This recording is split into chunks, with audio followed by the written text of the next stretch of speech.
അദ്ദേഹത്തിന്റെ നേതൃത്വത്തിലാണ് ഈ ബഫർ സോൺ വിഷയവുമായുള്ള വിവിധ സമരങ്ങൾ ക്രോഡീകരിച്ച് നടത്തപ്പെട്ടിരിക്കുക. തീർച്ചയായും നമ്മുടെ ഈ പ്രദേശത്തെ അദ്ദേഹത്തിന് അറിയാം, കാര്യമായിട്ട് അദ്ദേഹം പഠിച്ചിട്ടുമുണ്ട്. നമുക്ക് ക്ലാസ്സുകളിലേക്ക് നീങ്ങാം.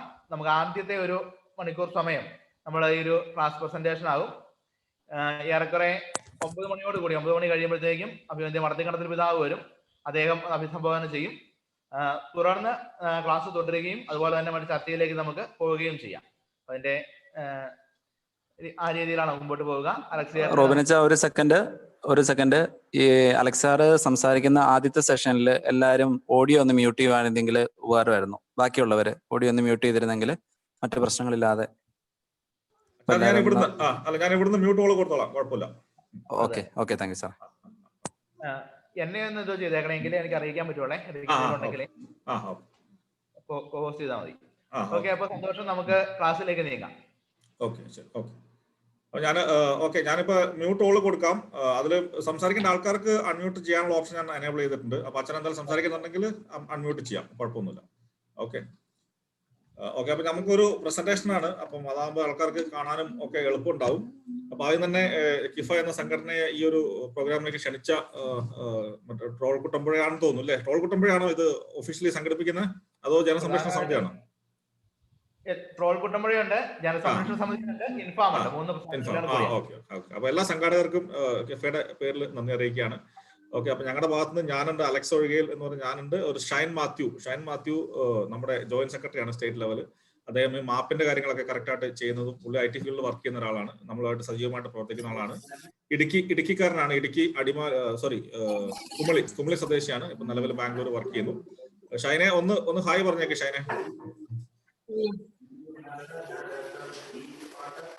ഷൈനെ നീ മ്യൂട്ടിലാ. ഓക്കെ, ഞാനാണ് ഷൈന്. എല്ലാവർക്കും കാണാം എന്ന് കരുതുന്നു. ക്ലാസ്സുകളൊക്കെ അലക്സ് നടത്തും. അത് കഴിഞ്ഞിട്ട് മാപ്പിനെ കുറിച്ചൊക്കെ നമുക്ക് വിശദമായിട്ട് ഡിസ്കസ് ചെയ്യാം.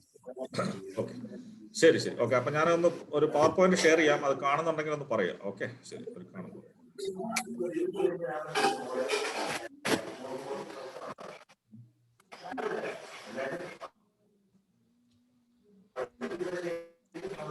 കാണാൻ പറ്റുന്നുണ്ടോ? പറ്റുന്നുണ്ട്. ഓക്കെ ശരി. ഓക്കെ, അപ്പോൾ നമ്മള് ഇതാണ് തട്ടേക്കാട് പക്ഷസങ്കേതം ബഫർ സോൺ അറിയേണ്ടതെല്ലാം എന്നുള്ള ഒരു ചെറിയൊരു പ്രസന്റേഷൻ ആണ്. ഇത് 1 മണിക്കൂറൊന്നും ഉണ്ടാവില്ല. നമുക്ക് ചർച്ച ഒരുപാട് ചോദ്യങ്ങൾ വരുന്നുണ്ടെങ്കിൽ 1 മണിക്കൂറിലേക്ക് പോവുള്ളൂ, അല്ലെങ്കിൽ ഒരു അരമണിക്കൂറൊക്കെ നമുക്ക് തീർക്കാം. ഇതിന്റെ നമ്മൾ ആദ്യമായിട്ട് നമുക്ക് മനസ്സിലാക്കേണ്ട ഒരു കാര്യം, ഈ എന്താണ് ബഫർ സോൺ, ഇതിന്റെ ഒരു നാൾ വഴികൾ എന്താണ് എന്നുള്ളത് നമുക്ക് വളരെ കൃത്യമായിട്ട് മനസ്സിലാക്കണം. കാരണം ഇത് പലർക്കും ഇത് എന്താണ് സംഭവം എന്ന് ഇതുവരെ മനസ്സിലായിട്ടില്ല. ചില ആൾക്കാർ ബഫർ സോൺ എന്ന് പറയുന്നുണ്ട്, ചില ആൾക്കാർ ഇക്കോ സെൻസിറ്റീവ് സോൺ എന്ന് പറയുന്നുണ്ട്. അപ്പോൾ ചിലരുടെ വിചാരം ഇത് സുപ്രീം കോടതി വിധിയാണ്, അതുകൊണ്ടാണ് ഇത് വന്നിരിക്കുന്നതെന്ന് ചിലർ കരുതുന്നു. അങ്ങനെ പലവിധങ്ങളായിട്ടുള്ള തെറ്റിദ്ധാരണകളുണ്ട്. അപ്പൊ അതൊന്ന് ക്ലിയർ ചെയ്യാനായിട്ട് ഇതിന്റെ ഒരു തുടക്കം എന്താണ് ഇതിന്റെ ഒഫീഷ്യൽ ടേംസ്, ഇതൊക്കെ നമ്മളൊന്ന് പറയാണ്. ആദ്യം തന്നെ പറയട്ടെ, ഇത് ഇക്കോ സെൻസിറ്റീവ് സോൺ ഏതാണ് ഇതിൽ ഉപയോഗിച്ചിരിക്കുന്ന ഔദ്യോഗികമായിട്ട് ഉപയോഗിച്ചിരിക്കുന്ന ടെർമിനോളജി. നമ്മൾ പൊതുവെ പറയുന്ന ബഫർ സോൺ എന്ന് പറയുമെങ്കിലും ഈ ബഫർ സോണും ഇക്കോ സെൻസിറ്റീവ് സോണും രണ്ടാണ്. നിയമപരമായിട്ട് തന്നെ അതിൽ വ്യത്യാസങ്ങളുണ്ട്. അപ്പൊ നമ്മൾ പറയാൻ എളുപ്പത്തിന് ബഫർ സോൺ എന്ന് പറയുന്നതേ ഉള്ളൂ, പക്ഷെ അത് ശരിക്കും അത് തെറ്റാണ്. ഓക്കെ, കാരണം ബഫർ സോണിന്റെ നിയമപരമായിട്ടുള്ള നിർവചനം എന്ന് പറയുന്നത് വനം പോലെ തന്നെ വനത്തിന്റെ നമ്മുടെ കർഷകരുടെ സ്ഥലം ഏറ്റെടുത്ത് നടപ്പാക്കുന്ന ഒരു പരിപാടിയാണ് ഈ ബഫർ സോൺ എന്ന് പറയുന്നത്. അതിൽ ബഫർ സോണിൽ പെട്ടാൽ കർഷകർക്ക് അവിടെ നിയമപരമായിട്ടുള്ള വേറെ യാതൊരു ആനുകൂല്യങ്ങളോ സ്ഥലത്തിൽ ലാൻഡ് റൈറ്റ് പോലും ഉണ്ടാവില്ല. ഓക്കെ, അങ്ങനെയുള്ള വേറെ സ്കീം ഉണ്ട് സർക്കാരിന്റെ. ഓക്കെ, അതല്ല, ഇത് ഇക്കോ സെൻസിറ്റീവ് സോൺ, പരിസ്ഥിതി ദുർബല പ്രദേശം എന്നുള്ള രീതിയിൽ വരുന്നതും ഇതിൽ നിന്ന് നിയമപരമായിട്ട് നമുക്ക് ലാൻഡ് റൈറ്റ്സ് ഉണ്ടാവും, പക്ഷെ നമ്മൾ പ്രായോഗികമായിട്ട് അവിടെ ജീവിക്കാൻ പറ്റാത്തൊരവസ്ഥ ഉണ്ടാവും. അതാണ് ഇതിന്റെ പ്രധാനപ്പെട്ട വിഷയം. സർക്കാർ പറയുമ്പോൾ അവർ പറയുന്നത് നിങ്ങളുടെ സ്ഥലം ഞങ്ങൾ ഏറ്റെടുക്കുന്നില്ല, നിങ്ങൾക്ക് അവിടെ മറ്റു വിഷയങ്ങളൊന്നും ഉണ്ടാവില്ല, പക്ഷെ ചില നിയന്ത്രണങ്ങൾ ഞങ്ങൾ കൊണ്ടുവരുന്നു എന്നുള്ള രീതിയിലാണ് സർക്കാർ ഇത് അവതരിപ്പിക്കുന്നത്. ഓക്കെ, അപ്പൊ അത് ഈ ഒരു വ്യത്യാസം മനസ്സിലാക്കി വെക്കുക. പക്ഷെ പ്രായോഗികമായിട്ട് നമുക്ക് പറയാൻ എളുപ്പത്തിനും പൊതുവെ ബഫർ സോൺ എന്ന് പറയുന്നു എന്ന് മാത്രമേ ഉള്ളൂ. ഓക്കെ, ഇതിന്റെ തുടക്കം എങ്ങനെയാണ്? ഇത് തുടങ്ങിയിരിക്കുന്നത് 2002 വാജ്പേയി സർക്കാർ ഭരിച്ചുകൊണ്ടിരുന്നപ്പോ ജനുവരി 21 ഡൽഹിയിൽ വെച്ച് നടന്ന ഇന്ത്യൻ ബോർഡ് ഓഫ് വൈൽഡ് ലൈഫിലാണ് ആദ്യമായിട്ട് ഇന്ത്യയിലെ വന്യജീവി സങ്കേതങ്ങൾക്ക് ചുറ്റും ഈ പറയുന്ന എക്കോ സെൻസിറ്റീവ് സോൺസ് തുടങ്ങുന്നതിന്റെ ഫസ്റ്റ് പ്രപ്പോസൽ വന്നത്. അതായത് പ്രപ്പോസലാണ് കേട്ടോ, അപ്പോൾ പിന്നെ സർക്കാരിന്റെ കാര്യം അറിയാലോ, സർക്കാർ കാര്യങ്ങൾ ചെയ്യാൻ ഒരുപാട് സമയമെടുക്കും. അപ്പൊ അതിന്റെ പേപ്പർ വർക്കും കാര്യങ്ങളൊക്കെ നടന്നു. അതിന്റെ ഇടയ്ക്ക് 2004 ഗോവ ഫൗണ്ടേഷൻ എന്നൊരു NGO ഉണ്ട്. ഈ ഗോവ ഫൗണ്ടേഷൻ പരിസ്ഥിതി രംഗത്ത് പ്രവർത്തിക്കുന്ന ഒരു തീവ്ര സ്വഭാവം കാണിക്കുന്ന ഒരു NGO ആണ്. ഇപ്പൊ ഗാർഗിൽ കമ്മിറ്റി റിപ്പോർട്ട് നടപ്പാക്കണമെന്നൊക്കെ ആവശ്യപ്പെട്ടുകൊണ്ട് ഇപ്പൊ നിലവിൽ ഗൂഡല്ലൂരുള്ള 7 കുട്ടികളെ ഉപയോഗിച്ചുകൊണ്ട് സുപ്രീം കോടതിയിൽ ഹർജി കൊടുത്തിരിക്കുന്നതൊക്കെ ഈ പറയുന്ന ഗോവ ഫൗണ്ടേഷനാണ്. ഈ ഗോവ ഫൗണ്ടേഷൻ 2004 സുപ്രീം കോടതിയിൽ ഒരു പരാതി കൊടുത്തു. അതിന്റെ ആവശ്യം എന്നതായിരുന്നു, അതായത് ഇന്ത്യയിലെ വന്യജീവി സങ്കേതങ്ങൾക്കും നാഷണൽ പാർക്കുകൾക്കും ചുറ്റും 10 കിലോമീറ്റർ വിസ്തൃതിയിൽ ഖനനങ്ങൾ നിരോധിക്കണം എന്നുള്ളതാണ് അവർ ഉന്നയിച്ച ആവശ്യം. അത് ഖനനങ്ങളുടെ കേസ് മാത്രമാണ്. അതായത് പ്രത്യേകിച്ച് ഗോവ എന്ന സംസ്ഥാനത്ത് ഒരുപാട് ഖനനങ്ങളുണ്ട്, ഇരുമ്പായിര് ഖനനവും അങ്ങനെയുള്ള ഒരുപാട് വിഷയങ്ങളുണ്ട്. അപ്പൊ അവർ അതിനെതിരെയുള്ള ഒരു പ്രതിരോധം എന്ന നിലയിലാണ് അവർ സുപ്രീം കോടതിയിൽ പോയത്. ഓക്കെ, ഈ ഒരു കേസിൽ 2006 വിധി വന്നു, ഡിസംബർ 4. അത് ഈ ഗോവ ഫൗണ്ടേഷൻ അനുകൂലമായിട്ടാണ് വിധിച്ചത്. അപ്പൊ അതിൽ പറഞ്ഞ സുപ്രീം കോടതി പറഞ്ഞത് ഈ പറയുന്ന പോലെ ഇന്ത്യയിലെ എല്ലാ നാഷണൽ പാർക്കിന്റെയും വന്യജീവി സങ്കേതങ്ങളുടെയും ചുറ്റും 10 കിലോമീറ്റർ ചുറ്റളവിൽ ഖനനങ്ങൾ പാടില്ല എന്നുള്ള വിധിയാണ് വന്നത്. അപ്പൊ നമ്മൾ മനസ്സിലാക്കേണ്ട ഒരു കാര്യം, ഇന്ത്യ രാജ്യത്ത് ഇന്ന് നിലവില് 555 വന്യജീവി സങ്കേതങ്ങളുണ്ട്. 555 എണ്ണം. കേരളത്തിൽ 24 എണ്ണമാണ്. നാഷണൽ പാർക്കും വന്യജീവി സങ്കേതങ്ങളുടെ കൂടി കേരളത്തിൽ 24 എണ്ണം. ഇന്ത്യയിൽ മൊത്തം 555 എണ്ണം ഉണ്ട്. അത് വന്യജീവി സങ്കേതങ്ങൾ മാത്രം. നാഷണൽ പാർക്ക് 116 എണ്ണം ഉണ്ട് ഇന്ത്യയിൽ. എല്ലാം കൂടെ ഏകദേശം ഒരു 650 അടുത്ത് വരും. ഓക്കെ, അപ്പൊ ഇത്രയും വന്യജീവി സങ്കേതങ്ങളുടെയും നാഷണൽ പാർക്കിന്റെയും ചുറ്റും ഈ പറയുന്ന നിയമം നിലവിൽ ബാധകമാണ്. ഓക്കെ, ഇതിന്റെ അടിസ്ഥാനത്തിൽ ഇപ്പം 2006 സുപ്രീം കോടതി വിധി വന്നു. പിന്നെ അതുമായിട്ടുള്ള ചർച്ചകൾ പല രീതിയിലും നടന്നു. അതെല്ലാം കഴിഞ്ഞതിന് ശേഷം 2011 ഫെബ്രുവരി 9 കേന്ദ്ര സർക്കാർ ഈ പറയുന്ന എക്കോ സെൻസിറ്റീവ് സോൺ എങ്ങനെ നടപ്പാക്കണം എന്നതിനെ പറ്റി ഒരു ഗൈഡ് ലൈൻസ് പുറത്തിറക്കി അത് എല്ലാ സംസ്ഥാന സർക്കാരുകൾക്കും അയച്ചു കൊടുക്കുകയും ചെയ്തു. ഈ ഗൈഡ് ലൈൻസിന്റെ അടിസ്ഥാനത്തിൽ കേരള സർക്കാർ ഈ പറയുന്ന ഒരു കമ്മീഷൻ വെച്ചിട്ട്, ഞാൻ അതിന്റെ ഡീറ്റെയിൽസ് അടുത്ത സ്ലൈഡിൽ പറയാം, ഈ ഒരു 4 അംഗ സമിതിയെ വെക്കുകയും ആ സമിതി കൊടുത്ത റിപ്പോർട്ടിന്റെ അടിസ്ഥാനത്തിൽ 2013, അതായത് 8/5/2013 കേരള സർക്കാരിന്റെ ക്യാബിനറ്റ് മീറ്റിംഗിൽ ഈ ആദ്യത്തെ പ്രപ്പോസൽ പോവുകയും അത് 13/5/2015 എല്ലാ ഈ ഫസ്റ്റ് പ്രപ്പോസലിൽ ജനവാസ കേന്ദ്രങ്ങളെ പരിപൂർണമായും ഒഴിവാക്കിയിരുന്നു. അതാണ് ഇതിനകത്ത് ഏറ്റവും പ്രധാനപ്പെട്ട പോയിന്റ്, നമ്മൾ മനസ്സിലാക്കേണ്ട ഒരു പോയിന്റ്. 13/5/2015 കേരള സർക്കാർ അയച്ച റിപ്പോർട്ടിൽ 2013 അയച്ച റിപ്പോർട്ടിൽ ജനവാസ കേന്ദ്രങ്ങൾ ഒഴിവാക്കിയിരുന്നു. ഓക്കെ, പക്ഷെ ദൗർഭാഗ്യവശാൽ പിന്നീട് ആ ഒരു റിപ്പോർട്ട് പല കാരണങ്ങളാൽ അത് ലാപ്സായി പോവുകയും 2018 2016 ഈ ഒരു റിപ്പോർട്ടിന്റെ അടിസ്ഥാനത്തിൽ 2016 ഫസ്റ്റ് ഗസറ്റ് നോട്ടിഫിക്കേഷൻ വന്നു. നമ്മളിപ്പോഴും പലർക്കും അറിയാത്ത ഒരു കാര്യം, ഇത് റീ നോട്ടിഫിക്കേഷൻ ആണ്. ഇത് ആദ്യത്തെ നോട്ടിഫിക്കേഷൻ അല്ല. ഈ സെപ്റ്റംബർ 29 വന്നിരിക്കുന്ന തട്ടേക്കാടിന്റെ നോട്ടിഫിക്കേഷൻ. തട്ടേക്കാട് മാത്രമല്ല, കേരളത്തിലെ 16 വന്യജീവി സങ്കേതങ്ങൾക്ക് ചുറ്റുമുള്ള ഗസറ്റ് ഫസ്റ്റ് നോട്ടിഫിക്കേഷൻ 2016 ഇറങ്ങിയിരുന്നു. തട്ടേക്കാടിന്റെ വന്ന ഡേറ്റ് ഇതാണ്, 27 ജനുവരി 2016 ഇറങ്ങി. ദൗർഭാഗ്യവശാൽ ആരും അറിഞ്ഞില്ല. നമ്മുടെ ഇതിനെപ്പറ്റി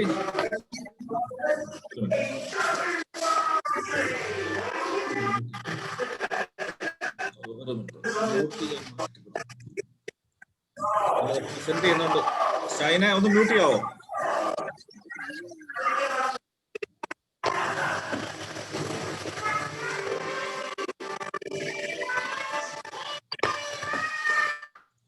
ഓക്കെ, ഷൈന ഞാൻ തന്നെ കോ ഹോസ്റ്റ് ആക്കാം. എന്നിട്ടൊന്ന് ഞാൻ അല്ലെങ്കിൽ പിന്നെ പ്രസന്റേഷൻ മോഡ് മാറ്റേണ്ടി വരും. ഓക്കെ ഓക്കെ ഓക്കെ, അതൊന്ന് ചെയ്തു. മ്യൂട്ട് ചെയ്തോളാം.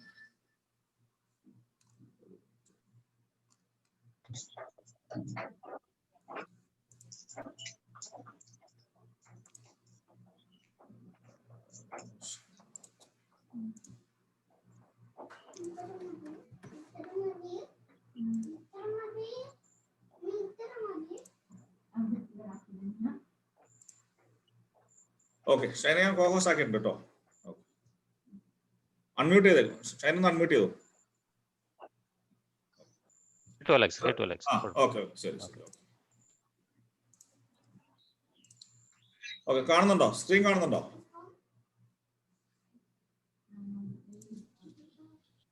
സ്ക്രീൻ കാണുന്നുണ്ടല്ലോ? ഓക്കെ, ശരി. ഓക്കെ, അപ്പം ഇതിന് ഏറ്റവും പ്രധാനപ്പെട്ട ഒരു പോയിന്റ്, ഇത് റീ നോട്ടിഫിക്കേഷൻ ആണ് എന്നുള്ളതും 2016 ജനുവരി 27 ഫസ്റ്റ് നോട്ടിഫിക്കേഷൻ വന്നു എന്നുള്ളതുമാണ്. ശരിക്ക് ഈ 2011 ഇറങ്ങിയ ഗസറ്റ് ഗൈഡ് ലൈൻസ് പ്രകാരം സംസ്ഥാന സർക്കാർ ഇതിനെപ്പറ്റി കൃത്യമായിട്ടുള്ള അവബോധം ജനങ്ങൾക്ക് കൊടുക്കാൻ ബാധ്യസ്ഥരാണ്. എന്താണ് ഇതിന്റെ ഉദ്ദേശം, എങ്ങനെയാണ് ഇത് ചെയ്യുന്നത്, ഇത് പഞ്ചായത്ത് ലെവലിലൊക്കെ ചർച്ച നടത്തിയാണ് കാര്യങ്ങൾ ചെയ്യണമെന്നാലും വളരെ വ്യക്തമായിട്ട് പറയുന്നുണ്ട്. പക്ഷെ ദൗർഭാഗ്യവശാൽ ഫസ്റ്റ് ഗസറ്റ് നോട്ടിഫിക്കേഷൻ ഇറങ്ങിയ വിവരം പോലും ആരും അറിഞ്ഞില്ല. അത് തട്ടേക്കാട് മാത്രമല്ല, മലബാർ അടക്കം ഈ പറയുന്ന ഒരു വന്യജീവി സങ്കേതങ്ങൾക്ക് ചുറ്റുമുള്ള ജനങ്ങളും ഇതിനെപ്പറ്റി അറിഞ്ഞില്ല. അത് വളരെ ഈ കേരളത്തിലെ ഫോറസ്റ്റ് ഡിപ്പാർട്ട്മെന്റിന്റെ കയ്യിൽ നിന്ന് വന്നിട്ടുള്ള വളരെ ഗുരുതരമായിട്ടുള്ള ഒരു പിഴവ് തന്നെയാണ്. ഓക്കെ, അതിനുശേഷം ഈ 2016 ഇറങ്ങിയ ഗസറ്റ് നോട്ടിഫിക്കേഷൻ ലാപ്സായി. 2 വർഷത്തിന് ശേഷം ലാപ്സായി. അതിനുശേഷം 31/10/2019 പുതിയ ഉത്തരവ് ഇറങ്ങിയിരിക്കുന്നു.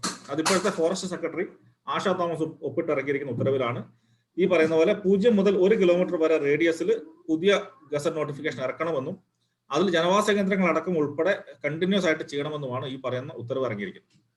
ഓക്കെ, അപ്പൊ ഇതാണ് ഇതിന്റെ ഒരു നാൾ വഴികൾ. ഓക്കെ, അപ്പൊ ഇത് മനസ്സിലാക്കുക എന്നുള്ളത് വളരെ പ്രധാനപ്പെട്ട ഒരു സംഗതിയാണ്. അതുകൊണ്ടാണ് ഞാൻ ഇത്രയും വിശദമായിട്ട് പറഞ്ഞത് ഇതെങ്ങനെ തുടങ്ങി, എന്താണ് ഇതിന്റെ ലക്ഷ്യങ്ങൾ എന്നൊക്കെ ഉള്ളത്. ഓക്കെ, ഇതില് അടുത്ത സ്ലൈഡില് ഇത് ഈ 2011 ഫെബ്രുവരി 9 ഇറങ്ങിയ ഗൈഡ് ലൈൻസിൽ പറയുന്ന ഒരു കാര്യമാണ്. ഇതിൽ എങ്ങനെയാണ് എന്തൊക്കെയാണ് ഇത് ഈ ഒരു ബഫർ സോണിനെ പറ്റി തീരുമാനിക്കേണ്ട കമ്മിറ്റിയിൽ ആരൊക്കെ ഉണ്ടാവണം എന്നുള്ള ഡീറ്റെയിൽസ് ആണ് അവർ പറയുന്നത്.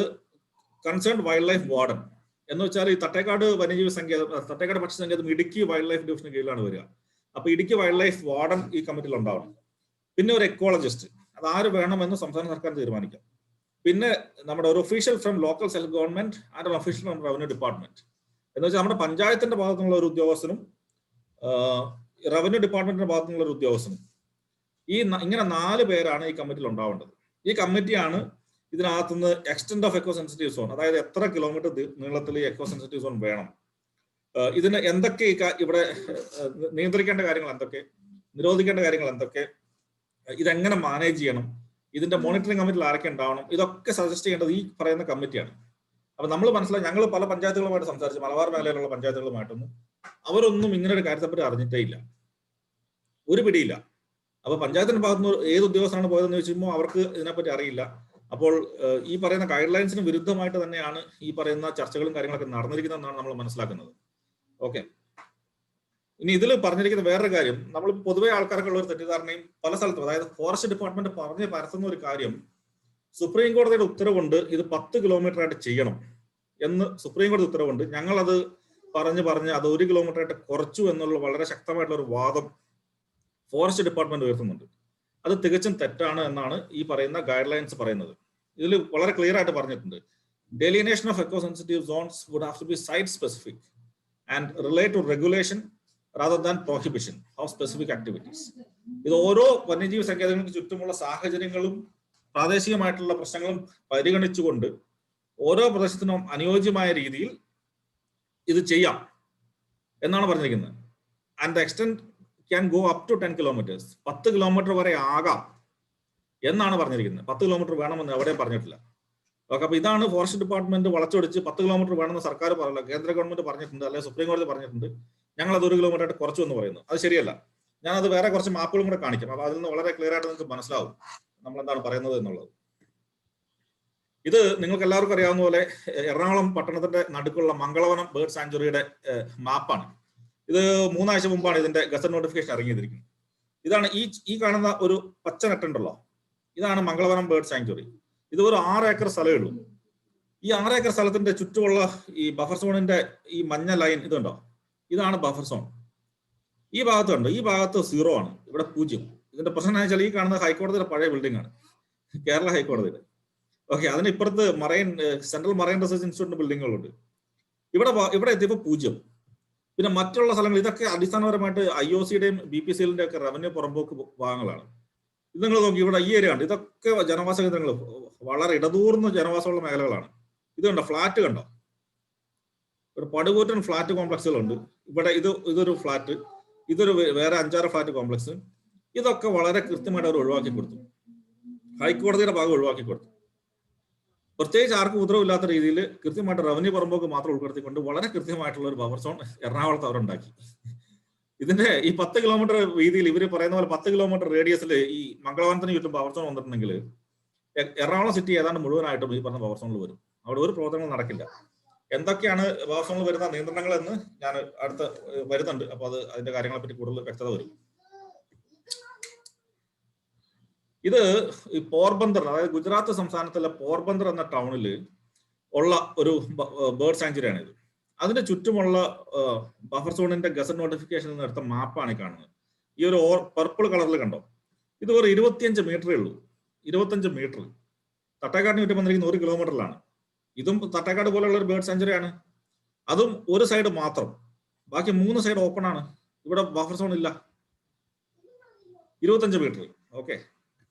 ഇനി ഇത് മലബാർ വന്യജീവി സങ്കേതം. എന്റെ വീട് ഇരിക്കുന്നത് ഈ മലബാർ വന്യജീവി സങ്കേതത്തിന്റെ എക്കോ സെൻസിറ്റീവ് സോണിന്റെ പരിധിക്കുള്ളിലാണ്. ഇതുണ്ട് ഈ ഭാഗത്ത്. ഇതാണ് എന്റെ വീട്. ഇത് കക്കയം മേഖലയാണ്. കക്കയം കേട്ടിട്ടുണ്ടാവുമല്ലോ. എന്റെ വീട് ഇവിടെ ആയിട്ട് വരും. ഇവിടെ എത്തിയപ്പോ കണ്ടു ഈ ഭാഗത്ത് ബഫർ സോൺ ഇല്ല. ഇവിടെയാണ് കക്കയം ഡാമും കക്കയം പവർ ഹൗസും ഇരിക്കുന്നത്. ഓക്കെ. ഇത് ബാക്കിയെല്ലാം 1 കിലോമീറ്റർ. ഇതെല്ലാം 1 കിലോമീറ്റർ വീതിയിലാണ് പോകുന്നത്. ഓക്കെ. ഈ ഭാഗം എത്തിയപ്പോ കണ്ടു, ഈ ഭാഗത്ത് എത്തിയപ്പോൾ കൃത്യം 100 മീറ്റർ ആയിട്ട് കുറഞ്ഞു. ഇവിടെ കാണാം, ഈ കാണുന്ന കോറി, ഇത് കോഴിക്കോട് ജില്ലയിലെ ഏറ്റവും കൂടുതൽ കോറികളുള്ള ഒരു മേഖലയാണിത്. ഊരാളുങ്കൽ ലേബർ കോൺട്രാക്ടർ സൊസൈറ്റിയുടെ അടക്കം പടുകൂട്ടൻ കോറികൾ ഇവിടെ ഉണ്ട്. അതുകൊണ്ട് ഈ കാണുന്നൊക്കെ ഒരു കോറിയാണ്. അപ്പൊ അവിടെ എത്തിയപ്പോൾ കൃത്യമായിട്ട് 100 മീറ്റർ ആയിട്ട് കുറഞ്ഞു. ബാക്കി എല്ലായിടത്തും 1 കിലോമീറ്റർ. അപ്പൊ ഞങ്ങൾ കോഴിക്കോട് DFO ചോദിച്ചു. ഞങ്ങൾ 2-3 മീറ്റിംഗ് കോഴിക്കോട് DFOയുമായിട്ട് നടത്തിയിരുന്നു. അപ്പൊ അവിടെ ചോദിച്ചു, പവർ ഹൗസ് പറ്റും, ഡാം പറ്റും, കോറിങ് പറ്റും, പിന്നെ നമ്മൾ കർഷകർ തൂമ്പെടുത്ത് കളക്കുമ്പോഴാണോ സാർ ഇത്ര വലിയ പ്രശ്നം എന്നുള്ള രീതിയിൽ ഞങ്ങൾ പുള്ളിയോട് ചോദിച്ചു. അതിന് പുള്ളിക്ക് ഉത്തരവില്ല. അപ്പം ഈ സുപ്രീം കോടതിയുടെ വിധി ഞാൻ നേരത്തെ പറഞ്ഞു, 2006 വിധി വന്നത് പാറമട ഖനനവുമായി ബന്ധപ്പെട്ട വിധിയാണ്. അപ്പം അടിസ്ഥാനപരമായിട്ട് പാറമട പോലെയുള്ള കാര്യങ്ങളും ഖനനങ്ങളും ഒക്കെ നിയന്ത്രിക്കാൻ കൊണ്ടുവന്ന് നിയമം വന്ന് പ്രായോഗികമായിട്ട് വന്നപ്പോൾ പാറമടക്കാരും ഡാമും പവർ ഹൗസും ഒക്കെ ഒഴിവാക്കുകയും ചെയ്തു. സാധാരണ കർഷകരുടെ കൃഷിയിടങ്ങളിൽ കൊടുങ്ങുകയും ചെയ്തു. അതാണ് ഇതിന്റെ പ്രായോഗികമായിട്ടുള്ള പ്രശ്നങ്ങൾ. ഓക്കെ. ഇനി അടുത്തത്, ഇത് കണ്ണൂർ ജില്ലയിലെ ആറളം വന്യജീവി സങ്കേതത്തിന്റെ മാപ്പാണ്. ഇതുണ്ട് ഈ ഒരു ഭാഗമുണ്ട്. ഇതൊക്കെ ഒരു 100 മീറ്റർ വീതിയേ ഉള്ളൂ. ഇത്രയും ഒരു 30 കിലോമീറ്റർ നീളത്തിൽ 100 മീറ്റർ വീതിയിലാണ് ബഫർ സോൺ വന്നിരിക്കുന്നത്. ഈ ഒരു ഭാഗത്തെത്തിയപ്പോൾ അത് 3 കിലോമീറ്റർ വീതിയുണ്ട്. ഇവിടെ ഭാഗത്ത് ഏകദേശം 3 കിലോമീറ്റർ വീതിയുണ്ട്. ഇത് വയനാട് കണ്ണൂർ ജില്ല ബോർഡറാണ്. ഓക്കെ. അപ്പൊ ഇത് ഞാൻ ഇത്രയും മാപ്പുകൾ കാണിച്ചത് എന്താണെന്ന് വെച്ച് കഴിഞ്ഞാൽ, ഇത് ഒരു ഏകശിലാരൂപത്തിൽ ചെയ്യേണ്ട ഒരു കാര്യമല്ല. ഇതിന് ഓരോ സ്ഥലത്തും അതിന്റെ സ്വഭാവങ്ങൾ, ആ പ്രദേശത്തിന്റെ പ്രത്യേകതകൾ അനുസരിച്ച് എങ്ങനെ ബഫർ സോൺ വേണം, എത്ര കിലോമീറ്റർ വേണം എന്ന് തീരുമാനിക്കാനുള്ള പൂർണ്ണമായിട്ടുള്ള അധികാരം അതാത് സംസ്ഥാന സർക്കാരുകൾക്കുണ്ട്. അതൊന്ന് പ്രൂവ് ചെയ്യാൻ വേണ്ടിയിട്ടാണ് ഞാൻ ഇത്രയും മാപ്പുകൾ കാണിച്ചത്. ഓക്കെ. ഇനി നമ്മൾ ഈ തട്ടേക്കാട് പക്ഷി സങ്കേതത്തിന്റെ സ്പെസിഫിക് ആയിട്ടുള്ള ഡീറ്റെയിൽസിലേക്ക് വരുമ്പോൾ, ഇതാണ് ഗസറ്റ് നോട്ടിഫിക്കേഷനിൽ കൊടുത്തിരിക്കുന്ന അതിന്റെ ഉൾപ്പെട്ടിരിക്കുന്ന പ്രദേശങ്ങളുടെ ലിസ്റ്റ്. കുട്ടമ്പുഴ വില്ലേജ്, 2 വില്ലേജുകളാണ് ഇതിൽ വരുന്നത്. കുട്ടമ്പുഴ പാർഷ്യലും പിന്നെ കീരമ്പാറ വില്ലേജും. ഇത് താലൂക്ക്, കോതമംഗലം താലൂക്ക്. ഇനി ഇതിന്റെ ജിയോ കോർഡിനേറ്റ്സ്. ഓക്കെ. ഇതാണ് അതിന്റെ ഒഫീഷ്യൽ മാപ്പ്. ഓക്കെ. ഈ മാപ്പിൽ നമുക്ക് റോഡും കാര്യങ്ങളും ജനവാസ കേന്ദ്രങ്ങളൊന്നും വളരെ കൃത്യമായിട്ട് മനസ്സിലാവില്ല. പക്ഷെ എങ്കിലും റഫ്ലി ഏകദേശം നിങ്ങൾക്ക് സ്ഥലം അറിയാവുന്നവർക്ക് മനസ്സിലാവും. ഇത് നമ്മുടെ പുഴ, 2 സൈഡ് പുഴയാണ്. ഓക്കെ. ഈ ഭാഗത്ത് കീരമ്പാറ പഞ്ചായത്ത്, ഇത് കുട്ടമ്പുഴ പഞ്ചായത്ത്. ഈ ബ്രൗൺ കളർ കൊടുത്തിരിക്കുന്നത് ജനവാസ കേന്ദ്രങ്ങളാണ് എന്നാണ് അവർ തന്നെ പറയുന്നത്. ഓക്കെ. പിന്നെ ഇതിൽ നമുക്ക് മനസ്സിലാക്കേണ്ട ഒരു കാര്യം, ഈ പറയുന്ന തട്ടേക്കാട് വന്യജീവി ബേർഡ് സാങ്ച്വറിയുടെ മൊത്തം വിസ്തീർണം 25.16 സ്ക്വയർ കിലോമീറ്റർ ആണ്. അതാണ് ഇവിടെ കൊടുത്തിരിക്കുന്നത്. ഇത് 1983 നിലവിൽ വന്ന പക്ഷി സങ്കേതമാണ്. ഓക്കെ. ഈ 25.16 സ്ക്വയർ കിലോമീറ്റർ ഉള്ള പക്ഷി സങ്കേതത്തിന്റെ ബഫർ സോൺ വന്നിരിക്കുന്നത് 28.44 ആണ്. അതായത് ഇപ്പൊ നിലവിലുള്ള പക്ഷി സങ്കേതത്തിനേക്കാൾ കൂടുതലാണ് ഈ പറയുന്ന ബഫർ സോൺ. ഓക്കെ. ഞാൻ ഇനി ഒരു മാപ്പ് ഒന്നുകൂടെ കാണിക്കാം. അതിൽ കുറച്ചും കൂടെ സ്ഥലങ്ങൾ കൃത്യമായിട്ട് നമ്മൾ മാപ്പ് ഔട്ട് ചെയ്തിട്ടുണ്ട്. ഓക്കെ. ഞാൻ നേരത്തെ പറഞ്ഞ പോലെ ഈ ഭാഗം കീരമ്പാറ പഞ്ചായത്താണ്. ഇതില് പാലമറ്റം, വെളിൽച്ചാല്, പുന്നേക്കോട്, ഈ ഭാഗത്തൊക്കെ ഇതൊക്കെ വീടുകൾ കണ്ടോ. ഇതൊക്കെ ചെറിയ ചെറിയ, നമ്മൾ കുറച്ചും കൂടെ പരമാവധി സൂം ഔട്ട് ചെയ്തിട്ട് എടുത്തിരിക്കുന്ന ഒരു മാപ്പാണ്. ഇതിലൊക്കെ വീട്, ഇതൊക്കെ ജനങ്ങൾ ജീവിക്കുന്ന ഏരിയയാണ്. ഇതിൽ കാണുന്ന ഈ പറയുന്ന പച്ച ലൈനാണ് നിലവിലെ തട്ടേക്കാട് സങ്കേതത്തിന്റെ ബൗണ്ടറി എന്ന് അവർ പറയുന്നത്. അപ്പോൾ ഞാൻ അവിടെ 1-2 ആൾക്കാരോട് സംസാരിച്ചപ്പോൾ അവർ പറഞ്ഞത് അവർക്ക് നാട്ടുകാർക്ക് പോലും അറിയില്ല ശരിക്കും തട്ടേക്കാട് പക്ഷി സങ്കേതത്തിന്റെ ബൗണ്ടറി എവിടെയാണ് പോകുന്നതെന്ന്. ഓക്കെ. അപ്പോൾ ഈ ഒരു ഏരിയ മൊത്തം തട്ടേക്കാട് പക്ഷി സങ്കേതത്തിനുള്ളിൽ ബൗണ്ടറിയാണ്. അതായത് ഈ ഞായപ്പള്ളി, സത്രപ്പടി, കുട്ടമ്പുഴ ടൗണ് ഇതൊക്കെ നിലവിൽ സങ്കേതത്തിനുള്ളിലാണ് വരിക. പിന്നെ ഇവിടുന്ന് വരുമ്പോൾ 1-ാം ചാല്, 1-ാം പാറ, 4-ാം മൈല്, ഉരുളന്തണ്ണി വരെ, ഉരുളന്തണ്ണിന്ന് കിണാശ്ശേരി വഴി തിരിച്ചിവിടെ എത്തുന്നു. ഇത് മൊത്തം നിലവിൽ പക്ഷി സങ്കേതത്തിന്റെ ഭാഗമാണ്. ഓക്കെ. അപ്പം ഇതിന്റെ ഈ മറ്റു വന്യജീവി സങ്കേതങ്ങൾക്ക് ഇല്ലാത്തൊരു പ്രത്യേകത നമ്മുടെ കുട്ടമ്പുഴയ്ക്കുള്ളത്, ഇതിനുള്ളത്, നിലവിൽ ഈ പറയുന്ന പക്ഷിസങ്കേതത്തിന്റെ ഉള്ളിൽ വളരെയധികം ജനവാസം ഉണ്ട് എന്നുള്ളതാണ് നമ്മുടെ തട്ടേക്കാട് പക്ഷിസങ്കേതത്തിന്റെ ഒരു പ്രത്യേകത. അത് കേരളത്തിലെ വേറെ ഒരു പക്ഷി സങ്കേതങ്ങൾക്കോ വന്യജീവി സങ്കേതങ്ങൾക്കോ ഇല്ല. അപ്പൊ അതിന്റെ നിയമപരമായ വശങ്ങളെ പറ്റി നമ്മൾ കൂടുതൽ അന്വേഷിക്കേണ്ടിയിരിക്കുന്നു. ഇപ്പോൾ പുറത്തിറങ്ങിയിരിക്കുന്ന ഗസറ്റ് നോട്ടിഫിക്കേഷൻ എന്ന് പറയുന്നത് ഈ പറയുന്ന സങ്കേതത്തിന് പുറത്തേക്കുള്ള കാര്യങ്ങൾ മാത്രമേ പറയുന്നുള്ളൂ. സങ്കേതത്തിനുള്ളിൽ എന്ത് എന്ന് പറയുന്നില്ല. അപ്പൊ അതിലൊരു വ്യക്തത വരേണ്ടിയിരിക്കുന്നു. അതിനെപ്പറ്റി നമുക്ക് കൂടുതൽ പഠിക്കണം. ഓക്കെ, അപ്പൊ നിലവിൽ ബാക്കിയുള്ള സ്ഥലത്തൊക്കെ ഇതെല്ലാം 1 കിലോമീറ്റർ വീതിയിലാണ് പോവുക. അപ്പോൾ ഇതിനെ ഈ പുറത്ത് ഈ 100 ഏക്കർ ആട്ടിക്കള ഈ പറയുന്ന സ്ഥലത്തൊക്കെ ജനവാസ കേന്ദ്രങ്ങൾ വളരെ ക്ലിയർ ആയിട്ട് നമുക്ക് കാണാം. ഓക്കെ, ഈ ഭാഗത്തുണ്ട് വീടുകളുണ്ട്, പിന്നെ ഈ ഭാഗത്തൊക്കെ വീടുകളുണ്ട്.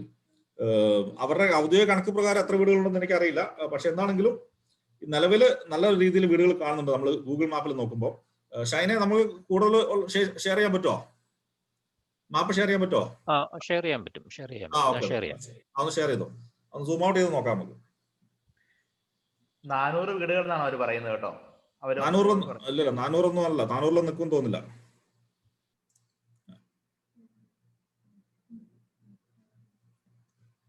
ഒന്ന് സൂം ഔട്ട് ചെയ്തോ.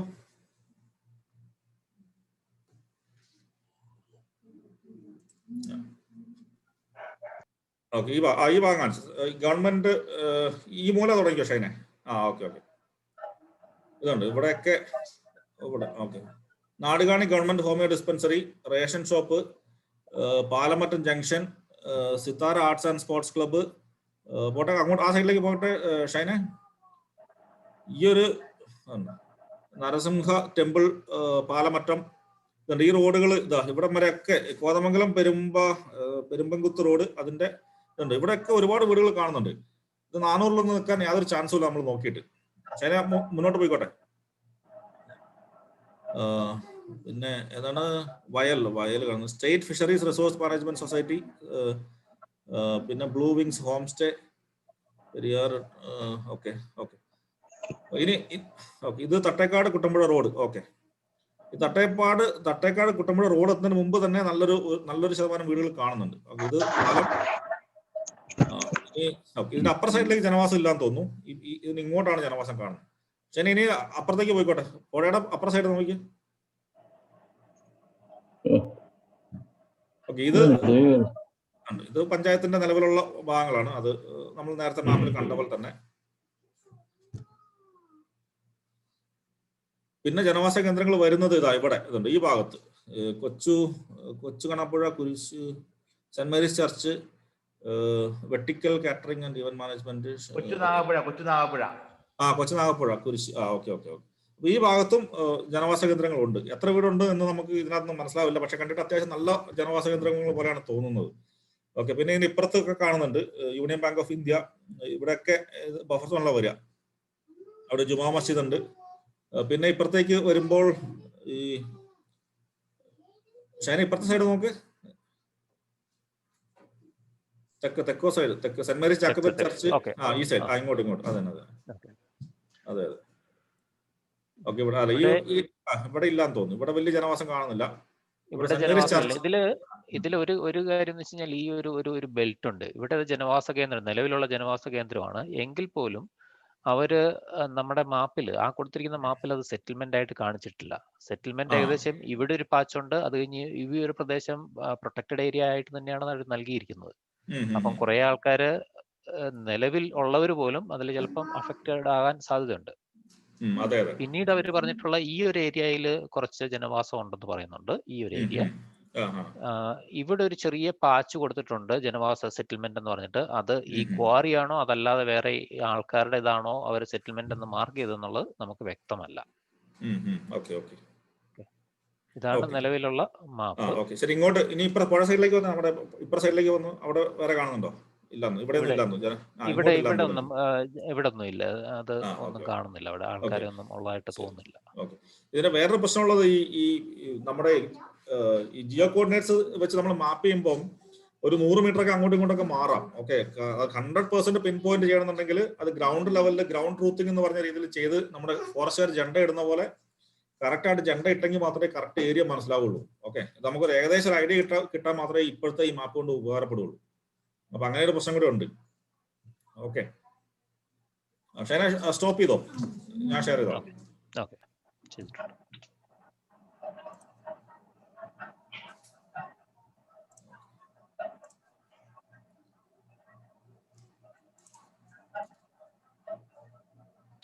കാണാൻ പറ്റുന്നുണ്ടോ?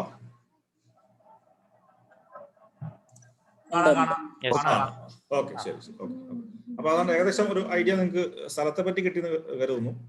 ഓക്കെ, ഇനി എന്താണ് ഇത് വന്നാലുള്ള കുഴപ്പം? ഇവിടെ തൊട്ടാണ് ഏറ്റവും പ്രധാനപ്പെട്ട വാഹനങ്ങൾ തുടങ്ങുന്നത്. കാരണം ഫോറസ്റ്റുകാരും മറ്റേ സർക്കാർ ഉദ്യോഗസ്ഥന്മാരൊക്കെ പറയുന്ന ഒരു പ്രശ്നമില്ല, ഇത് വന്നുകൊണ്ട് ഇത് സാധാരണക്കാരെ ബാധിക്കുന്ന ഒരു വിഷയങ്ങളുമല്ല, നിങ്ങൾ വെറുതെ പ്രശ്നം ഉണ്ടാക്കുന്നതാണ് എന്നൊക്കെയായിരുന്നു തുടക്കത്തില് ഫോറസ്റ്റുകാർ പറഞ്ഞുകൊണ്ടിരുന്നത്, കോഴിക്കോട് DFO അടക്കം. പക്ഷെ അവസാനം അവർക്ക് ആ പറയുന്ന എല്ലാ സ്റ്റേറ്റ്മെന്റും പിൻവലിക്കേണ്ടി വന്നു. കാരണം കഴിഞ്ഞ ആഴ്ച കോഴിക്കോട് ഗസ്റ്റ് ഹൗസിൽ വെച്ചിട്ട് മന്ത്രി TP രാമകൃഷ്ണനും കോഴിക്കോട് DFOയും പിന്നെ താമരശ്ശേരി ബിഷപ്പ് അതുപോലെയുള്ള നമ്മുടെ ഈ കർഷക സംഘടനകളുടെ വിവിധ പ്രതിനിധികളൊക്കെ ആയിട്ട് ബന്ധപ്പെട്ട മീറ്റിംഗ് ഉണ്ടായിരുന്നു.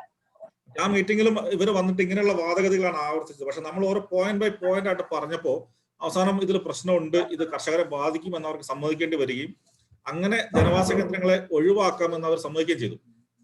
അത് മലബാറിന്റെ കേസിലാണ് അവർ പറഞ്ഞിരിക്കുന്നത്. മറ്റുള്ളതിലേക്ക് വരുമോ എന്ന് എനിക്കറിയില്ല. പക്ഷെ ഒരുപക്ഷെ മറ്റുള്ള സ്ഥലത്തും ഇങ്ങനെയുള്ള സമരങ്ങളും കാര്യങ്ങളൊക്കെ നടന്നാൽ ഒരുപക്ഷെ അവർ എല്ലാത്തിലും ചെയ്യാൻ സാധ്യതയുണ്ട്.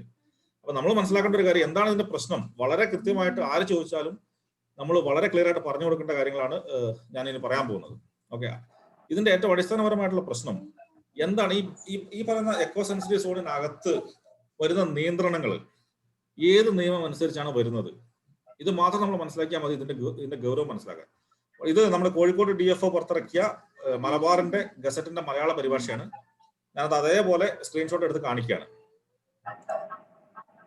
ഇക്കോ സെൻസിറ്റീവ് സോണിനകത്തുള്ള എല്ലാ പ്രവർത്തികളും പരിസ്ഥിതി നിയമത്തിലെ വ്യവസ്ഥകളും പരിസ്ഥിതി നിയമപ്രകാരമുള്ള 2011 തീരദേശ നിയന്ത്രണ മേഖല, 2006 EA വിജ്ഞാപനം എന്നിവ ഉൾപ്പെടെയുള്ള ചട്ടങ്ങളും മറ്റ് ബാധകമായ നിയമങ്ങളായ 1980 വനസംരക്ഷണ നിയമം, 1927 ഇന്ത്യൻ വന നിയമം, 1972 വന്യജീവി സംരക്ഷണ നിയമം എന്നിവയും അതിൽ കാലാകാലങ്ങളിൽ വരുത്തുന്ന ഭേദഗതികൾ പ്രകാരവുമാണ് ക്രമീകരിക്കുന്നത്.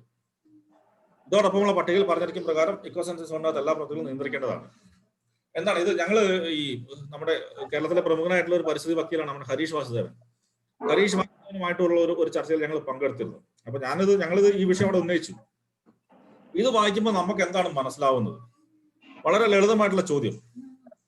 ഇത് വായിച്ചിട്ട് ഒരു പ്രശ്നം, ഇത് വായിച്ചപ്പോൾ നമുക്ക് മനസ്സിലായ ഒരു കാര്യം, നിലവിൽ റവന്യൂ നിയമങ്ങൾ മാത്രം ബാധകമായ നമ്മുടെ കൃഷിയിടത്തിൽ 1927 ഇന്ത്യൻ വന നിയമവും ഇന്ത്യൻ ഫോറസ്റ്റ് ആക്ടും വന്യജീവി സംരക്ഷണ നിയമവും അടക്കമുള്ള വന നിയമങ്ങൾ ആപ്ലിക്കബിൾ ആകും എന്നാണ് വളരെ ലളിതമായിട്ട് എഴുതി വെച്ചിരിക്കുന്നത്.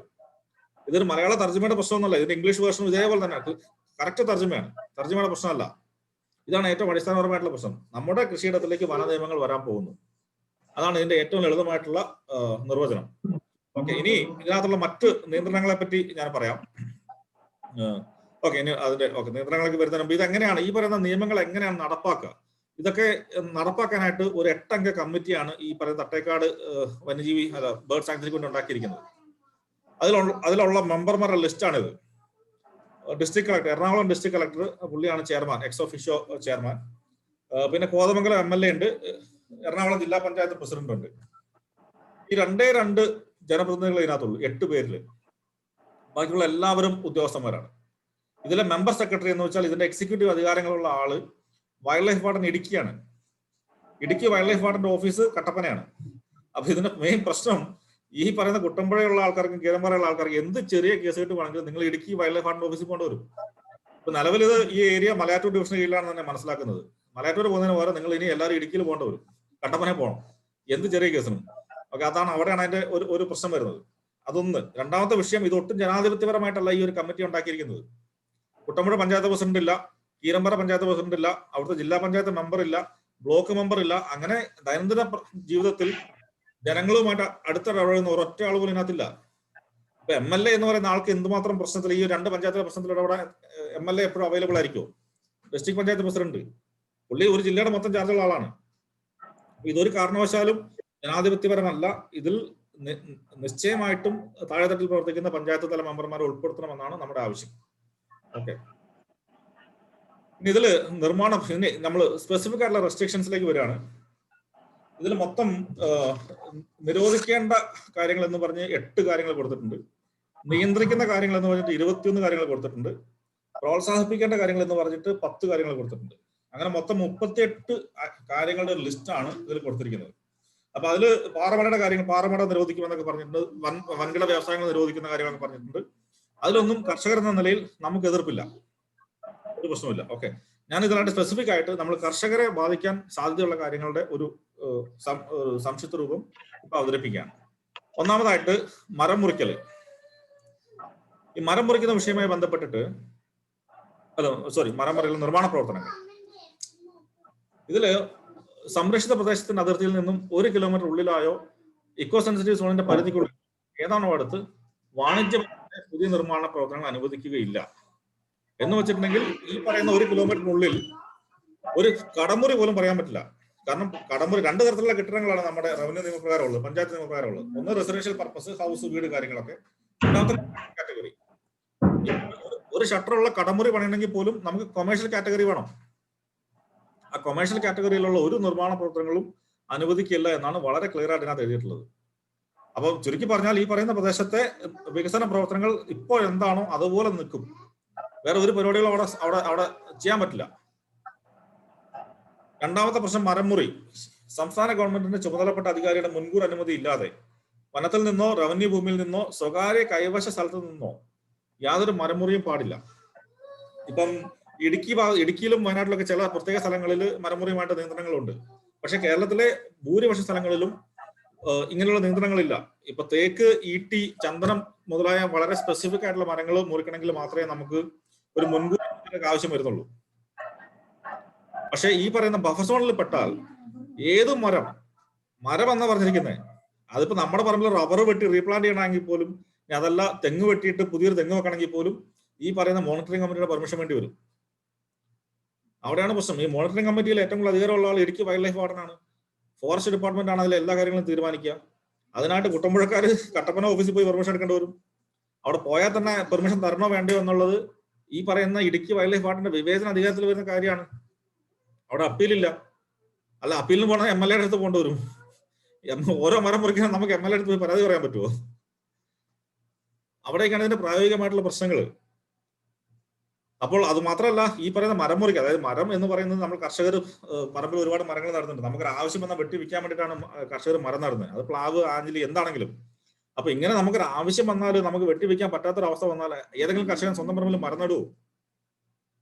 അപ്പൊ ചുരുക്കം പറഞ്ഞിട്ടുണ്ടെങ്കിൽ ഈ പറയുന്ന പരിസ്ഥിതിയെ സംരക്ഷിക്കുക എന്ന ലക്ഷ്യത്തിന് തന്നെ ഘടകവിരുദ്ധമായിട്ടുള്ള ഒരു നിയന്ത്രണമാണ് ഈ മരം മുറിക്കുന്നതിലുള്ള നിയന്ത്രണം. അപ്പൊ ഇതൊക്കെ നമ്മൾ വളരെ ശക്തമായിട്ട് എതിർക്കേണ്ട കാര്യങ്ങളാണ്. അടുത്തതായിട്ട് ഞാനൊരു 3-4 റെസ്ട്രിക്ഷൻസ് ഒരുമിച്ച് പറഞ്ഞിരിക്കുകയാണ്. ആശയവിനിമയ സംവിധാനത്തിലുള്ള കേബിൾ ടവർ നിലവിലുള്ള നിയമം അനുസരിച്ച് നിയന്ത്രിച്ചിരിക്കുന്നു. അതായത് ഭൂഗർഭ കേബിളുകൾ പ്രോത്സാഹിപ്പിക്കേണ്ടതാണ്. അടിസ്ഥാന സൗകര്യങ്ങൾ നിലവിലുള്ള നിയമങ്ങളും ചട്ടങ്ങളും അനുസരിച്ച് നിയന്ത്രിക്കുകയും ലഘൂകരിക്കുകയും ചെയ്യേണ്ട നടപടികൾ കൈക്കൊള്ളേണ്ടതാണ്. എന്താണ് അവർ ഉദ്ദേശിച്ചതെന്ന് വളരെ വ്യക്തമല്ല. പക്ഷെ എങ്കിലും പറയാണ്, ഈ നിയമങ്ങൾ എന്ന് പറയുന്നത് ഞാൻ ആദ്യം പറഞ്ഞു, വന നിയമങ്ങൾ ഈ പ്രദേശത്ത് കടന്നു വരും. വന നിയമങ്ങൾ അനുസരിച്ചാണ് ഇത് നിയന്ത്രിക്കുന്നതെങ്കിൽ വനത്തിനുള്ളിലും ഏതെങ്കിലും നമ്മൾ അടിസ്ഥാന സൗകര്യ വികസനം ചെയ്യാൻ പറ്റുമോ? നിലവിലുള്ള റോഡ് വീതി കൂട്ടൽ, ബലപ്പെടുത്തൽ, പുതിയ റോഡ് നിർമ്മാണം എന്നിവ വളരെ സ്പെസിഫിക് ആയിട്ട് പറയുന്നുണ്ട്. നിലവിലുള്ള നിയമങ്ങളും ചട്ടങ്ങളും അനുസരിച്ച് നിയന്ത്രിക്കണമെന്ന്. ഓക്കെ, അപ്പം ഇതിന്റെ പ്രശ്നം ഇതാണ്, ഏതാണ് നിയമം എന്നവർ പറയുന്നില്ല. അവർ വളരെ ജനറൽ ആയിട്ട് തുടക്കത്തിൽ പറഞ്ഞിട്ടുണ്ട്, വന നിയമം 1927 ഇന്ത്യൻ ഫോറസ്റ്റ് ആക്ട്, വന്യജീവി സംരക്ഷണ നിയമം, ഇതൊക്കെ അനുസരിച്ചാണ് കാര്യങ്ങൾ ക്രമീകരിക്കുക എന്ന് പറയുകയും അതോടൊപ്പം ഈ പറയുന്ന നമ്മുടെ റോഡ് റീടാറിംഗ് പോലും, ഒരു പഞ്ചായത്ത് റോഡ് റീടാർ ചെയ്യണമെങ്കിൽ പോലും ഈ പറയുന്ന വന നിയമം ആപ്ലിക്കബിൾ ആകുമെങ്കിൽ എങ്ങനെയാണ് അവിടെ മനുഷ്യർക്ക് ജീവിക്കാൻ പറ്റുക? വളരെ പ്രസക്തമായ ചോദ്യമല്ലേ. ഇനി മറ്റു കാര്യം, ഇനി കൂടുതൽ കുന്നിൻ ചെരുവുകളുടെ നദീതീരങ്ങളുടെ സംരക്ഷണം നിലവിൽ നിയമപ്രകാരം നിയന്ത്രിച്ചിരിക്കുന്നു. ഏത് നിയമം എന്ന് പറയുന്നില്ല. ഇനി രാത്രി കാലങ്ങളിലെ വാഹന ഗതാഗതം കുട്ടമ്പുഴയെ സംബന്ധിച്ചിടത്തോളം വളരെ പ്രധാനപ്പെട്ട ഒരു പോയിന്റാണ്. കാരണം ഈ പറയുന്ന ഈ കുട്ടമ്പുഴ ഈ പോയിമുട്ടിക്ക് പോകുന്ന റോഡ്, ആ റോഡ് കടന്നു പോകുന്ന ഈ പറയുന്ന പരിസ്ഥിതി ഈ പറയുന്ന ബഫർ സോണിൽ കൂടെയാണ്. അപ്പോൾ അവര് പറയാണ്, ഇപ്പൊ DFO പറയാണ് 6 മണിക്ക് ശേഷം വാഹനങ്ങൾ അനുവദിക്കില്ല എന്ന് പറഞ്ഞാൽ കുട്ടമ്പുഴ എന്ന പഞ്ചായത്ത് മൊത്തം ഒറ്റപ്പെട്ടു പോകും. വേറെ റോഡിലല്ലോ അങ്ങോട്ട് പോകാൻ. നമ്മൾ മനസ്സിലാക്കേണ്ട ഒരു കാര്യം, ഈ വയനാട്ടില് മുത്തങ്ങ നാഷണൽ ഹൈവേ ആണ്. നാഷണൽ ഹൈവേ ബ്ലോക്ക് ആയി പോയി. രാത്രി 6 മണി മുതൽ രാവിലെ 6 മണി വരെ അവിടെ ഇപ്പം ഇതില്ല. അതൊരു ഈ കർണാടകയിലെ ഒരു ജില്ലാ കളക്ടർ കൊടുത്ത റിപ്പോർട്ടിന്റെ അടിസ്ഥാനത്തിലാണ് ആ റോഡ് ബ്ലോക്ക് ആയി പോയത്, നാഷണൽ ഹൈവേ ബ്ലോക്ക് ആയി പോയത്. സുപ്രീം കോടതി വരെ പോയിട്ട് പോലും ആ ബ്ലോക്ക് മാറ്റാൻ പറ്റിയിട്ടില്ല. അപ്പോൾ ഇത് വളരെ സ്പെസിഫിക് ആയിട്ട് പറയുന്ന രാത്രി കാലങ്ങളിലെ വാഹന ഗതാഗതം നിയന്ത്രിക്കാനുള്ള അധികാരം ഈ പറയുന്ന DFOയ്ക്ക് ഉണ്ട് എന്ന് പറഞ്ഞാൽ അയാൾ അധികാരം ഉപയോഗിക്കുകയും ചെയ്യും. ഈ പറയുന്ന അവർ പറയുന്ന രീതിയിൽ അവിടെ വണ്ടി ഓടിക്കാൻ പറ്റുള്ളൂ. സമയം അയാൾ തീരുമാനിക്കും. അതാണ് ഒരു വലിയ വിഷയം. പിന്നെ കർഷകരെ ഏറ്റവും കൂടുതൽ ബാധിക്കുന്നതായിട്ട് നമുക്ക് തോന്നിയ ഒരു കാര്യമാണ് പോയിന്റ് നമ്പർ 20. പ്രാദേശിക സമൂഹങ്ങളുടെ നിലവിലുള്ള കൃഷി, പഴം പച്ചക്കറി കൃഷികൾ, കാലി വളർത്തൽ, ജലകൃഷികൾ നിലവിലുള്ള നിയമം അനുസരിച്ച് തദ്ദേശീയ ജനങ്ങൾക്ക് അവരുടെ ഉപയോഗത്തിന് വേണ്ടി അനുവദിച്ചിരിക്കുന്നു. എന്താണ് ഈ നിലവിലുള്ള ഏത് നിയമം അനുസരിച്ചിട്ടാണ് കർഷകർക്ക് സ്വന്തം ആവശ്യത്തിന് വേണ്ടി മാത്രമേ കൃഷി ചെയ്യാൻ പാടുള്ളൂ എന്ന് പറഞ്ഞിട്ടുള്ളത്? അങ്ങനെ ഒരു നിയമമില്ല. അപ്പൊ അങ്ങനെ ഒരു നിയമം ഇല്ലാത്തപ്പോൾ പിന്നെ ഏത് നിയമത്തിന്റെ കാര്യം ഇവർ പറയുന്നത്? അവിടെയാണ് നമ്മൾ ഭയക്കുന്നത്. ഈ പറയുന്ന ഫോറസ്റ്റ് ആക്ട് ഇവിടെ വരും. ഈ ഒരു വിഷയത്തിലാണ് ഞങ്ങൾ ഹരീഷ് വാസുദേവനൊക്കെ ആയിട്ട് ബന്ധപ്പെട്ട് ഒരുപാട് ചർച്ചകൾ നടന്നത്. ഹരീഷ് പറയുന്നത് വരില്ല എന്ന് പറയുന്നു. പക്ഷെ ഇത് പച്ച മലയാളത്തിൽ എഴുതി വെച്ചിരിക്കുന്ന കാര്യമല്ലേ? ഇത്രയും വളരെ വ്യക്തമായിട്ട് എഴുതി വെച്ചിരിക്കുന്നു, പ്രാദേശിക ആവശ്യത്തിന് അവരുടെ ഉപയോഗത്തിന് വേണ്ടി മാത്രമേ പറ്റുള്ളൂ എന്നുള്ളത്. ഇപ്പൊ ഞങ്ങളുടെയൊക്കെ നമ്മുടെ മലബാറിലെ പ്രശ്നം എന്നൊക്കെ പറഞ്ഞാൽ ഈ വന്യമൃഗങ്ങളുടെയൊക്കെ ശല്യം കാരണം കൃഷികളൊക്കെ വളരെ കാലമായിട്ട് നഷ്ടത്തിലാണ്. അതുകൊണ്ട് തന്നെ ഈ പശു വളർത്തലും കാലി വളർത്തലും ഒക്കെ ഒരുപാട് ആൾക്കാർ ചെയ്യുന്നുണ്ട് ജീവിക്കാനായിട്ട്. അപ്പോൾ അങ്ങനെ പശു വളർത്തൽ ഇത് വളരെ ക്ലിയർ ആയിട്ട് പറഞ്ഞിട്ടുണ്ട്. ഈ പറയുന്ന ഈ മലയോര മേഖലയിൽ ഉത്പാദിപ്പിക്കുന്ന പാല് മുഴുവൻ മലയോര മേഖലക്കാർക്ക് കുടിച്ചു തീർക്കാൻ പറ്റുമോ? ഇതൊക്കെ വിൽക്കാനായിട്ട് തന്നെയല്ല നമ്മൾ ഉണ്ടാക്കുന്നത്. അത് റബ്ബർ ആയിക്കോട്ടെ, തേങ്ങ ആയിക്കോട്ടെ, അടയ്ക്ക ആയിക്കോട്ടെ, കുരുമുളക്, ഏലം, കാപ്പി, ഈ പറയുന്ന കേരളത്തിലെ മലയോര മേഖലയിൽ ഉണ്ടാക്കുന്ന ഒരു സാധനവും നമ്മുടെ സ്വന്തം ഉപയോഗത്തിന് വേണ്ടി അല്ലല്ലോ, വിൽക്കാൻ വേണ്ടിയാണ്. അപ്പൊ അങ്ങനെയുള്ള ഒരു പ്രശ്നം അങ്ങനെ അത് വളരെ ക്ലിയർ ആയിട്ട് അവർ പറയുന്നുണ്ട് അത് പറ്റില്ല എന്ന്. അപ്പൊ ഇത് കർഷകരെ ബാധിക്കില്ലയോ? ഞങ്ങൾ ഈ വാർളം വൈൽഡ് ലൈഫ് വാർഡൻ ഷജ്ന മാം എന്ന് പറയുന്ന IFSകാരി ഉണ്ട്. പുള്ളിക്കാരി ഈ കേരള ശാസ്ത്ര സാഹിത്യ പരിഷത്ത് നടത്തിയ ഒരു ചർച്ചയിൽ വന്നിരുന്നു. ഞങ്ങൾ ഈ വക ചോദ്യങ്ങൾ ചോദിക്കുമ്പോഴേക്കും പുള്ളിക്കാരി ചർച്ച നിർത്തിപ്പോയി. അവർ പറയുന്ന ഒരു പ്രശ്നമില്ല, ഒരു നിയന്ത്രണങ്ങളും ഇല്ല എന്നാണ് പറയുന്നത്. ഇത്രയും പച്ച മലയാളത്തിൽ കൃത്യമായിട്ട് എഴുതി വെച്ചിട്ട് എങ്ങനെയാണ് അവർക്ക് അങ്ങനെ പറയാൻ പറ്റുക? ഇതാണ് നമ്മൾ ഉയർത്തുന്ന ചോദ്യം. ഇനി വാണിജ്യ അടിസ്ഥാനത്തിലുള്ള വൻകിട കോഴി വളർത്തൽ, കന്നുകാലി ഫാം, കമ്പനികൾ, കോർപ്പറേറ്റ്സ്, ഇത് നിയന്ത്രണങ്ങൾക്ക് വിധേയമാണ്. ഈ വാണിജ്യ അടിസ്ഥാനം എന്ന് പറഞ്ഞാൽ എന്താണ്? ഒരാൾ 5 പശുവിനെ വളർത്തിയാൽ അത് വാണിജ്യ അടിസ്ഥാനത്തിലാവുമോ? കോഴി ഫാം 100 കോഴിയാണോ? ഈ വാണിജ്യ അടിസ്ഥാനത്തിലുള്ള കോഴിയുടെ നിർവചനം എന്താണ്? അതൊന്നും ഇതിനകത്ത് വ്യക്തമല്ല. അപ്പോൾ ഇതൊക്കെ ഈ പറയുന്ന നിർവചനങ്ങളൊക്കെ ചെയ്യുന്നത് ഈ പറയുന്ന മോണിറ്ററിംഗ് കമ്മിറ്റി ആണെങ്കിൽ അവിടെ ഒരൊറ്റ കർഷകനില്ല, ഒറ്റ പഞ്ചായത്ത് മെമ്പറില്ല, 2 ജനപ്രതിനിധികളാണ്. അപ്പൊ 100% എക്സിക്യൂട്ടീവ് അധികാരങ്ങളുള്ള ഒരു കമ്മിറ്റിയുടെ ദയാവായ്പിലേക്ക് ഈ പറയുന്ന പ്രദേശങ്ങളിലെ ജനങ്ങളുടെ ജീവിതം മാറും. അവിടെയാണ് ഇതിന്റെ ഏറ്റവും വലിയ വിഷയം. അടുത്തതായിട്ട് വാണിജ്യപരമായ ഭൂഗർഭ ജലം, ഉപരിജല ജലം എന്നിവ ശേഖരിക്കുന്നത്, അത് ഒരുപക്ഷെ ഈ വാട്ടർ ബോട്ടിലിംഗ് കമ്പനികൾ അങ്ങനെയുള്ള കാര്യങ്ങളൊക്കെ ആയിരിക്കും. അത് കർഷകരെ അത്ര നേരിട്ട് ബാധിക്കുന്നതല്ല. പക്ഷെ കിണറുകൾ, ഈ പോയിന്റ് നമ്പർ 24 നോക്കുക.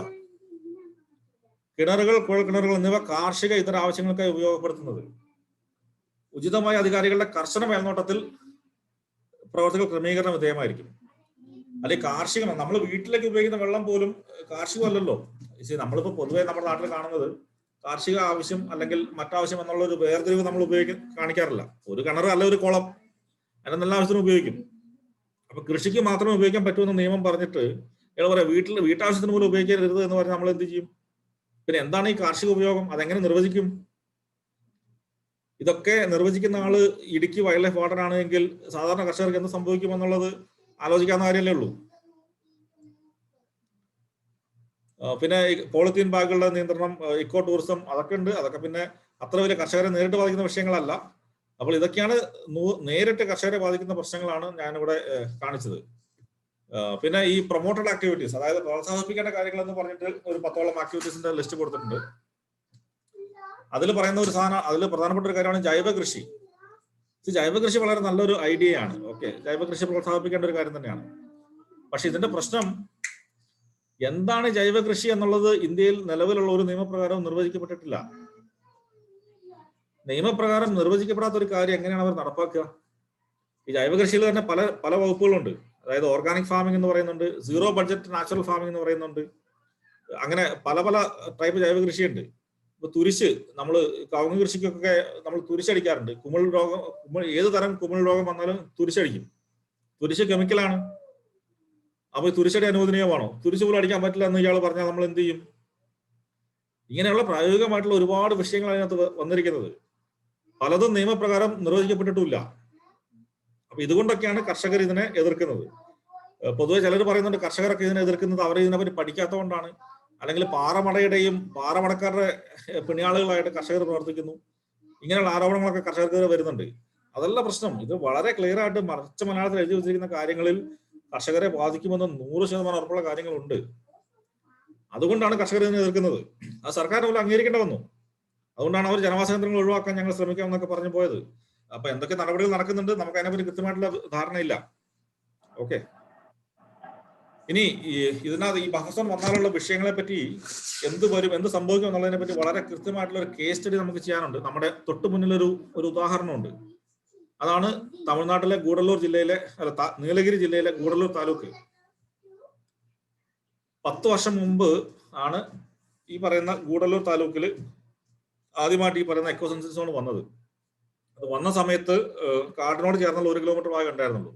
ഇപ്പൊ നിലവിൽ അത് ഏകദേശം ഒരു 8 കിലോമീറ്റർ താഴോട്ടിറങ്ങി. ഗൂഡല്ലൂർ ടൗൺ ഒഴികെയുള്ള ബാക്കി ഒരുമാതിരിപ്പെട്ട പ്രദേശങ്ങൾ മുഴുവൻ ഇപ്പൊ ബഫർ സോണാണ്. അവിടെ നമ്മുടെ കണ്ണൂർ ഗ്രൂപ്പിലുള്ള കുറച്ച് ആൾക്കാർ അവിടെ താമസിക്കുന്നുണ്ട്. അവിടെയുള്ള ആൾക്കാർ നമുക്ക് അയച്ചുന്ന ഡീറ്റെയിൽസ് ആണിത്. എന്ത് സംഭവിക്കുമെന്നുള്ളത് ഇതിനെപ്പറ്റി അച്ഛനൊരു വീഡിയോ ഒക്കെ ഇറക്കിയിരുന്നു. നിർമ്മാണ പ്രവർത്തികൾക്ക് കടുത്ത നിയന്ത്രണം, വീട് നിർമ്മിക്കുന്നതിന് അനുമതി ലഭിക്കുന്നില്ല, രജിസ്ട്രേഷൻ നടക്കുന്നില്ല, വന്യജീവി ആക്രമണം ഉണ്ടായാൽ യാതൊരു നടപടിയുമില്ല. അവർ പറയുന്നത് അല്ല, ബഫർ സോണിൽ ഇങ്ങനെയൊക്കെയാണ്, ബഫർ സോണിൽ വന്യജീവി ആക്രമണമൊക്കെ ഉണ്ടാവും, നിങ്ങൾ എന്താ വെച്ചാൽ ചെയ്തോ, നമുക്കൊന്നും ചെയ്യാൻ പറ്റില്ല എന്നുള്ള മറുപടിയാണ് കിട്ടുന്നത്. വിദ്യാർത്ഥികൾക്ക് വിദ്യാഭ്യാസ വായ്പ കിട്ടുന്നില്ല, മരം മുറിക്കാൻ അനുമതി ഇല്ല എന്ന് മാത്രമല്ല, ഇപ്പൊ ഇഞ്ചി കൃഷിക്ക് അല്ലെ തെങ്ങിന് ചോട്ടിലിടാനായിട്ട് ചോല ഇറക്കാൻ പോലും പറ്റുന്നില്ല. അതാണ് അതിന്റെ പ്രശ്നം. കിണർ കുഴിക്കാൻ അനുമതിയില്ല. നമ്മൾ ഇന്ത്യ എന്ന രാജ്യത്ത് പൊതുവെ നിയന്ത്രണം എന്ന് പറഞ്ഞാൽ പ്രായോഗികമായിട്ട് അത് നിരോധനങ്ങളായിട്ടാണ് വരിക. അതിന്റെ ഏറ്റവും ക്ലാസിക് എക്സാമ്പിൾ ആണ് ഗൂഡല്ലൂർ വന്ന സംഭവം. കിണർ കുഴിക്കരുതെന്ന് അവിടെ പറഞ്ഞിട്ടില്ല, പക്ഷെ പ്രായോഗികമായിട്ട് കിണർ കുഴിക്കാൻ പറ്റുന്നില്ല. അവിടെയാണ് അതിന്റെ പ്രശ്നം. റോഡ് റിപ്പയറിങ്ങിന് തടസ്സം, വൈദ്യുതി കണക്ഷൻ കിട്ടാൻ പ്രയാസം, മൃഗങ്ങൾ എവിടെ തിരിഞ്ഞാലും വന്യമൃഗങ്ങളാണ്. JCB എന്ന് പറഞ്ഞ സാധനം അവിടെ കണി കാണാൻ പോലും ഇല്ല. അല്ല, JCB വേണം നമ്മളോട് പറയുന്നില്ല, ഓക്കെ. പക്ഷെ പിന്നെ എപ്പോൾ വേണമെങ്കിലും കുടിയിറക്കിയൊക്കെ വന്ന ഭീതിയിൽ കഴിയുന്ന ജനങ്ങള് വനം വകുപ്പ് ഭരിക്കുന്നു എന്നുള്ളതാണ് അവിടെയുള്ള ജനങ്ങൾ പറയുന്നത്. അവിടുത്തെ പഞ്ചായത്തുകാർക്ക് യാതൊരു റോളും ഇല്ല, അവിടുത്തെ MLAക്ക് റോളില്ല, റവന്യൂ ഡിപ്പാർട്ട്മെന്റിന് പോലും റോളില്ലാത്ത അവസ്ഥയിൽ ഫോറസ്റ്റുകാർ തീരുമാനിക്കേണ്ട കാര്യങ്ങള്. ജനപ്രതിനിധികളൊക്കെ ഡമ്മികളാണ്, ഒരു റോളും ഇല്ല. നിസ്സാര കാര്യങ്ങൾക്ക് പെർമിഷൻ ലഭിക്കുന്നതിന് വേണ്ടി പോലും ഊട്ടിയിൽ പോകണം. ഈ നീലഗിരി ജില്ലയുടെ ആസ്ഥാനം ഊട്ടിയാണ്. ഈ ഊട്ടിയും ഗൂഡല്ലൂർ തമ്മിൽ 70 കിലോമീറ്റർ ദൂരമുണ്ട്. ഇതേ അവസ്ഥ കോതമംഗലത്ത് വരും. ഇപ്പൊ നിങ്ങൾ ഇവിടെ പോകുന്നു, അതായത് മലയാറ്റൂർ പോകുന്നു, മലയാറ്റൂരും കോതമംഗലം തമ്മിൽ വലിയ ദൂരമില്ലല്ലോ. ഈ പറഞ്ഞ എന്ത് കാര്യത്തിനും ചെറിയത്, അതായത് ഒരു ഷെഡ് കിണർ കുഴിക്കുന്ന കേസായിക്കോട്ടെ, നിങ്ങളുടെ വീടിനൊരു മുറി കൂട്ടിപ്പണിയുന്നായിക്കോട്ടെ, ഇടുക്കി കട്ടപ്പനയിലുള്ള ഇടുക്കി വൈൽഡ് ലൈഫ് ഫണ്ട് ഓഫീസിൽ പോകേണ്ടി വരും, ഏത് ചെറിയ പേപ്പർ വർക്കിനും.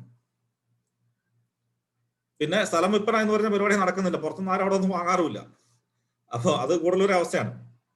സംശയമുള്ളവർക്ക് പോയി നോക്കാം. ഗൂഡല്ലൂർ ഒരുപാട് അങ്ങനെ ദൂരമുള്ള സ്ഥലമൊന്നുമല്ലല്ലോ. എറണാകുളത്ത് നിന്ന് ഒരു 500 രൂപ മുടക്കി കഴിഞ്ഞാൽ ഗൂഡല്ലൂർ പോയി നേരിട്ട് കണ്ട് പഠിച്ചു പോരാ. ഇതൊക്കെയാണ് ഇതിന്റെ പ്രായോഗികമായിട്ടുള്ള ബുദ്ധിമുട്ടുകൾ. ഇത്രയും വളരെ വ്യക്തമായിട്ടുള്ള ഒരു അനുഭവം നമ്മുടെ മുന്നിൽ ഉള്ളപ്പോൾ ഇതിലൊരു പ്രശ്നവുമില്ല എന്ന് ഫോറസ്റ്റുകാർ പറഞ്ഞാൽ നമ്മളത് വിശ്വസിക്കേണ്ട കാര്യമുണ്ടോ എന്നുള്ളതാണ് എനിക്ക് ചോദിക്കാനുള്ളത്. ഞാൻ ആദ്യം പറഞ്ഞ പോലെ ഇത് ഈ ബഫർ സോൺ വന്നപ്പം 1-2 കിലോമീറ്റർ ആയിരുന്നു, അതിപ്പം ഏകദേശം 10 കിലോമീറ്ററിലേക്ക് വന്നു. അപ്പോൾ ഇപ്പൊ 1 കിലോമീറ്റർ എന്ന് പറയുന്നു. ഈ 1 കിലോമീറ്റർ ഭാവിയിൽ കൂടത്തില്ല എന്ന് എന്താണ് ഉറപ്പുള്ളത്? 10 കിലോമീറ്റർ വരെ ആകാം എന്ന് വളരെ കൃത്യമായിട്ട് പറയുന്നുണ്ട്. അപ്പോൾ തുടക്കത്തിൽ ജനങ്ങളുടെ ഒരു എതിർപ്പ് ഒഴിവാക്കാനായിട്ട് തൽക്കാലം 100 മീറ്റർ, 500 മീറ്റർ, 1 കിലോമീറ്ററൊക്കെ നിർത്തുകയും മെല്ലെ മെല്ലെ അത് 10 കിലോമീറ്ററിലേക്ക് എത്തുകയും ചെയ്യാം. അപ്പോൾ അതുകൊണ്ടാണ് നമ്മൾ പറയുന്നത് ഇപ്പോൾ തന്നെ വളരെ ശക്തമായ ജനകീയ പ്രതിഷേധം ഉയർത്തി ഇതിനെ ചെറുത്ത് തോപ്പിക്കണം. ഇല്ലെങ്കിൽ ആ പ്രദേശത്ത് ജീവിക്കുന്ന ആൾക്കാരുടെ മരണമണിയായിട്ട് മാറും. ഓക്കെ, ഇനി എന്താണ് അടുത്ത സ്റ്റെപ്പ് എന്നുള്ളതിനെ പറ്റി ചോദിച്ചാൽ, നമ്മൾ നിയമപരമായിട്ടുള്ള ഇതിന്റെ പ്രോസസ്സ് എന്നാണോ ഗസറ്റ് നോട്ടിഫിക്കേഷൻ വന്നത്, കുട്ടമ്പുഴയുടെ കേസിൽ അത് തട്ടേക്കാടിന്റെ കേസിൽ 29 സെപ്റ്റംബർ 2020 ഇറങ്ങിയത്. ഈ ദിവസം മുതൽ 60 ദിവസം വരെ, 60 ദിവസത്തിനുള്ളിൽ നമുക്ക് ഒബ്ജക്ഷൻസ് റേസ് ചെയ്യാൻ പറ്റും. നമുക്ക് എന്തൊക്കെയാണോ നമ്മുടെ എതിർപ്പ്, ഈ എതിർപ്പുകൾ ഈ പറയുന്ന ID, അതായത് ESZ-MEF@nic.in എന്ന ഇമെയിൽ IDയിലേക്കോ അല്ലെങ്കിൽ ഈ കൊടുത്തിരിക്കുന്ന പോസ്റ്റൽ അഡ്രസ്സിലേക്കോ നമുക്ക് കത്തുകളായിട്ട് അയക്കാം. ഞങ്ങൾ മലബാറിന്റെ ഒക്കെ കേസിൽ ഫിസിക്കൽ കത്തുകൾ 1000 എണ്ണം അയച്ചിട്ടുണ്ട്. പിന്നെ 1000കണക്കിന് ഇമെയിലുകളും ഞങ്ങൾ അയച്ചിട്ടുണ്ട്. ഞാൻ അതിന്റെ കോപ്പി അച്ഛനൊക്കെ അയച്ചു കൊടുത്തിട്ടുണ്ട്. ഒരു 4 പേജുള്ള ഒരു പോയിന്റ് ബൈ പോയിന്റ്, ഒരു 20-22 പോയിന്റുകൾ വളരെ കൃത്യമായിട്ട് എണ്ണി പറയുന്ന ഒബ്ജക്ഷൻ ലെറ്റർ നമ്മൾ റേസ് ചെയ്തിട്ടുണ്ട്. ഇങ്ങനെ വരുന്ന എല്ലാ പരാതികളും കേന്ദ്ര ഗവൺമെന്റ് സംസ്ഥാന സർക്കാരിലേക്ക് അയച്ചു കൊടുക്കും. ഇത് പരിശോധിക്കാൻ പറയും. അങ്ങനെ പരിശോധിക്കാനുള്ള സമയമാണ് ഈ പറയുന്ന, അങ്ങനെ പരിശോധിച്ച് ഇതൊക്കെ പരിഹരിച്ചതിന് ശേഷം മാത്രമേ മറ്റു കാര്യങ്ങളിലേക്ക് കടക്കാൻ പാടുള്ളൂ. ഇതിനെല്ലാം കൂടെയുള്ള സമയമാണ് 2 വർഷ സമയം. പക്ഷേ പരാതി കൊടുക്കുന്നത് ഈ പറയുന്ന 60 ദിവസത്തിനുള്ളിൽ കൊടുക്കണം. 60 ദിവസത്തിന് ശേഷം കൊടുക്കുന്ന പരാതികളൊന്നും സർക്കാർ പരിഗണിക്കുന്നതല്ല. പിന്നെ ഹൈക്കോടതിയിൽ പോയിട്ടുണ്ട്. ഇപ്പൊ മലബാറിന്റെ കേസിലും കൊട്ടിയൂരിന്റെ കേസിലും ഒക്കെ ഹൈക്കോടതിയിൽ പോയിട്ട് ഒരു സ്റ്റേ പോലെ വന്നിട്ടുണ്ട്. അത് ടെക്നിക്കലി സ്റ്റേ അല്ല, മലയാള പരിഭാഷ ഇറക്കാൻ ഉള്ള സമയം കൂടെ അനുവദിച്ചു എന്ന് മാത്രമേ ഉള്ളൂ. അതായത് എന്നാണോ മലയാള പരിഭാഷ ഇറക്കുന്നത് അന്ന് മുതൽ 60 ദിവസം കൂടെ കിട്ടും നമുക്ക് പരാതികൾ ബോധിപ്പിക്കാം. അപ്പം ടെക്നിക്കലി ഇതൊരു സമയം നീട്ടിക്കിട്ടൽ മാത്രമാണ്. ഓക്കെ, അപ്പൊ കുട്ടമ്പയുടെ കേസിൽ അല്ല, ഇതിന്റെ കേസിൽ വേണമെങ്കിൽ ചെയ്യാം. ഓക്കെ, അതിപ്പോ ചെയ്താലും ചെയ്തില്ലെങ്കിലും പ്രത്യേകിച്ച് വലിയ വ്യത്യാസമൊന്നുമില്ല. സമയത്തിന്റെ ഒരു കേസ് മാത്രമേ വരുന്നുള്ളൂ. ഓക്കെ, അപ്പൊ ഇതാണ് അതിന്റെ സ്റ്റെപ്പുകൾ. പിന്നെ നമ്മൾ എന്താണ് ഈ പറയുന്ന കർഷക സംഘടനകൾ ഉന്നയിക്കുന്ന ആവശ്യങ്ങൾ എന്താണ് എന്ന് ചോദിച്ചാൽ, നമ്മൾ ഉന്നയിക്കുന്ന ആവശ്യം ഒറ്റ കാര്യമുള്ളൂ. ഈ പറയുന്ന ബഫർ സോണിൽ മനുഷ്യന്റെ കൃഷിയിടങ്ങളും ജനവാസ കേന്ദ്രങ്ങളും ഉൾപ്പെടാൻ പാടില്ല. അത് 100% ഒഴിവാക്കണം. എവിടെയൊക്കെ ജനവാസ കേന്ദ്രങ്ങളും കൃഷിയിടങ്ങളും ഉണ്ടോ അവിടെയൊക്കെ ഈ പറയുന്ന ഈ ബഫർ സോണിന്റെ അതിർത്തി 0 പോയിന്റായിട്ട് നിജപ്പെടുത്തണം. ഇതാണ് ഇപ്പൊ മന്ത്രി ടി പി രാമകൃഷ്ണനുമായിട്ട് നടത്തിയ ചർച്ചയിലൊക്കെ ഞങ്ങൾ ഉന്നയിച്ച ആവശ്യം ഇത് തന്നെയാണ്. അവരത് ചെയ്യാമെന്ന് പറഞ്ഞിട്ടുണ്ട്. വാക്കാലാണ് കേട്ടോ. അത് മലബാറിന്റെ കേസിലാണ് പറഞ്ഞിരിക്കുന്നത്. ബാക്കിയുള്ളതിന്റെ കാര്യം എനിക്ക് അറിയില്ല. അപ്പൊ അത് ഓരോ പ്രദേശത്തും നിങ്ങൾ ശക്തമായിട്ട് സമരങ്ങൾ ചെയ്യുകയും അവിടുത്തെ MLA, പഞ്ചായത്ത് മെമ്പർമാർ തുടങ്ങിയ ആൾക്കാരുമായി ബന്ധപ്പെട്ട് മുകളിലേക്ക് സമ്മർദ്ദം വരികയും ചെയ്താൽ ഒരു പക്ഷേ ചെയ്തേക്കാം. അത് ഓരോ പ്രദേശത്തുള്ള ജനങ്ങളും വളരെ സജീവമായിട്ട് സമരരംഗത്തേക്ക് ഇറങ്ങേണ്ടി വരും. പിന്നെ ഇപ്പം ഈ പറയുന്ന തട്ടേക്കാടിന്റെ വിഷയത്തിൽ 2 സൈഡ് പുഴയുണ്ട്. ഈ പുഴ എന്ന് പറയുന്ന ഒരു നാച്ചുറൽ ബൗണ്ടറിയാണ്. അതുകൊണ്ട് തന്നെ ആ ഒരു പുഴയെ നമുക്ക് ബൗണ്ടറി ആയിട്ട് സ്വീകരിക്കാൻ പറ്റും. സംസ്ഥാന സർക്കാർ വിചാരിച്ചാൽ അത് പറ്റും. ഓക്കെ, അപ്പൊ പുഴയുള്ള ഭാഗത്ത് ആ പുഴ എന്ന രീതിയിൽ നിർത്തുകയും ബാക്കിയുള്ള സ്ഥലത്ത് ജനവാസ കേന്ദ്രങ്ങളിൽ 0 ആയിട്ട് നിർത്തുകയും ചെയ്യണം എന്നുള്ളതാണ് ഈ തട്ടേക്കാടുമായി ബന്ധപ്പെട്ട് എനിക്ക് പറയാനുള്ളത്. അത് ചെയ്യാനുള്ള അധികാരം സംസ്ഥാന സർക്കാരിനുണ്ട് എന്ന് വളരെ വ്യക്തമാണ്. പക്ഷെ അത് ചെയ്യാനുള്ള രാഷ്ട്രീയമായിട്ടുള്ള ആർജവം സർക്കാർ കാണിക്കണം. അപ്പൊ അതിനുള്ള പ്രഷർ എന്താണെന്ന് വെച്ചാൽ, നമ്മൾ താഴെത്തട്ടിൽ നിന്ന് ആൾക്കാർ സമരം നടത്തുകയും റെപ്രസെന്റേഷൻസ് ചെല്ലുകയും ചെയ്താൽ തീർച്ചയായിട്ടും സർക്കാർ ചെയ്യുമെന്നാണ് മലബാറിൽ നിന്നുള്ള എക്സ്പീരിയൻസ് നമുക്ക് കാണിച്ചു തരുന്നത്. ഓക്കെ, അപ്പോൾ ഇതാണ് എനിക്ക് പറയാനുള്ളത്. അതായത് പിന്നെ ഒരു കാര്യം കൂടെ ചെയ്യാനുള്ളത്, ഞങ്ങൾ മലബാറിൽ ചെയ്തത് കോഴിക്കോട് ജില്ലയിലെ 4 പഞ്ചായത്തുകളും വയനാട് ജില്ലയിലെ 8 പഞ്ചായത്തുകൾ ഈ പറയുന്ന മലബാർ വന്യജീവി സങ്കേതത്തിന് പ്രവർത്തനങ്ങൾ വരുന്നുണ്ടായിരുന്നു. അപ്പൊ ഈ പറയുന്ന എല്ലാ പഞ്ചായത്തുകളിലും പഞ്ചായത്ത് ഭരണസമിതി കൂടി റെസൊല്യൂഷൻസ് പാസ്സാക്കി ഇതിനെതിരെ. എന്നിട്ട് പഞ്ചായത്തിന്റെ ഔദ്യോഗിക ഇമെയിൽ ഐഡിയിൽ നിന്ന് ഈ പറഞ്ഞ കേന്ദ്രത്തിലേക്ക് ഇമെയിൽ അയക്കുകയും പഞ്ചായത്ത് പ്രസിഡന്റ് ലെറ്റർ ഹെഡിൽ അത് ഇംഗ്ലീഷിൽ തർജ്ജമ ചെയ്തിട്ട് കേന്ദ്രത്തിലേക്ക് അയക്കുകയും ചെയ്തു. അപ്പൊ കുട്ടമ്പുഴ പഞ്ചായത്തിലും കീരമ്പാറ പഞ്ചായത്തിലും നിശ്ചയമായിട്ടും ബോഡി ജനറൽ അടുത്ത മീറ്റിംഗ് എപ്പോഴാണോ അവിടെ നിങ്ങൾ ഈ ആവശ്യം ഉന്നയിക്കുകയും അത് അവരെ കൊണ്ട് പാസ്സാക്കി എടുക്കുകയും ചെയ്യുക. അതിന്റെ മാറ്ററും കാര്യങ്ങളൊക്കെ നമ്മൾ അയച്ചു തരാൻ കുഴപ്പമൊന്നുമില്ല. കാരണം ഈ പഞ്ചായത്ത് എന്ന് പറയുന്നത് ഒരു കോൺസ്റ്റിറ്റ്യൂഷണൽ ബോഡിയാണ്. അപ്പോൾ ഒരു വ്യക്തി അയക്കുന്ന പരാതിയേക്കാൾ കൂടുതൽ വെയിറ്റ് ഈ പറഞ്ഞ പഞ്ചായത്തുകൾ പരാതി അയച്ചാൽ ഉണ്ടാവും. അപ്പൊ അത് ചെയ്യുക. അതുപോലെ തന്നെ MLA ആയിട്ടും അവിടുത്തെ സ്ഥലം MP ആയിട്ടൊക്കെ ബന്ധപ്പെട്ട് അവിടെയുള്ള എറണാകുളം ജില്ലയിലുള്ള മന്ത്രിമാരുണ്ടെങ്കിൽ മന്ത്രിമാരോട് സംസാരിക്കുക. അങ്ങനെ ഈ പറയുന്ന പ്രഷർ മുകളിലേക്ക് ചെല്ലണം. അപ്പോൾ സാധാരണഗതിയിൽ മന്ത്രിമാരുടെയൊക്കെ പ്രശ്നം, അവർ ഫോറസ്റ്റുകാർ എന്ത് പറയുന്നു അത് മാത്രമാണ് അവർ നോക്കാറുള്ളത്. ഒരു മറുവശത്തെ പറ്റി അവർ ചിന്തിക്കാറില്ല. അതാണ് ഇതിനകത്ത് ഉള്ള പ്രശ്നം. ഫോറസ്റ്റുകാർക്ക് പോലും ഇതിനെപ്പറ്റി വലിയ ധാരണയില്ല. കാരണം കോഴിക്കോട് ചർച്ചയ്ക്ക് വന്നപ്പം കോഴിക്കോട് DFO ഈ പറയുന്ന കോഴിക്കോട് മലബാറിന്റെ ഗസറ്റ് 2016 ഇറങ്ങി എന്ന കാര്യം പോലും കോഴിക്കോട് DFOക്ക് അറിയില്ലായിരുന്നു.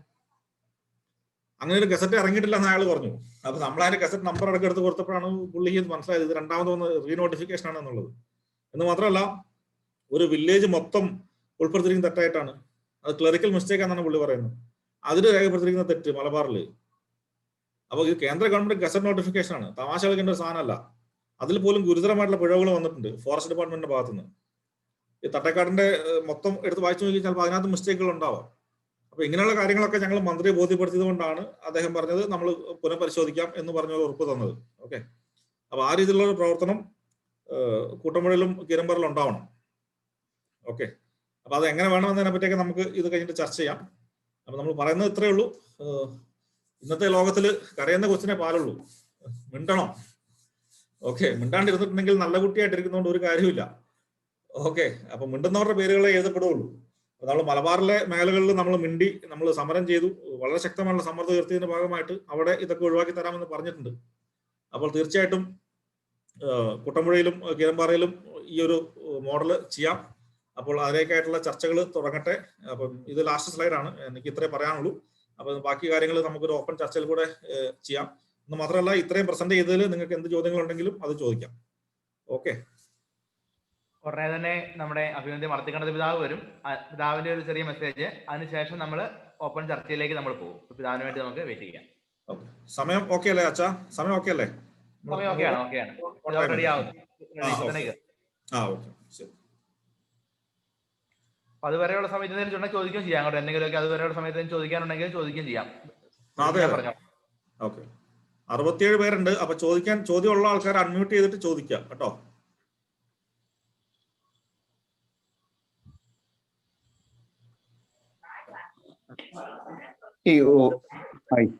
ഈ 2 വർഷം അല്ലെങ്കിൽ 10 വർഷം കഴിയുമ്പോൾ ഇതിന്റെ ബഫർ സോണുകൾ മാറ്റം വരുത്താന്ന് പറഞ്ഞ ആ പോയിന്റ് ഒന്നുകൂടെ ഒന്ന് ക്ലിയർ ചെയ്ത് തരാം. ഓക്കെ.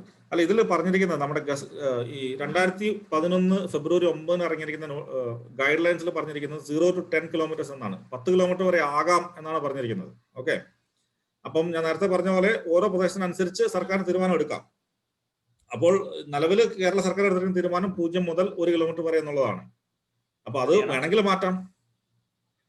അപ്പോൾ ജനങ്ങൾ ഇതുമായിട്ട് പ്രതികരിക്കുന്നില്ല, ജനങ്ങളെല്ലാം ഓക്കെ ആണെന്ന് കണ്ടിട്ടുണ്ടെങ്കിൽ തീർച്ചയായിട്ടും അത് കൂട്ടി വരും. കാരണം ആ രീതിയിലുള്ള സമ്മർദ്ദം കേന്ദ്ര പരിസ്ഥിതി മന്ത്രാലയത്തിന്റെ ഭാഗത്ത് ഉണ്ടാകുന്നുണ്ട്. അത് ശക്തമായിട്ടുള്ള ജനപ്രതിഷേധം ഈ ഭാഗത്ത് ഉണ്ടാകുന്നതുകൊണ്ടാണ് അവരതിൽ നിന്ന് പിന്തിരിഞ്ഞ് നിൽക്കുന്നത്. അപ്പൊ നിലവിലെ പ്രൊവിഷൻ 10 കിലോമീറ്റർ വരെ ആകാമെന്ന് വളരെ ക്ലിയർ ആയിട്ട് പറഞ്ഞിട്ടുണ്ട്.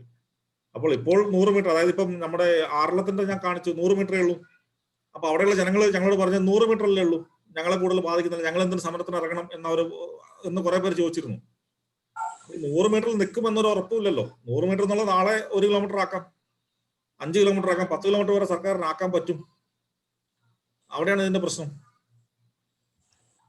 10 കിലോമീറ്റർ എന്ന് പറയുമ്പോൾ ഏകദേശം കോതമംഗലം ടൗൺ വരെ ഉൾക്കൊള്ളും. അത് വരും. അതെ, ഞാൻ പറഞ്ഞല്ലോ, അതായത് ഈ നമ്മുടെ എറണാകുളം പട്ടണത്തിന് നടുക്കുള്ള അതിന്റെ ഞാൻ പറഞ്ഞല്ലോ, മംഗളവനത്തിലെ 10 കിലോമീറ്റർ പിടിച്ചാൽ എറണാകുളം സിറ്റി മുഴുവൻ പോയി. മുഴുവൻ ബഫർ സോണാണ്. ഹയാത്തും പോവും, ലുലുവും പോവും, എല്ലാം പോവും. അത് മാത്രമല്ല നിലവിൽ ഇപ്പൊ ഓൾറെഡി അതായത് ഇപ്പൊ ഒരു 2016 ഒരു സുപ്രീം കോടതി വിധിയുണ്ട്. അതിൽ പറഞ്ഞിരിക്കുന്നത് ഈ ബഫർ സോൺ ആയിട്ട് പ്രഖ്യാപിച്ചിട്ടില്ല എങ്കിൽ ഈ 10 കിലോമീറ്റർ വൻകിട നിർമ്മാണ പ്രവർത്തികൾക്ക് ബ്ലാങ്കറ്റ് ബാൻ നിലവിലുണ്ട്. ഓക്കെ, അത് ഓൾറെഡി ഉണ്ട്. 10 കിലോമീറ്റർ ഉണ്ട്. അത് വൻകിട കോറികള്, വൻകിട നിർമ്മാണങ്ങളൊക്കെ ഈ 10 കിലോമീറ്റർ ബാൻ നിലവിലുണ്ട്. അതുകൊണ്ട് തന്നെ കൊച്ചിൻ ഷിപ്പ്യാർഡിന്റെ പുതിയ ഡോക്കിന്റെ നിർമ്മാണം പോലും ബ്ലോക്കി കിടക്കാണ്. ഈ കൊച്ചിൻ ഷിപ്പ്യാർഡിലേക്ക് ഈ മംഗളവനത്തിന് 5 കിലോമീറ്റർ ദൂരമുണ്ട്. പക്ഷെ പറഞ്ഞിട്ട് കാര്യമില്ല. ഈ നിയമം അതായത് ഇപ്പൊ അതായത് ദേശീയ സുരക്ഷയെ തന്നെ ബാധിക്കുന്ന രീതിയിലേക്ക് നിയമങ്ങൾ മാറുകയാണ്. അതായത് ഇപ്പൊ INS വിക്രാന്ത് എന്ന് പറഞ്ഞ വിമാനവാഹിനി കപ്പൽ അവിടെ ഉണ്ടാക്കി. അപ്പൊ അടുത്ത ഈ INS വിക്രാന്തിനൊക്കെ വലുതുണ്ടാക്കണമെന്നുണ്ടെങ്കിൽ കൊച്ചിൻ ഷിപ്പ്യാർഡിൽ പുതിയ ഡോക്ക് വരണം. ആ ഡോക്ക് പോലും പണിയാൻ പറ്റാണ്ട് കുടുങ്ങി കിടക്കാണ്. അവിടെയാണ് ഇതിന്റെ പ്രശ്നം. അപ്പൊ പാറമടക്കാരാണ് ശരിക്കും ഇത് സർക്കാരിനെ പ്രഷറൈസ് ചെയ്തിട്ട് ഈ ബഫർ ഇറക്കാൻ ഇപ്പൊ നിർബന്ധിക്കുന്നത്. കാരണം അല്ലെങ്കിൽ 10 കിലോമീറ്റർ ബാന് വരും, ഓട്ടോമാറ്റിക് ആയിട്ട് വരും. കേരളത്തിലെ ഒരുമാതിരിപ്പെട്ട പാറമടകൾ മുഴുവൻ ഇതിൽ ബ്ലോക്കായി കുടുങ്ങിപ്പോകും. അപ്പൊ പാറമടയെ നിയന്ത്രിക്കാനായിട്ട് കൊണ്ടുവന്ന ഒരു നിയമം പ്രാക്ടിക്കലായിട്ട് അത് ആപ്ലിക്കബിൾ ആയിട്ട് വന്നപ്പോൾ പാറമടകളൊക്കെ ഒഴിവായി പോകും. സാധാരണ കർഷകർ കുടുങ്ങുകയും ചെയ്യും. അവിടെയാണ് പ്രശ്നം. ഈ തട്ടേക്കാട് ബഫർ സോൺ ആക്കിക്കൊണ്ടുള്ള ജീവോ അത് നമുക്ക് എവിടുന്ന് ഏത് സൈറ്റിലാണ് കിട്ടുക? ഞാൻ അത് ഷെയർ ചെയ്തിട്ടുണ്ട്. ഞാൻ റോബിനച്ചന് അയച്ചു കൊടുത്തിട്ടുണ്ട്. അത് ഷെയർ ചെയ്യാം. ഓക്കെ, അത് കേന്ദ്ര ഗവൺമെന്റിന്റെ MOEF എന്നുള്ള ഒരു 2 സൈറ്റിലുണ്ട്. ഒന്ന് ഗസറ്റ് നോട്ടിഫിക്കേഷൻ മാത്രം വരുന്ന സൈറ്റും ഉണ്ട്, രണ്ടാമത് പരിസ്ഥിതി മന്ത്രാലയത്തിന്റെ സൈറ്റും ഉണ്ട്. 2 എണ്ണം ഉണ്ട്. ഓക്കെ, അത് അയച്ചു കൊടുത്തിട്ടുണ്ട്. ഞാൻ തരാം. ലിങ്ക് കിട്ടിയിട്ടുണ്ടോ? നമ്മള് ഷെയർ ചെയ്തോളാം. പക്ഷി സങ്കേതത്തിന്റെ ഒരു ഡയറക്ടറായിട്ട് സംസാരിച്ചപ്പോ ഇപ്പൊ ഉള്ള നിയമം തന്നെ അവർ പിടിച്ചു കഴിഞ്ഞാൽ നമുക്ക് 4 കോഴി കൂടുതൽ ഒരു വീട്ടിൽ വളർത്താൻ പറ്റില്ല, 2 പശുവിനെ കൂടുതൽ വളർത്താൻ പറ്റില്ല. അങ്ങനെയുണ്ട് എന്ന് പറഞ്ഞു. ഇപ്പൊ ഉള്ള നിയമം അവര് സ്ട്രിക്റ്റ് ആക്കി ടൈറ്റൻ ചെയ്ത് കഴിഞ്ഞാൽ അവരത് ഒരു ഫേവറബിൾ ആയിട്ട് അത് ഒരു കൺസിഡർ ചെയ്ത് പോകുന്നതെന്നാണ് പറഞ്ഞത്. അതെ, ആയിരിക്കും. ഞാൻ അതിന്റെ നിയമം കണ്ടിട്ടില്ല. അങ്ങനെ ഉണ്ടാവും. കാരണം അല്ല, ഈ കുട്ടമ്പുഴ ടൗണൊക്കെ നിലവിൽ പക്ഷിസങ്കേതത്തിനുള്ളിലാണെന്ന് എനിക്ക് അറിയില്ലായിരുന്നു. കുട്ടമ്പുഴ മാത്രമുള്ള ഒരു പ്രത്യേകതയാണത്. കാരണം അങ്ങനെയാണെങ്കിൽ ഈ പക്ഷിസങ്കേതത്തിന് പുറത്ത് ഇത്രയും കടുത്ത നിയന്ത്രണങ്ങൾ വരുമ്പോൾ 100% ആ നിയന്ത്രണത്തിനുള്ളിലേക്കും വരും. അല്ല, ഇത് കുട്ടമ്പുഴ തന്നെയല്ല, ഈ തട്ടേക്കാടിന്റെ കാര്യത്തിൽ ഭയങ്കര വിചിത്രമാണ്. കാരണം തട്ടേക്കാടിന്റെ അവരുടെ മെയിൻ ഗേറ്റ് കടന്ന് പ്രൈവറ്റ് വ്യക്തിക്ക് വഴിയുണ്ട്. അവിടെ മെയിൻ ഗേറ്റ് കടന്ന് പ്രൈവറ്റ് ലാൻഡ് ഉണ്ട് അതിന്റെ ഉള്ളിൽ. അല്ല, ഇതൊക്കെ ഇതിനകത്ത് വേറൊരു പ്രശ്നമുണ്ട്. EFL നിയമം എന്ന് പറഞ്ഞൊരു നിയമമുണ്ട്, എക്കോളജിക്കലി ഫ്രജൈൽ ലാൻഡ് ആക്ട്, 2003 ഒരു ആക്ടാണ്. ആ ആക്ട് പ്രകാരം കേരള സർക്കാരിന് 1 രൂപ പോലും നഷ്ടപരിഹാരം കൊടുക്കാതെ പ്രൈവറ്റ് സ്ഥലങ്ങൾ പിടിച്ചെടുക്കാൻ പറ്റും, വനത്തോട് ചേർന്ന് കിടക്കുന്ന സ്ഥലങ്ങൾ. കേരളത്തിൽ നിലവിൽ 34,000 ഏക്കർ സ്ഥലം അങ്ങനെ പിടിച്ചെടുത്തിട്ടുണ്ട്. അപ്പൊ ഇതിന്റെയൊക്കെ പ്രശ്നം ഭാവിയിൽ വരാൻ പോകുന്ന വിഷയങ്ങള്, ഒന്നാമത് വന്യമൃഗ ശല്യം കാരണം നമുക്ക് കൃഷി ചെയ്യാൻ പറ്റാണ്ട് സ്ഥലങ്ങളൊക്കെ കാട് പിടിച്ച് കിടക്കുന്നുണ്ട്. വനത്തിന് സമാനമായ രീതിയിലുള്ള സ്ഥലം ഏത് സ്ഥലമാണെങ്കിലും DFOക്ക് നോട്ടിഫൈ ചെയ്യാൻ പറ്റും. അതാണ് ഇതിനകത്തുള്ള പ്രശ്നം. അതിന് അപ്പീലില്ല. ഹിഡൻ അജണ്ട അതാണെന്ന് തോന്നുന്നു, മൃഗങ്ങളെ വളർത്തിയ ആളുകൾ ഒഴിവാക്കുക എന്നുള്ളതെന്ന് തോന്നുന്നു. അതെ, നഷ്ടപരിഹാരം നൽകാണ്ട് ഇറക്കി വിടുക, ആൾക്കാർ സ്വയം ഇറങ്ങി പോകുന്ന അവസ്ഥ ഉണ്ടാക്കുക, അതാണ് ഇതിന്റെ പ്രശ്നം. ഈ കമ്പനി നഷ്ടമായി കഴിഞ്ഞാൽ ഷെയർ കൊടുക്കണ്ടല്ലോ എന്ന് പറഞ്ഞ പോലെ. അതെ അതെ അതെ. പക്ഷെ ആൾക്കാർക്ക് അതിന്റെ ഒരു ഗുരുതരാവസ്ഥ ഇപ്പൊ മനസ്സിലാകത്തില്ല, പിന്നെയാണ് മനസ്സിലാകുക. ഗൂഡല്ലൂരുകാർക്ക് 10 വർഷം കഴിഞ്ഞിട്ടാണ് മനസ്സിലായത്. അപ്പോഴേക്കും ഒന്നും ചെയ്യാൻ പറ്റാത്ത അവസ്ഥയാണ്. പൊതുജനങ്ങൾക്ക് പരാതി അറിയിക്കാനുള്ള ഒരു സ്ലൈഡില് സാർ ഒന്ന് പറഞ്ഞുതരാം, അതൊന്നോടൊന്ന് പറയാവോ? ഒരു ഇമെയിൽ അയക്കോ അല്ലെങ്കിൽ അതെ പറയാവോ? അത് ഞങ്ങള് അതിന്റെ സ്ലൈഡ് വേണമെങ്കിൽ ഞാൻ കാണിച്ചു, ഞങ്ങൾ ഷെയർ ചെയ്യാം, അത് കുഴപ്പമില്ല. അത് നമ്മളത് ഞങ്ങളെല്ലാം ഇത് മലബാറിന് വേണ്ടി മാത്രമല്ല, കേരളത്തിൽ ഇപ്പൊ നിലവിൽ ഇറങ്ങിയിട്ടുള്ള എല്ലാ വന്യജീവി സംഘടനകൾക്കും എതിരെയുള്ള ക്യാമ്പയിൻ ഞങ്ങൾ തന്നെയാണ് അത് ലീഡ് ചെയ്യുന്നത്. അപ്പൊ അതിന്റെ ലെറ്ററും കാര്യങ്ങളും ഞങ്ങൾ തന്നെ അത് ഡ്രാഫ്റ്റ് ചെയ്ത് തരുന്നുണ്ട്. ഓക്കെ, അതിന്റെ ഒരു തന്നെ നമ്മുടെ ഗ്രൂപ്പുകളിൽ ഷെയർ ചെയ്തോളാം. കുട്ടമ്പുഴയുള്ള ട്രോൾ കുട്ടമ്പുഴയുടെയും ജനസംരക്ഷണ സമിതിയുടെയും, അതുപോലെ ആരെങ്കിലും ആവശ്യപ്പെടുന്നെങ്കിൽ അവർക്കും ഇന്ന് തന്നെ ഇതിന്റെ ഇന്ന് ഈ ക്ലാസിന്റെ മാറ്റർ ഉൾപ്പെടെയുള്ള കാര്യങ്ങൾ നമുക്ക് ഷെയർ ചെയ്യാൻ പറ്റും. ഇപ്പൊ ഞാനിപ്പോ ഞാൻ ഇന്ന് ഇപ്പൊ ഷെയർ ചെയ്ത പ്രസന്റേഷൻ അച്ഛന് കൊടുത്തിട്ടുണ്ട്, ഗ്രൂപ്പുകളിലേക്ക് അയച്ചോളൂ. Okay okay, thank you. കേക്കാം പറഞ്ഞോ. ഹലോ സാറ് പറഞ്ഞോ, കേക്കാം. ദേവ സാറ് പറഞ്ഞോ, കേക്കാം. അതെ, അപ്പൊ ഈ മംഗളവനം എനിക്കറിയാം, ഞാൻ ഹൈക്കോടതി പ്രാക്ടീസ് ചെയ്യുന്നതായതുകൊണ്ട് അപ്പൊ മംഗളവനം ഒഴിവാക്കുന്നതിന് വേണ്ടിയിട്ട് നമ്മുടെ മിസ്റ്റർ അലക്സ് പറഞ്ഞതുപോലെയാണെന്നുണ്ടെങ്കിൽ കേരള സർക്കാരിന്റെ നല്ലൊരു ഇന്റർഫിയറൻസ് ഉണ്ടായിട്ടുണ്ടല്ലോ. അപ്പൊ അതേ രീതിയില് കുട്ടമ്പുഴയും കീരമ്പാറയും ഒഴിവാക്കണമെന്ന് രാഷ്ട്രീയക്കാർ മനസ്സ് വെച്ച് കഴിഞ്ഞാൽ ഒഴിവാക്കാവുന്നതല്ലേ ഉള്ളൂ. അതെ അതെ, അത്രേ ഉള്ളൂ. രാഷ്ട്രീയക്കാര് മന്ത്രി വിചാരിക്കണം, നമ്മുടെ രാഷ്ട്രീയക്കാർ വിചാരിച്ചാൽ പറ്റാത്ത ഒന്നുമില്ല. മലബാറിൽ അങ്ങനെ ചെയ്തു, അവര് ചെയ്യാന്ന് പറഞ്ഞിട്ടുണ്ട്, വാക്കാല് പറഞ്ഞിട്ടുണ്ട്. നമ്മുടെ മന്ത്രി എന്ന് വെച്ചാൽ നമ്മുടെ ഫോറസ്റ്റ് മിനിസ്റ്റർ അല്ലേ? അതെ അതെ. അല്ല, എറണാകുളത്ത് നിന്നുള്ള മന്ത്രിമാർ ആരൊക്കെയാ? ഫോറസ്റ്റ് മിനിസ്റ്റർ തൃശ്ശൂരാണ്. പിന്നെ നമുക്ക് അതുമായിട്ട് ബന്ധപ്പെട്ട് ഇതിനകത്ത് പാർട്ടിസിപ്പന്റ് ആയിട്ട് നമ്മുടെ സഖാവ് EK ശിവൻ ഉണ്ടായിരുന്നു. അവരുമായിട്ടൊക്കെ പാർട്ടിയുടെ ഒക്കെ വലിയ വലിയ അടുത്ത ആൾക്കാരാണ് നടക്കുന്ന, കുറച്ച് നല്ല ബന്ധമുള്ള ആൾക്കാരുണ്ട് അവിടെ മിനിസ്റ്ററുമായിട്ട് പങ്കെടുത്തോണ്ടിരിക്കുന്ന. അപ്പൊ പിന്നെയുള്ളതെന്ന് വെച്ചാൽ വൈൽഡ് ലൈഫ് ഇപ്പൊ തന്നെ ഈ 1980 ഫോറസ്റ്റ് ആക്ടും 1972 വൈൽഡ് ലൈഫ് പ്രൊട്ടക്ഷൻ ആക്ടും പറഞ്ഞു കഴിഞ്ഞാല് ഇപ്പൊ തന്നെ ഞങ്ങൾക്ക് ഇവിടെ ജീവിക്കാൻ പറ്റാത്ത സാഹചര്യമായിരിക്കുക. അതെ, എന്റെ ഒരു അനുഭവം ഞാൻ പറഞ്ഞു കഴിഞ്ഞാൽ കഴിഞ്ഞ 1 മാസം മുമ്പ് വൈൽഡ് ലൈഫ് വാർഡൻ എന്റെ സ്ഥലത്ത് വന്ന് പരിശോധിച്ചു കഴിഞ്ഞപ്പോ എന്നോട് ചോദിച്ചു, ഫെൻസിങ് എന്ത് ചെയ്യാ, നിങ്ങൾക്ക് ഫെൻസിങ് ചെയ്യാൻ പറ്റില്ല, നിങ്ങൾ നാട്ടുകാരാണ് അത് ചെയ്യാത്തത്, നിങ്ങൾക്ക് അതിന് ഉത്തരവാദിത്വം ഇല്ലെന്ന് ചോദിച്ചു. അപ്പൊ എനിക്ക് നിയമം അറിയാവുന്നതുകൊണ്ട് ഞാൻ അന്നേരം വൈൽഡ് ലൈഫ് വാർഡനോട് പറഞ്ഞു, വനത്തിലുള്ള മൃഗങ്ങൾ എന്ന് പറഞ്ഞു കഴിഞ്ഞാൽ അത് സർക്കാരിന്റെയാണ്, ഞങ്ങൾ സർക്കാരാണ്, അപ്പൊ നിങ്ങൾ വേണം അത് സംരക്ഷിക്കാൻ, ഞങ്ങളല്ല സംരക്ഷിക്കേണ്ടത്, അതിനെ പുറത്തോട്ട് ഇറക്കി വിടാതെ നോക്കേണ്ട ചുമതല നിങ്ങൾക്കാന്ന് പറഞ്ഞു. പക്ഷെ അവര് ഇപ്പൊ ഈ സ്റ്റേജ് വരെ അവര് നമുക്ക് അംഗീകരിച്ചിരുന്നില്ല, ഞങ്ങൾക്ക് നഷ്ടപരിഹാരവും തരുന്നില്ല. നാളെ ഇതുവരെയായിട്ട് കുട്ടമ്പുഴ ഒരുപടി ആൾക്കാരുടെ കൃഷിദേഹങ്ങൾ നശിപ്പിച്ചിട്ടുണ്ട്, ന്യായ പൈസ പോലും ഇതുവരെ കൊടുത്തിട്ടില്ല. അപ്പൊ പിന്നെ ബാക്കി ഇതോടെ ഈ നിയമം വന്നു കഴിഞ്ഞാൽ പിന്നെ ഞങ്ങളുടെ അവസ്ഥയോടെ പോയി നിൽക്കുന്നത് പറയാൻ പറ്റത്തില്ല.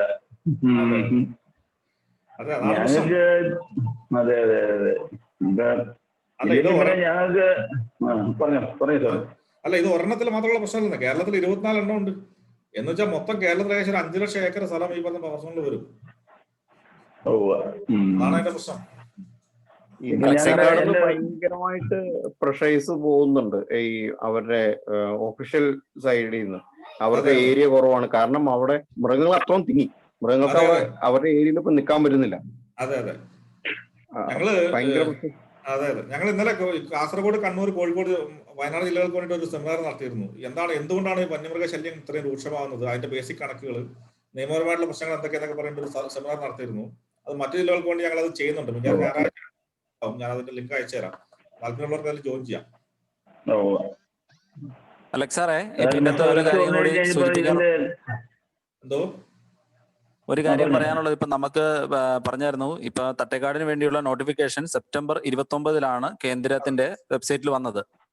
അത് ഒക്ടോബർ 9 മാത്രമാണ് പത്രമാധ്യമങ്ങളിലൂടെ വന്നത്. അന്നാണ് ഈ നാട്ടിലുള്ള ആൾക്കാർ അറിയുന്നത്. അതായത് ഏകദേശം 10 ദിവസങ്ങൾക്ക് ശേഷം. ഇന്ന് വരെ മലയാളം നമുക്ക് അവൈലബിൾ അല്ല. ഇനി കേരളത്തിൽ ഇതുവരെ ഇറങ്ങിയ 8 കേന്ദ്രങ്ങളുടെയും സെയിം മാറ്റർ തന്നെയാണ് ഇവിടെയും വരാൻ പോകുന്നത്. കാരണം ഇതിനു മുമ്പ് ഇറങ്ങിയ 8 സെയിം ആയിരുന്നു. സ്ഥലപ്പേരും ഏരിയയും വ്യത്യാസമുള്ളൂ, ബാക്കി മാറ്ററുകളെല്ലാം സെയിം ആണ്. അപ്പൊ ഇവിടെ മലയാളം ഇതുവരെ ഇറങ്ങിയിട്ടില്ല. ഈ ഒരു സാഹചര്യത്തില് പലരും ഇവിടെ തെറ്റിദ്ധരിച്ചിരിക്കുന്ന ഒരു കാര്യമുണ്ട്. പത്രത്തിൽ ആ വന്ന ന്യൂസ് പേപ്പറിന്റെ ആ വാർത്തയ്ക്കുള്ളിൽ ഉണ്ടായിരുന്നു 2 വർഷത്തിനുള്ളിൽ നടപടി എടുത്താൽ മതി എന്ന രീതിയിൽ. അപ്പൊ ആളുകൾ വളരെ തെറ്റിദ്ധരിച്ചിട്ടുണ്ട്. അതായത് എന്തിനാ ഇത്ര പെട്ടെന്ന് തീരുമാനം എടുക്കുന്നത്? ഇപ്പൊ സാറ് സെമിനാറിന് ഇടയ്ക്ക് 60 ദിവസത്തിനുള്ളിൽ പരാതി കൊടുക്കണം, അതിനുശേഷമുള്ള പരാതി പരിഗണിക്കില്ല എന്ന് പറഞ്ഞിരുന്നു. അത് എല്ലാവരും കൃത്യമായിട്ട് ശ്രദ്ധിക്കണം എന്നുള്ള കാര്യം ഒന്നുകൂടെ ഒന്ന് ഹൈലൈറ്റ് ചെയ്ത് എന്തുകൊണ്ട് ഉടനടി പ്രതികരിക്കണം എന്നുള്ളതിന്റെ ആവശ്യം ഒന്നുകൂടെ ഒന്ന് സാർ പറയണം. അതെ അല്ല, 60 ദിവസത്തിൽ ഓൾറെഡി 10 ദിവസം കഴിഞ്ഞു. ഇനി നമുക്ക് 50 ദിവസം കൂടി ഉള്ളൂ പ്രതികരിക്കാനുള്ളത്. ഓക്കെ, ഈ 2 വർഷം എന്ന് പറഞ്ഞിരിക്കുന്നത് ഇതിന്റെ മറ്റ് പരാതികളൊക്കെ പരിഗണിച്ച് നാട്ടുകാരൊക്കെ ആയിട്ട് ചർച്ച നടത്തി എല്ലാ പരാതികളും പരിഹരിച്ച് ഫൈനൽ നോട്ടിഫിക്കേഷൻ ഇറക്കാനുള്ള സമയമാണ്. ഓക്കെ, പക്ഷെ ആ പരാതികൾ എന്ന് പറയുന്നത് കൊടുക്കാനുള്ള സമയം 60 ദിവസം മാത്രമേ ഉള്ളൂ. ഈ 60 ദിവസത്തിനുള്ളിൽ നമ്മൾ കൊടുക്കാത്ത ഒരു പരാതിയും പിന്നീട് പരിഗണിക്കുന്നതല്ല. അപ്പൊ ഞാൻ അതിന്റെ മലബാറിന് വേണ്ടി കൊടുത്ത പരാതിയുടെ കോപ്പി ടിൻഡോ അച്ഛനും റോബിൻ അച്ഛനും അയച്ചു കൊടുത്തിട്ടുണ്ട്. അതേപോലുള്ള പരാതി നമ്മൾ ഡ്രാഫ്റ്റ് ചെയ്യുന്നുണ്ട് കുട്ടമ്പുഴ തട്ടേക്കാടിന് വേണ്ടിയിട്ട്. അതിൽ നിയമപരമായിട്ടുള്ള എല്ലാ വശങ്ങളും ഡീറ്റെയിൽ ആയിട്ട് പറയുന്നുണ്ട്. ഓക്കെ, അങ്ങനെ പറഞ്ഞെടുത്ത പരാതി അവർ അഡ്രസ് ചെയ്തിട്ട് മാത്രമേ അവർക്ക് മുന്നോട്ട് പോകാൻ പറ്റൂ. അങ്ങനെ ചെയ്തിട്ടില്ല എങ്കിൽ നമുക്ക് ഹൈക്കോടതിയിൽ പോയിട്ട് ഇതിന്റെ മൊത്തം സാധനം സ്റ്റേ വാങ്ങാൻ പറ്റും. അതാണ് എന്റെ കാര്യം. അപ്പൊ 60 ദിവസം എന്നുള്ളത് വളരെ സീരിയസ് ആയിട്ട് എടുക്കണം. അതിൽ ഓൾറെഡി 10 ദിവസം കഴിഞ്ഞു. ഇനി 50 ദിവസമേ ഉള്ളൂ നമുക്ക്.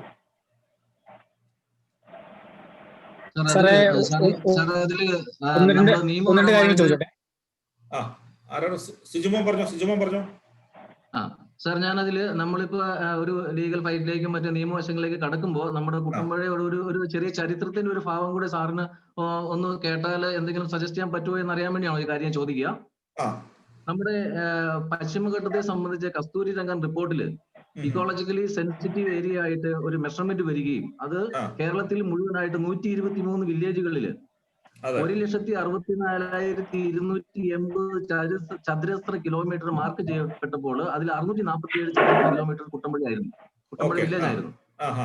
അപ്പൊ ഈ മൊത്തത്തിൽ വന്നിരിക്കുന്ന ഈ 123 വില്ലേജുകളിൽ ഈ 1,64,000 പരം വില്ലേജുകൾ ഈ ചതുരശ്ര കിലോമീറ്റർ അത് അശാസ്ത്രീയമായിട്ട് എടുത്തതാണ് എന്ന് പറഞ്ഞതിന്റെ പേരിൽ സർക്കാർ അന്ന് Oommen V Oommen commission report വയ്ക്കുകയും ആ Oommen V Oommen commission report പ്രകാരം 123 വില്ലേജുകളിൽ നിന്ന് 119 വില്ലേജുകളായിട്ട് അത് ചുരുക്കി ഒരു കഡസ്ട്രൽ ഭൂപടം ഉണ്ടാക്കി ആ ഭൂപടം നമ്മുടെ കേന്ദ്ര ഗവൺമെന്റിന് ലോഡ് ചെയ്തിട്ടുണ്ട്.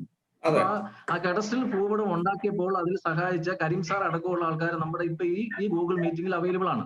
അപ്പൊ ഈ ഉമ്മൻ റിപ്പോർട്ടിൽ കൊടുക്കാൻ വേണ്ടി കഡസ്ട്രൽ ഭൂപടം ഉണ്ടാക്കിയപ്പോൾ നമ്മുടെ തട്ടേക്കാട് പക്ഷി സങ്കേതത്തിന്റെ ബൗണ്ടറി അടക്കമുള്ള ആ ബോർഡർ ഏരിയ റീമാർക്കേറ്റ് ചെയ്യപ്പെട്ടിട്ടുണ്ട്. അതായത് സാർ ഇപ്പോൾ ഈ ഭൂപടത്തിൽ കാണിച്ചിരിക്കുന്ന എല്ലാ സ്ഥലങ്ങളും ഉമ്മൻ വി ഉമ്മൻ കമ്മീഷൻ റിപ്പോർട്ടും പ്രകാരം റീമാർക്കേറ്റ് ചെയ്യപ്പെട്ട് പുതിയ ഒരു ചാർട്ടായിട്ട് അത് കേന്ദ്ര ഗവൺമെന്റിന് ലോഡ് ചെയ്യപ്പെട്ടിട്ടുണ്ട്. അപ്പൊ നമ്മൾ ഇനി പുതിയ അതിന്റെ നിയമവശങ്ങളിലേക്ക് പോകുമ്പോൾ Oommen V Oommen commission report കൊടുത്തിരിക്കുന്ന ആ റിമാർക്കേറ്റ് ചെയ്യപ്പെട്ട ഭൂപടത്തിന്റെ ബൗണ്ടറി 0 കിലോമീറ്റർ ആയിട്ട് മെയിൻറ്റെയിൻ ചെയ്തുകൊണ്ട് കീപ്പ് ചെയ്താൽ മതി എന്നുള്ളൊരു തീരുമാനത്തിലേക്ക് നമുക്ക് സജസ്റ്റ് ചെയ്യാൻ പറ്റുമോ ഇല്ലയോ എന്നുള്ള കാര്യത്തിൽ അഭിപ്രായം പറയാൻ കഴിയുമോ സാറേ? അല്ല ഇത് ഇതിന്റെ അടിസ്ഥാനപരമായിട്ടുള്ള പ്രശ്നം ഈ ഇപ്പൊ വന്നിരിക്കുന്ന ഈ പറഞ്ഞ എക്കോ സെൻസിറ്റീവ് സോണിൽ ഗാഡ്ഗിൽ കമ്മിറ്റി റിപ്പോർട്ടോ കസ്തൂരംഗൻ റിപ്പോർട്ടോ ഉമ്മൻ വി ഉമ്മൻ കമ്മീഷൻ റിപ്പോർട്ടോ ആയിട്ട് യാതൊരു ബന്ധവുമില്ല. രണ്ടും പാരലായിട്ട് നടക്കുന്ന 2 ആക്ടിവിറ്റിയാണ്. ഇതിന്റെ ഞാൻ നേരത്തെ പറഞ്ഞ പോലെ 2002 ഇതിന്റെ തുടക്കം. ഓക്കെ, അപ്പം ഇതില് യാതൊരു ബന്ധമില്ലാതെ 2 കാര്യങ്ങൾ ഏതാണ്ട് ഒരേപോലെ വന്നു എന്ന് മാത്രമേ ഉള്ളൂ. ഈ കസ്തൂരംഗന്റെ വിഷയത്തില് ഇപ്പം നിങ്ങൾ പറഞ്ഞ പോലെ 121 വില്ലേജാണ് കസ്തൂരംഗൻ പറഞ്ഞത്. അതിൽ ഒരുപാട് ജനവാസ കേന്ദ്രങ്ങൾ ഉൾപ്പെടുത്തിയത് കൊണ്ട് ശക്തമായ സമ്മർദ്ദം വന്നപ്പോൾ ഉമ്മൻ വിമൻ കമ്മീഷനെ റിപ്പോർട്ടിനെ വെച്ചു. ഉമ്മൻ വിമൻ കമ്മീഷൻ റിപ്പോർട്ട് ജനവാസ കേന്ദ്രങ്ങൾ മുഴുവൻ ഒഴിവാക്കി. എന്നിട്ട് 2 വില്ലേജ്, ഒരു ജനവാസ കേന്ദ്രങ്ങളുള്ള വില്ലേജും ഫോറസ്റ്റ് മാത്രമുള്ള വേറെ ഡീറ്റെയിൽ ഈ കഡസ്ട്രൽ മാപ്പൊക്കെ വളരെ കൃത്യമായിട്ട് വന്നിട്ടുണ്ട്. അങ്ങനെയുള്ള ലിസ്റ്റ് കൊടുത്തിരുന്നു. ആ ലിസ്റ്റ് കേരള ബയോഡൈവേഴ്സിറ്റി ബോർഡിന്റെ വെബ്സൈറ്റിൽ ഇപ്പൊ നിങ്ങൾ പറഞ്ഞ പോലെ അപ്ലോഡ് ചെയ്തിട്ടുണ്ട്. അന്നത് കേന്ദ്ര സർക്കാർ അംഗീകരിച്ചിരുന്നു. പക്ഷെ ഇപ്പോ വന്നിരിക്കുന്ന പ്രശ്നം എന്താണെന്ന് വെച്ച് കഴിഞ്ഞാൽ ഈ 121 വില്ലേജ് എന്നുള്ളതിൽ 31 വില്ലേജ് കട്ട് ചെയ്തു. അതിൽ 92 വില്ലേജിന്റെ പുതിയ ലിസ്റ്റ് വന്നിട്ടുണ്ട്. അതിൽ കൂടുതലും അതിൽ 31 വില്ലേജ് കട്ട് ചെയ്തതിൽ 24 ഇടുക്കിയിലാണ്. ബാക്കി 2-3 കോട്ടയത്തുണ്ട്. പിന്നെ ബാക്കി കോഴിക്കോടൊക്കെ ഉള്ള എല്ലാം അതേപോലെ തന്നെ നിൽക്കുകയാണ്. ഒരു മാറ്റം വന്നിട്ടില്ല. അപ്പോൾ ഇതില് സർക്കാർ പറയുന്ന ഒരു കാര്യം, അതിൽ ജനവാസ കേന്ദ്രങ്ങൾ ഒഴിവാക്കിയിട്ടാണ് ഈ പറയുന്ന 92 വില്ലേജിലും ജനവാസ കേന്ദ്രങ്ങൾ ഒഴിവാക്കിയെന്ന് സർക്കാർ പറയുന്നുണ്ട്, ആ ഉത്തരവിൽ പറയുന്നുണ്ട്. പക്ഷേ അവർ തന്നിരിക്കുന്ന ജിയോ കോർഡിനേറ്റ്സ് നമുക്ക് വെച്ച് നോക്കുമ്പോൾ ജനവാസ കേന്ദ്രങ്ങൾ ഉണ്ട് എന്നുള്ള രീതിയിലാണ് വരുന്നത്. അതിലൊരു വ്യക്തത വരാനുണ്ട്. അത് കറക്റ്റ് ആയിട്ട് ഗ്രൗണ്ട് ട്രൂത്തിങ് നടത്തി പോയിന്റ് മാർക്ക് ചെയ്തെങ്കിലേ അതിനെപ്പറ്റി നമുക്ക് കൃത്യമായിട്ട് അഭിപ്രായം പറയാൻ പറ്റുള്ളൂ. അപ്പൊ ഇത് രണ്ട് കാര്യങ്ങളായതുകൊണ്ട് അത് മിക്സ് ചെയ്യാതിരിക്കുകയായിരിക്കും നല്ലതെന്നാണ് എനിക്ക് തോന്നുന്നത്. അതിനകത്ത് സാറേ, അതിനകത്ത് ഞാൻ ഒരു കാര്യം കൂടി കൂടിച്ചേർത്തോട്ടെ. അത് സാറ് പറഞ്ഞത് രണ്ടും കൈവഴിക്കാണ് പോകുന്നതെന്ന് നമ്മൾ മനസ്സിലാക്കുന്നു. പക്ഷെ ഇതിനകത്ത് നമ്മൾ കൂടുതൽ ശ്രദ്ധിച്ച് പഠിക്കുമ്പോൾ ഒരു വലിയൊരു സത്യം അതിനകത്ത് ഒളിഞ്ഞിരിപ്പുണ്ട്. ഈ കസ്തൂരി രംഗൻ റിപ്പോർട്ടിനകത്ത് ഈ വന്യജീവി സങ്കേതങ്ങളും ദേശീയ ഉദ്യാനങ്ങൾക്കും കടുത്ത നിയന്ത്രണങ്ങളൊന്നും പറയുന്നില്ല. പക്ഷെ ബഫർ സോൺ വേണം എന്ന് മാത്രം പറയുന്നുണ്ട്. ഒറ്റ വേർഡ്, ബഫർ സോൺ വേണം എന്ന് മാത്രം പറയുന്നുണ്ട്. പക്ഷെ അത് ഈ ബഫർ സോൺ വേണമെന്ന് പറഞ്ഞിട്ട് ഇപ്പോൾ ഈ ബഫർ സോണിൽ കൊണ്ടുവന്നിരിക്കുന്ന നിയന്ത്രണങ്ങൾ ഈ കസ്തൂരി രംഗൻ റിപ്പോർട്ടില് പൊതു ശുപാർശകളില് ക്രമ നമ്പർ 7 പറഞ്ഞിരിക്കുന്ന ശക്തമായ നിയന്ത്രണങ്ങൾ കട്ട് ആൻഡ് പേസ്റ്റ് ചെയ്തിട്ടാണ് ഇപ്പൊ ഇതിനകത്തേക്ക് കൊണ്ടുവന്നിരിക്കുന്നത്. രണ്ടും കൈവഴിക്കാണ് പോകുന്നതെങ്കിലും കൈവഴിക്കാണ് പോകുന്നതെങ്കിലും അതിനകത്തേത് കട്ടാൻ വളരെ ഡെലിബറേറ്റ് ആയിട്ട് ഇതിനകത്ത്. അപ്പൊ ഇപ്പൊ നമ്മുടെ അഭിനന്ദ പിതാവ് കയറി, പിതാവിനെ കണ്ണമ്പിളിച്ചൊരു സ്വാഗതം ചെയ്യും. അതിനുശേഷം പിതാവിന്റെ മെസ്സേജ് കേൾക്കാം. അതിനുശേഷം നമുക്ക് ചർച്ച തുടരുകയും ചെയ്യാം. കണ്ണമ്പിളിച്ച് മൈക്ക് അൺമ്യൂട്ട് ചെയ്യാവോ? ഹലോ, കേൾക്കാവോ? അഭിനന്ദ പിതാവേ, ബഹുമാനപ്പെട്ട അച്ഛന്മാരെ, അലക്സാറ്, സ്നേഹം നിറഞ്ഞ സഹോദരീ സഹോദരന്മാരെ, ഏകദേശം 70ഓളം പേര് ഇപ്പൊ ഈ മീറ്റിംഗിൽ പങ്കെടുക്കുന്നുണ്ട്. കീരമ്പാറ, കുട്ടമ്പുഴ പഞ്ചായത്തിലും ഈ സമീപ പ്രദേശങ്ങളിലുള്ള ആളുകൾ. നമുക്കറിയാം ഈ ദിവസങ്ങളിൽ വളരെ ആശങ്കയോടെയാണ് ഈ ഗസറ്റ് വിജ്ഞാപനത്തെ നമ്മളെല്ലാവരും നോക്കിക്കാണുക. നമ്മൾ കർഷകരെന്ന രീതിയിൽ, ഈ നാട്ടിലെ സാധാരണക്കാര ജനങ്ങളെന്ന രീതിയിൽ അവരുടെ അനുദിന ജീവിതത്തെ ബാധിക്കുന്ന വലിയൊരു പ്രശ്നമാണ്. അപ്പൊ ഇന്ന് നമ്മൾ പത്രമാധ്യമങ്ങളിലൊക്കെ കണ്ടിരുന്നു അഭിനന്ദ പിതാവ്, പദമംഗലൂതയുടെ അഭിനന്ദ മെത്രാനായ ജോർജ് മർത്തിക്കണ്ടയുടെ പിതാവ് ശക്തമായിട്ട് ഈ ബഫർ സോണിനെതിരെ പ്രതികരിച്ചിരിക്കുന്നതും നമുക്ക് എല്ലാവിധ പിന്തുണയും പ്രഖ്യാപിച്ചിരിക്കുന്നു. അപ്പൊ ഈ ഒരു സെമിനാറിൽ നമുക്ക് വേണ്ടി ഒരു സന്ദേശം നൽകാൻ, അല്ലെങ്കിൽ നമുക്കൊരു അല്പസമയം നമുക്ക് വേണ്ടി ചെലവഴിക്കാനായിട്ട് എത്തിയ അഭിനന്ദ പിതാവിനെ ഏറ്റവും സ്നേഹത്തോടെ ഈ കൂട്ടായ്മയുടെ പേരിൽ സ്വാഗതം ചെയ്യുന്നു. Thank you very much. സ്നേഹമുള്ള വൈദികരെ, സഹോദരി സഹോദരന്മാരെ, ഞാൻ പെട്ടെന്ന് വന്ന് കയറിയതാണ്.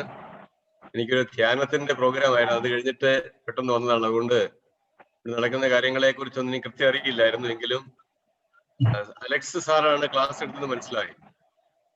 ക്ലാസ് നല്ല രീതിയിൽ കൈകാര്യം ചെയ്യുന്നു എന്നറിയുന്ന സന്തോഷമുണ്ട്. ഇത്രയും ആളുകളെ വന്നതിന്റെ അർത്ഥം നമ്മളെല്ലാം ബാധിക്കുന്ന ഒരു പ്രശ്നമാണെന്നുള്ളതാണ്.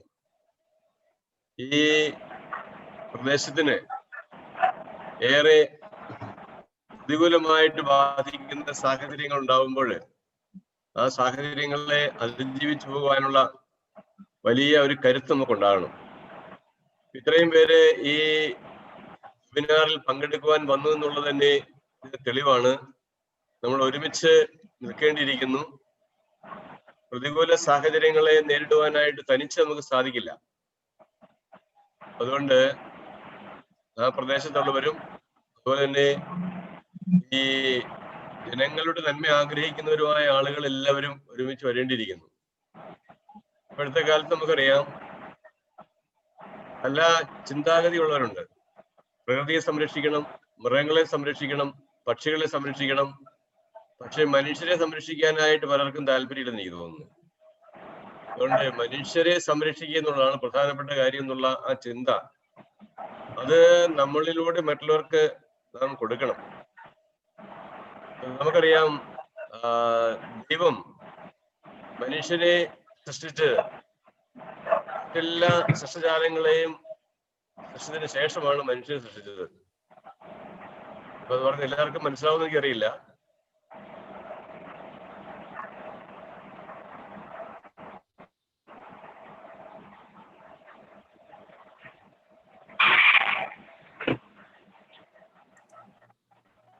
കണക്ഷൻ പോയോ?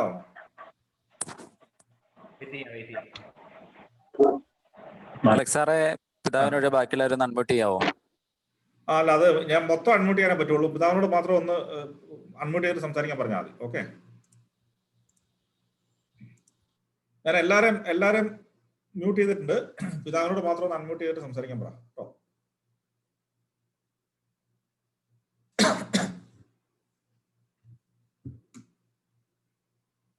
ടിൻഡോച്ച കേൾക്കുന്നുണ്ടോ?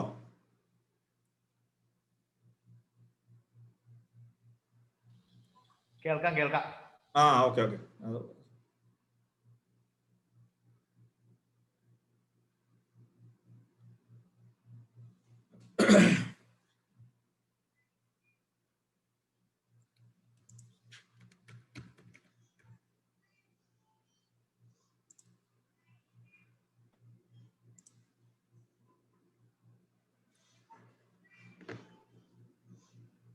അവന്റെ കണക്ഷൻ പോയതായിരുന്നു, ഇപ്പോഴേ കണക്ഷൻ കിട്ടിയിട്ടുണ്ട്. നമ്മുടെ ഈ സാഹചര്യത്തിൽ ഇങ്ങനെ കണക്ഷൻ വന്നും പോയി ഇരിക്കുന്നുള്ളതാണ്. എങ്കിലും കേൾക്കാൻ പറ്റുന്നുണ്ടോ? കേൾക്കാം, പറഞ്ഞോ. ഓൾറൈറ്റ്.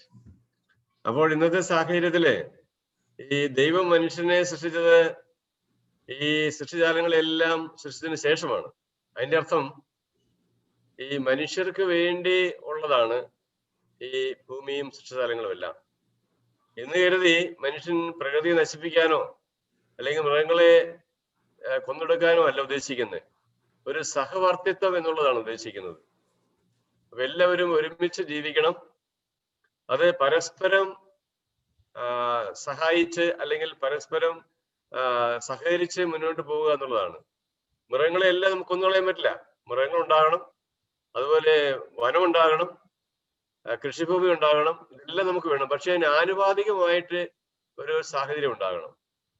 അല്ലാതെ ഇവിടെ പക്ഷികളെ അല്ലെങ്കിൽ ചിത്രശലഭങ്ങളെ രക്ഷിക്കാൻ വേണ്ടി മനുഷ്യരെല്ലാം അകറ്റുക എന്നുള്ളത് കാര്യം നടക്കില്ല.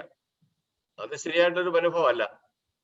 അപ്പൊ നമുക്ക് വസ്തും പറഞ്ഞാൽ ഇപ്പൊ ഈ പ്രദേശത്ത് വന്നിരിക്കുന്ന ചിന്ത ഇതാണ്, മനുഷ്യന്റെ കാര്യം നോക്കണ്ട, ബാക്കി എല്ലാവരും രക്ഷിക്കുക എന്നുള്ളത്. അത് എനിക്ക് തോന്നുന്നു കുറച്ചൊക്കെ ഈ എന്നാ പറയണത്, ഈ പ്രകൃതി സ്നേഹം എന്നൊക്കെ പറഞ്ഞ് അത് പുറമേ കാണിക്കുന്ന ആൾക്കാരുടെ ആ ഒരു മനോഭാവം ഞാൻ കരുതുന്നു. ആത്മാർത്ഥമുള്ളവരാണ് എനിക്ക് തോന്നുന്നില്ല അങ്ങനെ വരുന്നവര്. കാരണം ഇവരൊക്കെ പലപ്പോഴും ചെല്ലുകൂട്ടിലിരുന്നും AC റൂമിൽ ഉണ്ടാക്കുന്ന നിയമങ്ങൾ അതൊക്കെ. ആ നിയമങ്ങള് സാധാരണ മനുഷ്യർക്ക് ഏറ്റവും ദോഷകരമായിട്ടുള്ളതെന്ന് അവര് തന്നെ ചിന്തിക്കുന്നില്ല. ചിന്തിച്ചാലും മറ്റു പല ഘടകങ്ങളും ഇവരെ സ്വാധീനിക്കുന്നുണ്ടെന്നുള്ളതാണ്. ഏതായാലും നമ്മള് ഒരുമിച്ച് നിന്ന് അത് ഒരു നിയമപരമായിട്ട് മുന്നേറണം. നമ്മൾ വെറുതെ ഒരു സമരം ഉണ്ടാക്കിയത് കൊണ്ടോ അല്ലെങ്കിൽ കുറച്ച് ബഹളം വെച്ചുകൊണ്ടോ ഒന്നും കയറുണ്ടാക്കില്ല. ഇത് സിസ്റ്റമാറ്റിക് ആയിട്ട് നമ്മൾ മുന്നോട്ട് പോകണം. അപ്പൊ ഇതുപോലുള്ള മീറ്റിങ്ങുകൾ തീർച്ചയായിട്ടും നമുക്ക് ഒരുമിച്ച് പോകാനുള്ളൊരു വേദി ഒരുക്കുകയാണ് ചെയ്യുന്നത്. ഇപ്പൊ ഞാൻ കോതമംഗലം രൂപതയിലുള്ള എല്ലാവരും നിങ്ങളോടൊപ്പം ഉണ്ടാവും. നമുക്ക് ഒരുമിച്ച് മുന്നോട്ട് പോകാം. കാരണം ഇതിന്റെ ഓരോ മുന്നോട്ട് വയ്ക്കുന്ന സ്റ്റെപ്പും അത് കൃത്യമായിട്ട് ആലോചിച്ച് മുന്നോട്ട് പോകണം. വെറുതെ ബഹളം വെച്ച് ചാടിപ്പോയി കഴിഞ്ഞാൽ ബുദ്ധിമുട്ടുണ്ടാവും. അതുകൊണ്ട് നമ്മൾ സിസ്റ്റമാറ്റിക് ആയിട്ട് പഠിച്ച് നിയമപരമായിട്ട് തന്നെ മുന്നോട്ട് പോകുവാൻ സാധിക്കട്ടെ എന്ന് ആശംസിക്കുകയാണ്. ഇവിടെ എല്ലാ സഹകരണവും ഉണ്ടാകും. അതോടൊപ്പം തന്നെ നമ്മുടെ തന്നെ ഒരു പ്രശ്നമാണിത്, മറ്റാരുടെയും പ്രശ്നം, നമ്മുടെ ഓരോരുത്തരുടെയും പ്രശ്നമാണ്.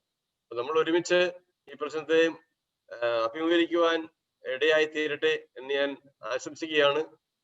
ഇത്രയും പേര് ഈ പരിപാടിക്ക് വന്നു എന്നുള്ളത് വളരെ സന്തോഷ കാര്യമാണ്. ബഹുമാനപ്പെട്ട റോബിനച്ചനെയും പ്രത്യേകമായിട്ട് അഭിനന്ദിക്കുകയാണ്. അതുപോലെ തന്നെ കണ്ണമ്പിള്ളച്ചനുണ്ട്, അച്ഛനെ ആ പ്രദേശത്തുള്ള ആളുകൾ, അച്ഛന്മാരെ വളരെ താല്പര്യത്തോടു കൂടി പങ്കെടുക്കുന്നു. ജനങ്ങളുടെ ആവശ്യമാണ്, നമ്മുടെ ആവശ്യമാണെന്നുള്ള രീതിയിൽ എല്ലാവരും വന്നിരിക്കുന്നത്. അതുപോലെ ഭരണവിൽ വികാരിച്ചിട്ടുണ്ട്.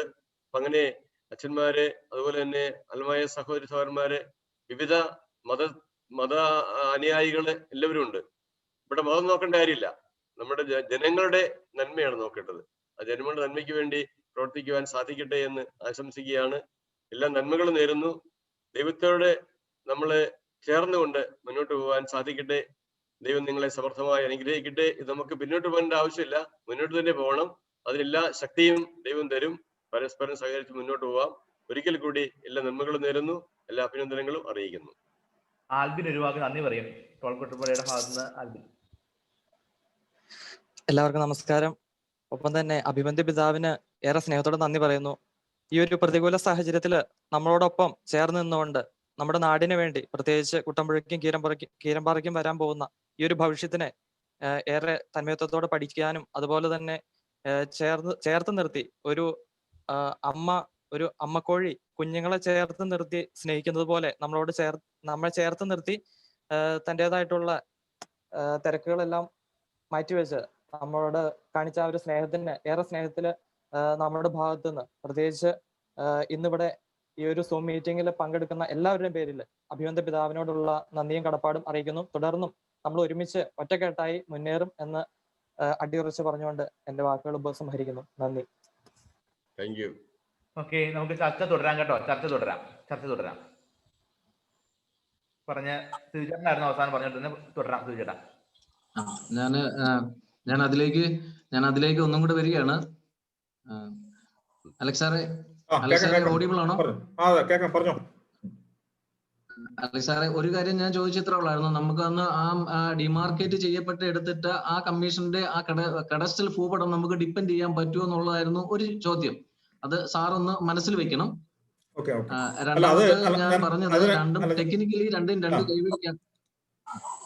ഞാൻ അതിന് ഉത്തരം പറയാം. ഈ കഡസ്റ്റൽ, അതായത് ഉമ്മൻ വിമൻ കമ്മീഷന്റെ റിപ്പോർട്ട് ഫലത്തിൽ ഇപ്പോ നിരാകരിക്കപ്പെട്ടിരിക്കുകയാണെന്നാണ് നമുക്ക് മനസ്സിലാവുന്നത്. Okay, hello. അപ്പൊ അത് കമ്മീഷൻ റിപ്പോർട്ട് നിരാകരിക്കപ്പെട്ടാലും നമുക്ക് കുട്ടമ്പുഴ വില്ലേജിനെ സംബന്ധിച്ചോളം അങ്ങനെ ഒരു ഭൂപടം ഉണ്ട്. അത് നമ്മുടെ വില്ലേജിൽ അടക്കം അവൈലബിൾ ആണ്. അതൊരു ഡേറ്റാ ബേസ് ആയിട്ട് നമുക്ക് ഡിപ്പെൻഡ് ചെയ്യാൻ പറ്റുമോ എന്നുള്ളതാണ് ഒരു ചോദ്യമായിട്ട് ചോദിച്ചത് ഞാൻ. നമുക്ക് അതിന്റെ കമ്മീഷൻ റിപ്പോർട്ടിന്റെ ആധികാരികത ഒന്നും നമ്മൾ നോക്കണ്ട. നമുക്ക് വില്ലേജിൽ അടക്കം അങ്ങനെ ഒരു ഭൂപടം അവൈലബിൾ ആണ്. അത് ആധികാരികമായ ഒരു സർക്കാർ ഏജൻസി എടുത്തതുമാണ്. അതെ, കറക്റ്റ് ആണ്. അല്ല, അപ്പൊ നമ്മൾ ഉന്നയിക്കുന്ന ഇതുമായി ഈ ബഫർ സോണുമായി ബന്ധപ്പെട്ട് നമ്മൾ ഉന്നയിക്കുന്ന പ്രധാനപ്പെട്ട പോയിന്റ് ഒറ്റ സിംഗിൾ പോയിന്റ് ആണ്. നമ്മൾ പറയുന്ന കാര്യം ഇത്രയേ ഉള്ളൂ: ജനവാസ കേന്ദ്രങ്ങളും കൃഷിയിടങ്ങളും ഇതിൽ ഉൾപ്പെടാൻ പാടില്ല. എവിടെയൊക്കെ ജനവാസ കേന്ദ്രങ്ങൾ ഉണ്ടോ അവിടെയൊക്കെ 0 പോയിന്റ് ആയിരിക്കണം. നിലവിലുള്ള ജെൻഡർ എവിടെയോ അവിടെ കൊണ്ട് അത് തീരണം. അപ്പൊ ഇപ്പൊ നമ്മൾ നേരത്തെ ഈ തട്ടേക്കാടിന്റെ നമ്മൾ മാപ്പ് കണ്ടപ്പോൾ കുറെ ഭാഗം ഫോറസ്റ്റ് ബൗണ്ടറി വരുന്ന സ്ഥലമുണ്ട്. അവിടെ 1 കിലോമീറ്റർ ആകുന്നതിനോട് നമുക്ക് എതിർപ്പില്ല. പക്ഷെ ജനവാസ കേന്ദ്രങ്ങളിൽ 0-ൽ നിൽക്കണം എന്നുള്ളതാണ് നമ്മൾ ബാക്കി എല്ലായിടത്തും ഉന്നയിക്കുന്ന പ്രധാനപ്പെട്ട ആവശ്യം. ഓക്കെ, അത് തെളിയിക്കാനായിട്ട് നമുക്ക് ഈ മാപ്പ് ഉപയോഗിക്കാൻ പറ്റുമെങ്കിൽ നമുക്കത് ഉപയോഗിക്കാം. അതിൽ കുഴപ്പമുണ്ടെന്ന് എനിക്ക് തോന്നുന്നില്ല. ഈ തട്ടേക്കാടുമായിട്ട് ബന്ധപ്പെട്ടപ്പം അവര് പറഞ്ഞിരുന്നു ബഫർ സോണിൽ മാത്രമാണ് നിയന്ത്രണങ്ങള്, സാങ്ച്വറിക്കുള്ളിൽ നിയന്ത്രണങ്ങൾ വരില്ല എന്ന് അവർ പറയുന്നുണ്ട്. അതിന് ലോജിക്കും ഉണ്ടോ? അതിനോട് നമുക്ക് എന്താ ഒരു സമീപിക്കാൻ പറ്റുന്ന ഒരു കാര്യം എന്താ? അല്ലല്ല, അത് സാങ്ച്വറിക്ക് പുറത്ത് നിയന്ത്രണങ്ങൾ വരുമെങ്കിൽ അത് ഉള്ളിലേക്ക് വരും എന്നുള്ള ലോജിക്കലാണല്ലോ. അത് ഇപ്പൊ തന്നെ നിയമങ്ങൾ ഉണ്ടെന്ന് ഇപ്പൊ ആരോ നേരത്തെ സംസാരിച്ച ഒരാൾ പറഞ്ഞു. അത് അവർ സിസ്റ്റം നടപ്പാക്കാത്ത കൊണ്ടാണ്. അത് ഇത്രയും കണ്ടമാനം ജനങ്ങൾ അതിനകത്ത് ഉള്ളത് കൊണ്ടും ജനരോഷം ഉയരുമെന്ന് പേടിയുള്ളത് കൊണ്ടും അത് നടപ്പാക്കാത്തതാണ്. നിയമപ്രകാരം പണ്ടേ നിയന്ത്രണങ്ങൾ വരേണ്ട ഒരു ഭാഗമാണെന്നാണ് ഞാൻ മനസ്സിലാക്കുന്നത്. അത് ഇന്നല്ലെങ്കിൽ നാളെ വരും, അതിലൊരു സംശയമില്ല.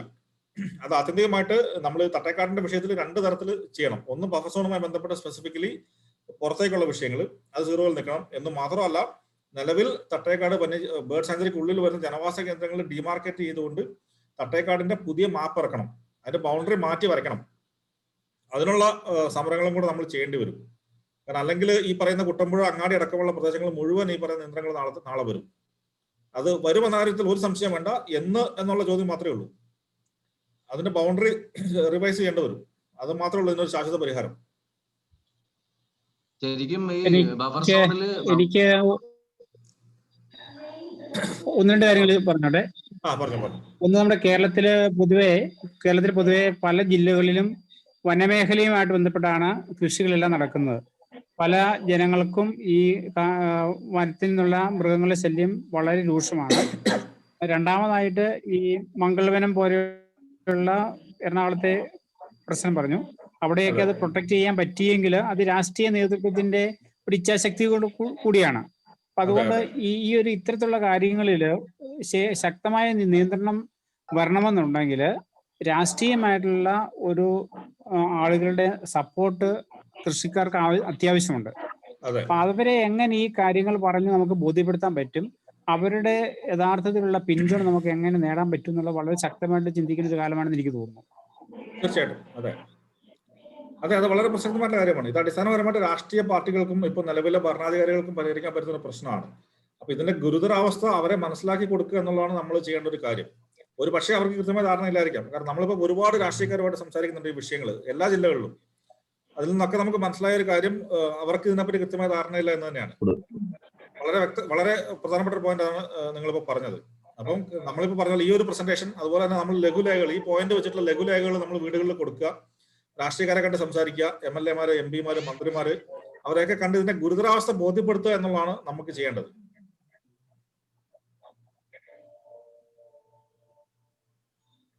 എനിക്ക് തോന്നുന്നു ആദ്യമായി തന്നെ ജനങ്ങൾക്ക് ഇതിനെക്കുറിച്ച് അവയർനെസ് കൊടുക്കുക എന്നുള്ളതാണ്. അതാണ് പ്രധാനപ്പെട്ട കാര്യം. അതിനുശേഷം സാർ പറഞ്ഞതുപോലെ തന്നെ ഈ ജനപ്രതിനിധികളെ അവിടെ കൊണ്ടുവന്ന് കാര്യങ്ങൾ മനസ്സിലാക്കി കൊടുക്കണം. അവർക്ക് കാര്യം അറിയില്ല. അതെ അതെ വളരെ വളരെ വാലിഡ് ആയിട്ടുള്ള പോയിന്റ് ആണ്. അതെ അതെ ജനങ്ങൾക്ക് തന്നെ അറിയില്ല. അതിപ്പോ ചെയർമാനെ അതിപ്പം ഈ കർഷകരുടെ പ്രതിഷേധം ഉണ്ടായാലേ ഈ രാഷ്ട്രീയ നേതൃത്വവും ഈ ഉദ്യോഗസ്ഥ നേതൃത്വവും ഇടപെടുകയുള്ളൂ. അത് രാഷ്ട്രീയക്കാരെ പിന്തുണയ്ക്കണമല്ലോ കൃഷ്ണനെ. അതിന് കർഷകന്റെ പ്രതിഷേധം ഉണ്ടാവണം. അല്ല പ്രതിഷേധം ഉണ്ടാകുന്നുണ്ടെങ്കിൽ കർഷകർക്ക് അവബോധം വരണല്ലോ. അപ്പൊ ജീച്ചേട്ടൻ നമ്മുടെ ജീച്ചേട്ടൻ കണ്ണൂരുള്ള ആളാണ്. അപ്പൊ കണ്ണൂർ എങ്ങനെയാണ് നമ്മൾ തുടങ്ങിയെന്ന് അറിയാലോ. നമ്മൾ ആദ്യം പറഞ്ഞപ്പോ ആരും ഇത് കേട്ടില്ല. ഒരു പ്രശ്നം. അപ്പൊ ചെയർമാൻ ഒരു കാര്യം കൂടെ, തട്ടേക്കാടിന്റെ വിഷയത്തില് ഹൈക്കോടതിയിൽ പോയി നമ്മുടെ കൊട്ടിയൂരിന്റെ ആർളത്തിന്റെയും മലബാറിന്റെയും വാങ്ങിയ പോലെ താൽക്കാലിക ഒരു സ്റ്റേ വാങ്ങി, അതായത് 60 ദിവസം നമുക്ക് നീണ്ടു കിട്ടും. ഇപ്പം നമുക്ക് ജനങ്ങളെ ബോധ്യപ്പെടുത്താനുള്ള ഒരു അവസരം കിട്ടും. അതും കൂടെ ചെയ്യണോ? ഓക്കെ അല്ല അത് നമുക്ക് ആലോചിക്കാം, കുഴപ്പമൊന്നുമില്ല, അത് ചെയ്യാം, അത് പ്രശ്നമുള്ള കാര്യമല്ല. അപ്പൊ ഞാൻ ഇത് ജീച്ചേട്ടൻ കണ്ണൂരുള്ള ആളാണ്. ഞങ്ങൾ കണ്ണൂരിന്റെ വിഷയം ആദ്യമായിട്ട് ഉന്നയിച്ചപ്പോൾ 2 ആഴ്ചത്തേക്ക് ആരും അനങ്ങുന്നില്ലായിരുന്നു. ഒരു പ്രശ്നമില്ല എന്ന് പറയാണ്. എല്ലാവരും വിളിച്ച് ഫോറസ്റ്റ് റേഞ്ചറോട് ചോദിക്കും. റേഞ്ചർ പറയും ഒരു കുഴപ്പമില്ല കേട്ടോ, ഇവരൊക്കെ വെറുതെ പറയുന്നതെന്ന് പറയും. പക്ഷെ ഇപ്പൊ കണ്ണൂരാണ്, ഇപ്പൊ ആൾക്കാർക്ക് മനസ്സിലായി കണ്ണൂർ ഇപ്പൊ എന്നും സമരമാണ്. അപ്പൊ അതാണ് കോഴിക്കോട് തന്നെയാണ് അവസ്ഥ. ആദ്യത്തെ 2 ആഴ്ച വളരെ തണുത്ത് കിടക്കും, പിന്നെ ആൾക്കാർക്ക് മനസ്സിലാകുന്നതിനനുസരിച്ച് ആൾക്കാർ പ്രതികരിക്കാൻ തുടങ്ങും. അപ്പൊ ആ ഒരു പ്രോസസ്സ് എല്ലാ സ്ഥലത്തും ചെയ്ത് അതിലേക്ക് തന്നെ പോകണം. അതാണ് അതിന്റെ വിഷയം. ഇതിൽ ഉദ്യോഗസ്ഥ തലത്തിൽ നിന്ന് ജനങ്ങളെ തെറ്റിദ്ധരിപ്പിക്കാനുള്ള ഒരു ആസൂത്രിത ശ്രമം ഉണ്ടോ എന്ന് പലപ്പോഴും സംശയം തോന്നിയിട്ടുണ്ട്. കാരണം ആദ്യം വന്ന ഈ ചില വാർത്തകളിലൊക്കെ അവർ തന്നെ പറഞ്ഞിട്ടുണ്ട് കേന്ദ്രം 10 കിലോമീറ്റർ വേണം എന്ന് നിർബന്ധം പിടിച്ചിരുന്നു എന്നാണ് എല്ലാ മാധ്യമങ്ങളും വന്ന വാർത്തകൾ. ഇത് കുറച്ചു കൊടുത്ത് എന്തോ ഒരു ഔദാര്യം ചെയ്തു എന്ന നിലയിൽ ഒരു വെള്ളപൂശലിനുള്ള ശ്രമം അവിടെ നടന്നിട്ടുണ്ട്. അതുകൊണ്ട് ആൾക്കാർ ഫോറസ്റ്റ് ഓഫീസറൊക്കെ ആയിട്ട് സംസാരിക്കുവാണെങ്കിലും നിങ്ങളിത് വായിച്ച് ഒന്ന് മനസ്സിലാക്കുക. അതെ അതെ ഇപ്പൊ അതിന്റെ മലയാളം ഇറങ്ങിയിട്ടുണ്ട്, മലബാറിന്റെ മലയാളം ഇറങ്ങിയിട്ടുണ്ട്. അപ്പം മലയാളം ഇടുക്കിയുടേതും ഇതിന്റെ മലയാളം ഇല്ല. മലബാറിന്റെ മലയാളം വായിച്ചു കഴിഞ്ഞാലും 90% സെയിം ആണ്, ഒരു വ്യത്യാസമില്ല. ഈ ബൗണ്ടറി കാര്യങ്ങൾ മാത്രമേ മാറ്റം വരുന്നുള്ളൂ. കണ്ടീഷൻസ് ഒക്കെ സെയിം ആണ്, എല്ലായിടത്തും ഒരേപോലെ കോപ്പി പേസ്റ്റ് ആണ്.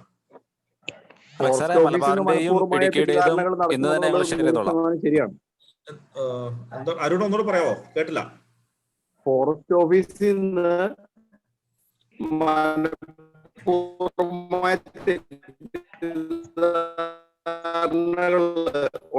ഉളവാക്കുന്ന വിവരങ്ങൾ വരുന്നുള്ളത് 100% ശരിയാണ്. കാരണം ഞങ്ങളൊരു വേറൊരു പേഴ്സണൽ കാര്യത്തിന് ഈ തട്ടേക്കാടുമായിട്ട് ബന്ധപ്പെട്ടപ്പോ അവര് നമുക്ക് അത്രയും കോണ്ടാക്ട്സ് ഉള്ളതുകൊണ്ട് അവര് പറഞ്ഞു തന്നതാണ് ഇങ്ങനെയുള്ള നിയമങ്ങൾ ഇതിനകത്തുണ്ട്. നമുക്ക് വീട്ട് ആവശ്യത്തിന് പോലും നമുക്കൊരു കാർഷിക ജനങ്ങളുടെ പ്രക്ഷോഭം ഉണ്ടാവാതിരിക്കാൻ വേണ്ടി. അതെ അതെ അതാണ് അത് കറക്റ്റാണ്. കാരണം 60 ദിവസം കഴിഞ്ഞ് കഴിഞ്ഞാൽ പിന്നെ ആർക്കൊന്നും ചെയ്യാൻ പറ്റില്ല. കോടതി ഇപ്പോൾ നമുക്ക് പോകാൻ പറ്റില്ല. കാരണം കോടതി ചോദിക്കും 60 ദിവസം സമയം ഉണ്ടായിരുന്നു, നിങ്ങൾ എന്തുകൊണ്ട് ഇത് പറഞ്ഞില്ല എന്ന ചോദ്യം വരും. അപ്പൊ എങ്ങനെയെങ്കിലും ആരും അറിയാതെ 60 ദിവസം കഴിഞ്ഞു പോവുക എന്നുള്ളതാണ് അവരുടെ ഒരു തന്ത്രം. 2016 ആരും അറിഞ്ഞില്ല, നമ്മൾ പോലും അറിഞ്ഞില്ല. പിന്നെ അത് എന്തോ ഭാഗ്യത്തിന് ലാപ്സ് ആയതുകൊണ്ടാണ് നമുക്കിപ്പോൾ 2ാമത് ചാൻസ് കിട്ടിയിരിക്കുന്നത്. അപ്പോൾ ഈ ഒരു അവസരമെങ്കിലും നമ്മൾ കൃത്യമായിട്ട് ഉപയോഗിച്ച് പഠിച്ച് ഒബ്ജക്ഷൻസ് റേസ് ചെയ്യുക, നിയമപരമായിട്ട് നീങ്ങുക, ഇതൊക്കെ നമ്മൾ ചെയ്യണം.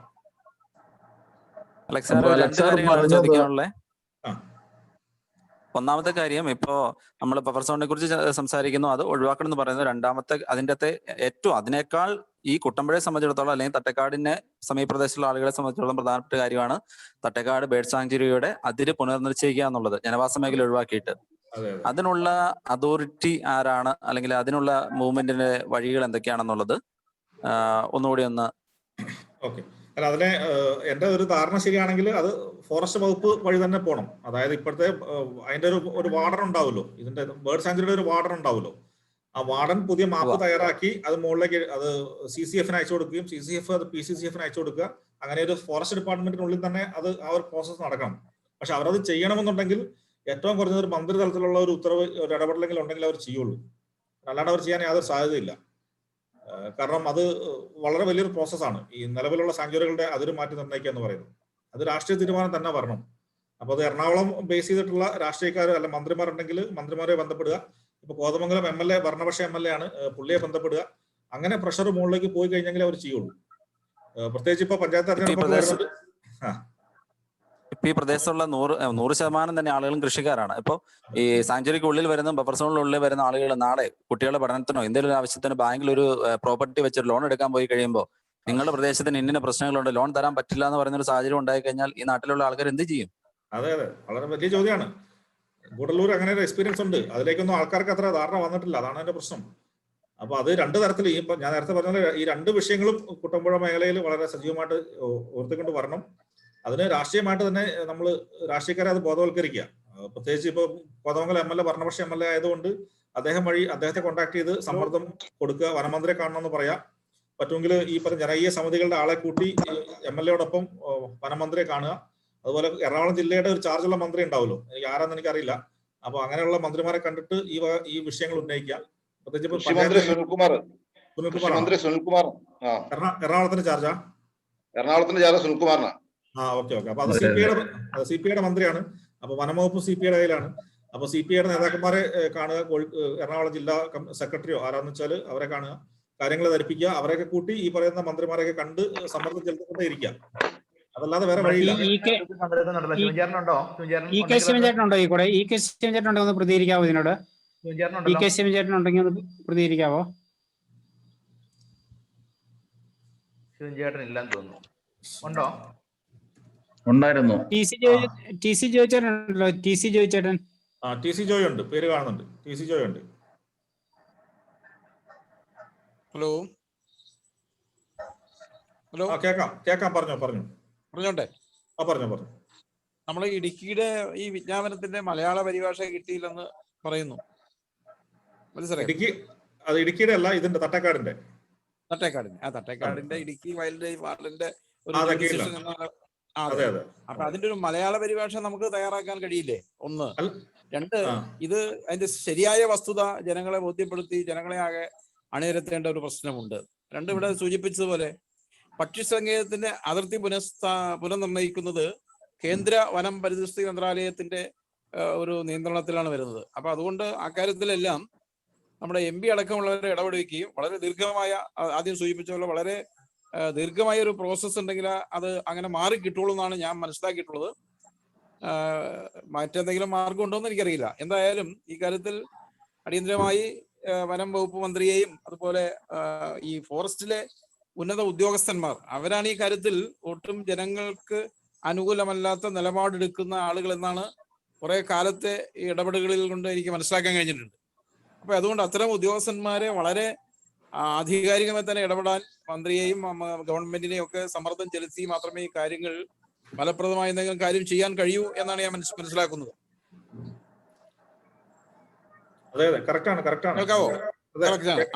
അപ്പൊ തന്നെ ഈ ഇംഗ്ലീഷിലുള്ള ഈ ഒരു ഇത് കാണിച്ചിട്ട് നമ്മുടെ ആളുകളെ അത് ശരിയായി ബോധ്യപ്പെടുത്താൻ കഴിയില്ല. അപ്പൊ അതിന്റെ ഒരു ട്രാൻസ്ലേഷൻ അറിയാവുന്ന ആരെങ്കിലും ഒന്ന് ഏർപ്പെടണം. ഇപ്പൊ മലബാറിന്റെ എന്തോ ഉണ്ടെന്ന് ഇവിടെ സംസാരിച്ചു കേട്ടു. അത് തന്നെയാണോ ഇതെന്ന് അറിയില്ല, ഞങ്ങൾ അത് കണ്ടിട്ടില്ല. അതിന്റെ ഒരു പരിഭാഷ എടുത്താൽ ആളുകൾക്ക് ഇതിന്റെ കാര്യങ്ങൾ ബോധ്യപ്പെടും. പിന്നെ ഒരു കാര്യം, വനം വകുപ്പിലെ ഒരു ഉദ്യോഗസ്ഥനെയും ജനങ്ങൾക്ക് വിശ്വസിക്കാൻ പറ്റുന്നതല്ല എന്നാണ് എൻ്റെ ഒരു അനുഭവം. കഴിഞ്ഞ 10-40 വർഷത്തെ പൊതുപ്രവർത്തനത്തിനിടയിൽ ഞാൻ മനസ്സിലാക്കിയിട്ടുള്ളത്. കാരണം അവര് ജനങ്ങളുടെ ഒരു താല്പര്യത്തിന് അനുകൂലമായി ഒരു നിലപാടെടുക്കുകയോ അത്ര ഒരു വരി എഴുതുകയോ ചെയ്യുകയില്ല. അപ്പൊ അത്രമേൽ സമ്മർദ്ദം ഉണ്ടെങ്കിൽ മാത്രമേ ഈ പ്രശ്നത്തിൽ അവരുടെ ഭാഗത്തു നിന്ന് എന്തെങ്കിലും നമുക്ക് ജനങ്ങൾക്ക് അനുകൂലമായ നടപടി ഉണ്ടാവുകയുള്ളൂ എന്നുള്ള പക്ഷത്താണ് എനിക്ക് അഭിപ്രായം പറയാനുള്ളത്. കറക്റ്റാണ്. ജനകീയ സമ്മർദ്ദം ഉയർന്നു വരിക, അതല്ലാതെ വേറെ വഴിയില്ല. തീർച്ചയായും അതിൽ തന്നെ ജനകീയ സമ്മർദ്ദം ഉയർന്നു വരുമ്പോൾ ഈ വകുപ്പ് അധികാരികളെയും വകുപ്പിന്റെ ഭരണക്കാരെയും ഒക്കെ സ്വാധീനിക്കേണ്ടി വരും. അവരൊക്കെ ആ രംഗത്തേക്ക് വന്നാലേ കാര്യം നടക്കുള്ളൂ. അവരെ മാറ്റി നിർത്തിക്കൊണ്ട് ഈ കാര്യത്തിൽ മുന്നോട്ട് പോയാൽ ഒന്നും ആവില്ല എന്നാണ് അതെ തീർച്ചയായിട്ടും. അല്ല അവരൊക്കെ നമ്മുടെ കൂടെ നിർത്തണം. അവർക്ക് കാര്യത്തിന്റെ ഗൗരവം അവർ മനസ്സിലാക്കുക. അതെ അതാണ്. പിന്നെ അതേ സമയം തന്നെ അതോടൊപ്പം തന്നെ ഇപ്പൊ ഇങ്ങനെ കോടതി വഴി അങ്ങനെ ഒരു നിർദ്ദേശങ്ങൾ എവിടെയെങ്കിലും കിട്ടുമെങ്കിൽ അത് നേടിയെടുക്കുന്നത് പരിശ്രമിക്കുന്ന ബുദ്ധിയാണ്. വേറൊരു കാര്യം, ഫോറസ്റ്റുകാർ കഴിഞ്ഞ ദിവസങ്ങളിൽ ഈ വിഷയം വന്നപ്പോൾ ഞാൻ ബന്ധപ്പെട്ടപ്പോൾ പറഞ്ഞത് 2 വർഷം സമയം തന്നിട്ടുണ്ട്, 2 വർഷം കൊണ്ടാണ് ഇതിന് റിപ്പോർട്ട് കൊടുക്കേണ്ടതെന്ന് പറയുന്നത്. അതിൽ വല്ല വാസ്തവമുണ്ടോ? അല്ലല്ല, 2 വർഷം എന്ന് പറയുന്നത് അതിന്റെ ഫൈനൽ നോട്ടിഫിക്കേഷൻ ഇറങ്ങാനുള്ള സമയമാണ്. ഓക്കെ, നമ്മൾ ഈ 60 ദിവസത്തിനുള്ളിൽ നമ്മൾ രജിസ്റ്റർ ചെയ്യുന്ന പരാതികൾ പരിഹരിക്കാനും അത് ജനങ്ങളുമായി ചർച്ച ചെയ്യാനും ഒക്കെയുള്ള സമയമാണ് 2 വർഷം. പക്ഷെ 60 ദിവസത്തിനുള്ളിൽ നമ്മൾ കൊടുക്കാത്ത ഒരു പരാതിയും പിന്നീട് അവർ സ്വീകരിക്കില്ല. ഓക്കെ അപ്പൊ നമ്മുടെ പരാതി 60 ദിവസത്തിൽ നമ്മൾ രജിസ്റ്റർ ചെയ്യണം. അതെ, അല്ലെങ്കിൽ കോടതിയിൽ പോയിട്ട് നമ്മൾ മലയാളം കിട്ടുന്ന വരെ സ്റ്റേ വാങ്ങാം. മലബാറിനൊക്കെ സ്റ്റേ വന്നിട്ടുണ്ട്. ഓക്കെ, അങ്ങനെ വന്നാൽ അത് എളുപ്പം കിട്ടാവുന്ന ഒരു സാഹചര്യം ആയിരിക്കും. അപ്പൊ അത് കിട്ടും. നമുക്ക് ഈ ജനങ്ങളെ കേരളത്തിലെ ഇവിടുത്തെ ആളുകൾക്ക് ഇംഗ്ലീഷിലായതുകൊണ്ട് അതൊരു വസ്തുത മനസ്സിലാക്കാനും പഠിക്കാനും അവസരമില്ല. അതുകൊണ്ട് ഇത് നിർത്തിവെക്കണം. മലയാള പരിഭാഷ ലഭ്യമാക്കണം.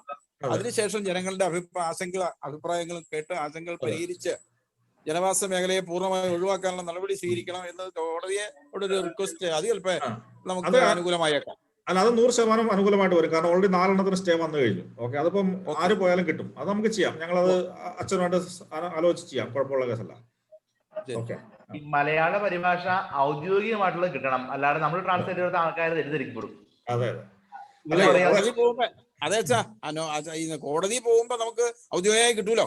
ഔദ്യോഗികമായിട്ട് കിട്ടണം നമുക്ക്. അതെ, അതിനാണ് കോടതി വഴി നമുക്ക് ചെയ്യാനുള്ളത് നോക്കാം. അത് നമുക്ക് ആലോചിക്കാം. തീർച്ചയായിട്ടും ഇപ്പം അവിടെ ആലോചിക്കാമല്ലോ. കാരണം വിളിച്ചൊക്കെ അവിടെ നിന്ന് ആലോചിച്ചാൽ മതി. ഓക്കെ, വേറെ എന്തെങ്കിലും ചോദിക്കാനുണ്ടെങ്കിൽ നമുക്ക് ചോദിക്കാം. നമ്മുടെ സമയം പോകുന്നു.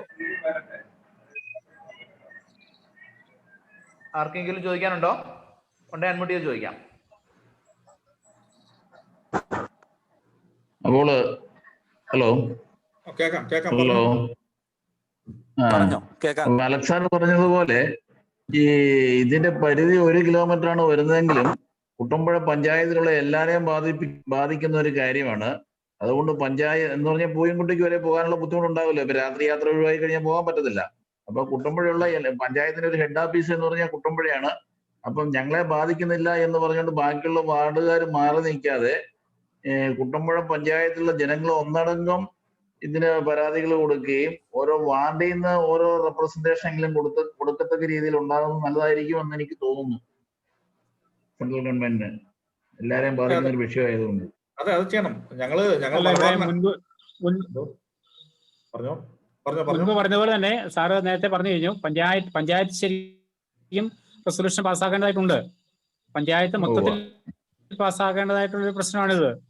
അതുകൊണ്ട് അത് പഞ്ചായത്തിന്റെ നേതൃത്വത്തിൽ തന്നെ വാർഡ് ബേസിലോ ജനങ്ങളെ സംഘടിപ്പിച്ചൊക്കെ ചെയ്യേണ്ട ഒരു കാര്യമാണിത്. അപ്പൊ അതുകൊണ്ട് തീർച്ചയായിട്ടും ആ പഞ്ചായത്തിന്റെ ഫുൾ സപ്പോർട്ട് നമുക്ക് കിട്ടിയേ പറ്റുമോ. അതെ, എന്ന് മാത്രമല്ല പഞ്ചായത്ത് റെസൊല്യൂഷൻ എടുക്കുമ്പോൾ ഈ തട്ടേക്കാട് ബേർഡ് സാഞ്ചുറിയുടെ അതിർത്തി പുനർനിർണ്ണയിക്കുന്നതുമായി ബന്ധപ്പെട്ടും പഞ്ചായത്ത് വേറെ റെസൊല്യൂഷൻ എടുക്കുക ഔദ്യോഗികമായിട്ട്. എന്നിട്ട് അത് MLA-മാർക്കും മന്ത്രിമാർക്കും കൊടുക്കുക. അപ്പൊ അതിന്റെ ഒരു പ്രോസസ് ഒഫീഷ്യലി പഞ്ചായത്ത് റെസൊല്യൂഷൻ എന്ന് പറയുമ്പോൾ വാർഡ് അടിസ്ഥാനത്തിലല്ല, പഞ്ചായത്തിന്റെ മൊത്തത്തിലായിട്ട് വരും. ഭരണസമിതിയുടെ റെസൊല്യൂഷൻ എന്ന് പറയുമ്പോൾ പഞ്ചായത്തിന്റെ മൊത്തത്തിലാണ്. അപ്പൊ അതുകൊണ്ട് ഈ പക്ഷി സങ്കേതത്തിന്റെ അതിർത്തി നിർണ്ണയിക്കുന്നതിന് ഒരു റെസൊല്യൂഷനും ഈ ബഫർ സോണിനെ സംബന്ധിച്ച് പുനരാലോചന നടത്താൻ അടിയന്തര നടപടി വേണം എന്നുള്ള വേറെ റെസൊല്യൂഷനും പഞ്ചായത്ത് കമ്മിറ്റി എടുക്കേണ്ടതാണ്. അത് എടുക്കുക മാത്രമല്ല, അത് മറ്റേ കേന്ദ്ര ഗവൺമെന്റിനും വനം പരിസ്ഥിതി മന്ത്രാലയത്തിനും ഒക്കെ സംസ്ഥാന ഗവൺമെന്റിനും എല്ലാം അടിയന്തരമായി അയച്ചു കൊടുക്കണം. ഇനി എന്നാ അടുത്ത മീറ്റിംഗ് അറിയാവോ? അത് നമുക്ക് കോടതി അങ്ങനെ റെസൊല്യൂഷന്റെ കോപ്പി ഉണ്ടെങ്കിൽ നമുക്ക് കോടതി പോകുമ്പോൾ അത് കുറച്ചുകൂടെ തീർച്ചയായിട്ടും ഫേവറബിൾ ആയ ഒരു നടപടി ഉണ്ടാവും എന്നാണ് എനിക്ക് തോന്നുന്നത്. അത് കുട്ടമ്പുഴ പഞ്ചായത്ത് മാത്രം പോരാ, കുട്ടമ്പുഴ കീരമ്പാറ 2 പഞ്ചായത്തിലും ചെയ്യണം. അതെ, കറക്റ്റ്. ഈ പൂയംകുട്ടി വേറെ പഞ്ചായത്താണോ അതോ കുട്ടമ്പുഴ പഞ്ചായത്തിന് ഭാഗമാണോ? അല്ല, അതെല്ലാം കുട്ടമ്പുഴയാ. തട്ടേക്കാട് മുതൽ പൂയംകുട്ടി വരെ എല്ലാം കുട്ടമ്പുഴയാ. ഓക്കെ, ശരി. കുട്ടമ്പുഴ പഞ്ചായത്തിന്റെ CPIയുടെ സംസ്ഥാന കമ്മിറ്റി അംഗം ശിവൻചേട്ടൻ ഒരു വാക്ക് പ്രതികരിക്കാം. നെറ്റിന്റെ പ്രശ്നം ശിവൻചേട്ടനുണ്ടെങ്കിലും ട്രൈ ചെയ്യാന്ന് പറഞ്ഞിട്ടുണ്ട്. വന്നിട്ടുണ്ടോ ശിവൻ? ശിവൻ കാണുന്നുണ്ട്. ഓക്കെ, കാണാം.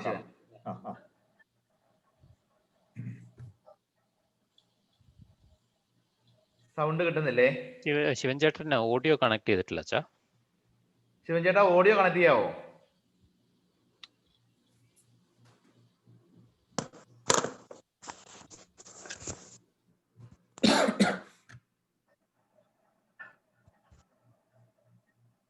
ആളുണ്ട്. അവിടെ നെറ്റിന്റെ പ്രോബ്ലം ആണോന്ന് അറിയില്ല. നെറ്റിന്റെ പ്രോബ്ലം അല്ല, അവർ ശിവൻ ചേട്ടൻ ഓഡിയോ കണക്ട് ചെയ്തിട്ടില്ല. ഇത് സൂമില് ഓഡിയോ അൺഎബിൾ ആക്കിയിട്ടേക്കാണ്. വീഡിയോ മാത്രമേ അവര് ഓപ്ഷൻ ആയിട്ട് ഇട്ടിട്ടുള്ളൂ. ഓ ശരി ശരി ശരി. മ്യൂട്ട് അല്ല, ഓഡിയോ അവര് ഇനേബിൾ ചെയ്തിട്ടില്ല. അതിന്റെ പ്രശ്നം അത് ഇതിന്റെ നമ്പർ ഓഡിയോ കണക്ട് ചെയ്ത് കഴിഞ്ഞാൽ മാത്രമേ നമുക്ക് അൺമ്യൂട്ട് ചെയ്യാനോ മ്യൂട്ട് ചെയ്യാനോ പറ്റൂ. നമ്മുടെ മൊബൈലിന്റെ ഓഡിയോ ആൻഡ് വീഡിയോ ഡിവൈസ് സൂമായിട്ട് സിങ്ക് ചെയ്യണം. പക്ഷെ അത് ചെയ്തിട്ടില്ല. അതില് വീഡിയോ മാത്രമേ ചെയ്തിട്ടുള്ളൂ, ഓഡിയോ ചെയ്തിട്ടില്ല. ഒരു മിനിറ്റ്, ശിവൻ ചേട്ടന്റെ സ്പീക്കർ നെറ്റ് കംപ്ലൈന്റ് ആണ്, സംസാരിക്കും. ഓക്കെ. അതാ ഞാൻ പറഞ്ഞ, കാരണം ആ ഭാഗത്ത് റേഞ്ച് കിട്ടാൻ ശിവൻ ചേട്ടാ പറഞ്ഞോ.